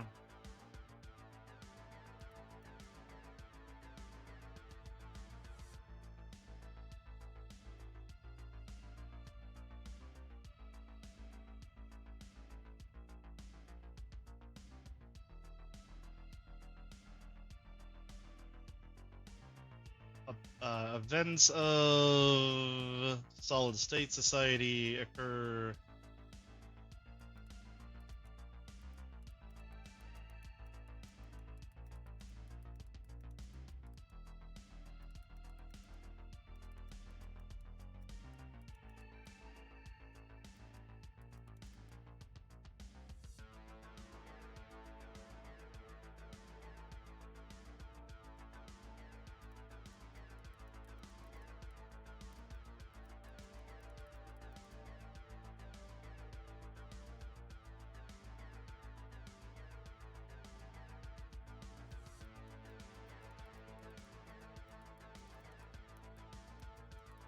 resume her place as squad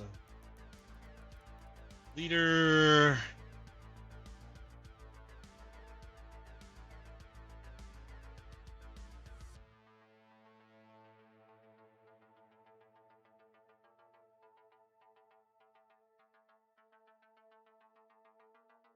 Chief Aramaki becomes official advisor to the Interior Ministry.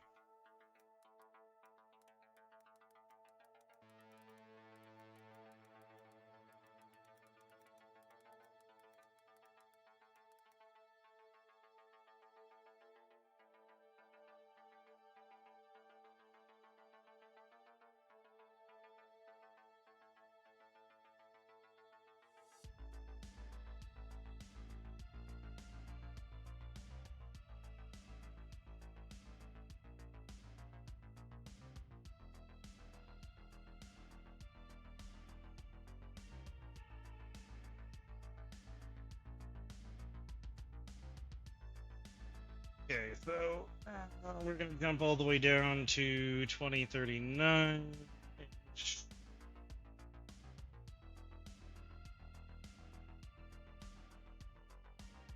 Need a few more entries for 2039.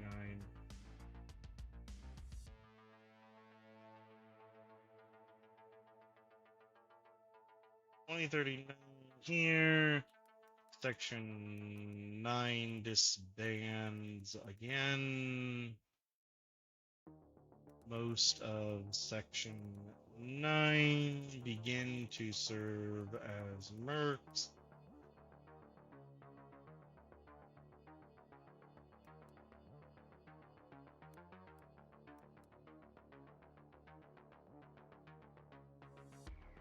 Okay, then we jump to 2042.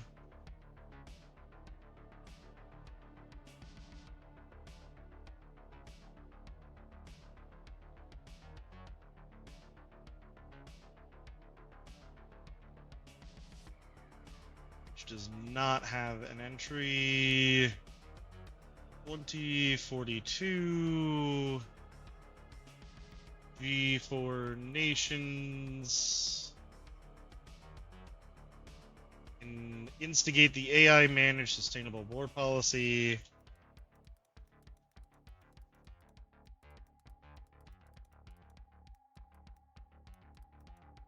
In an attempt to revitalize their economies.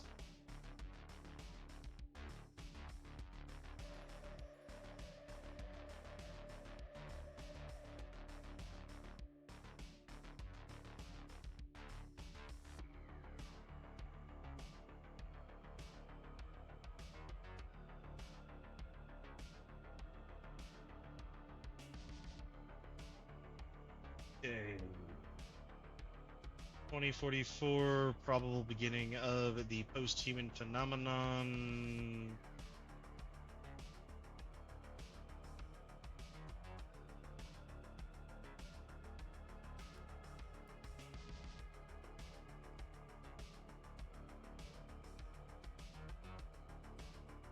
That's supposed to be one row lower.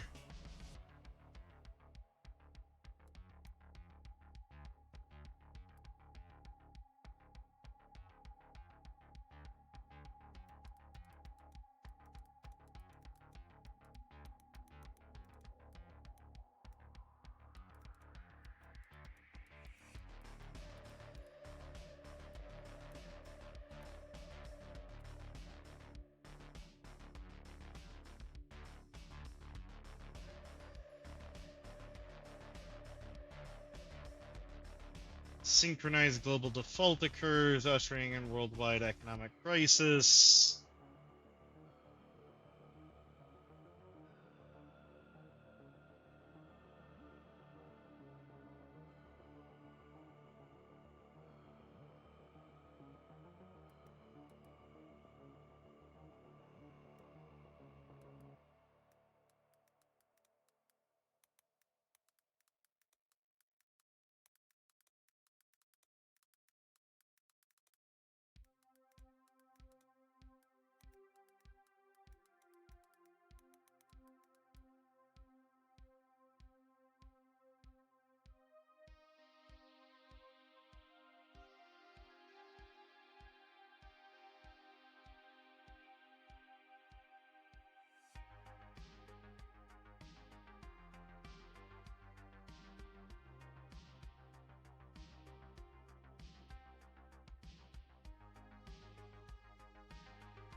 Becoming the group known as Go.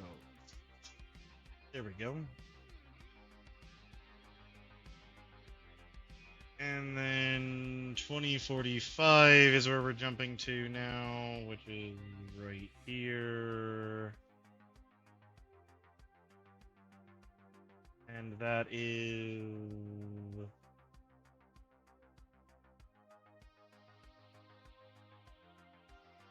Ghost hired to protect city in California from raiders.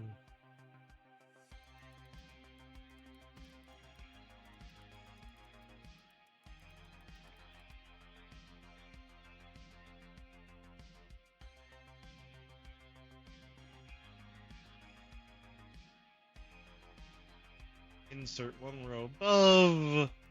2045. We've got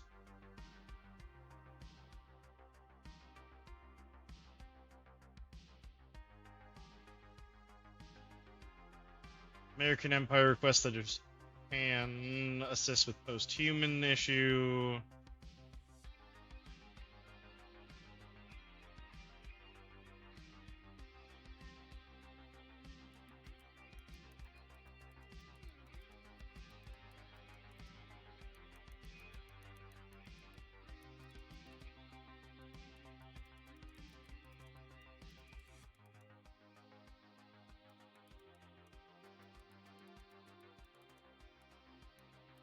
And revise Section 9 for the job. Events of Stack 45.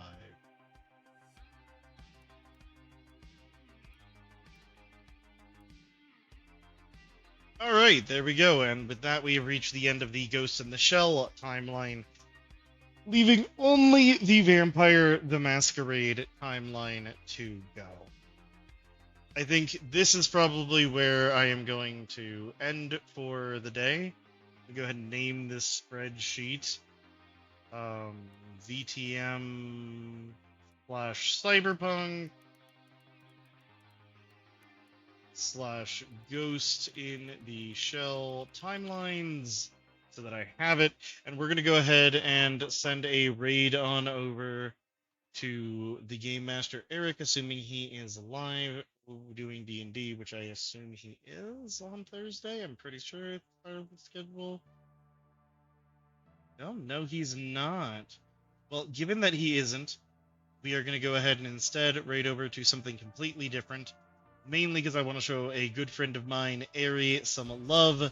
She is currently playing Dead by Daylight. While it's very different than what we're doing here, she's a fantastic streamer, worthy of your love, and everyone's favorite bitch. I love her dearly. She's a good friend of mine, and I would appreciate it if you said hello for me. So that's who we're going to go over and hit 9.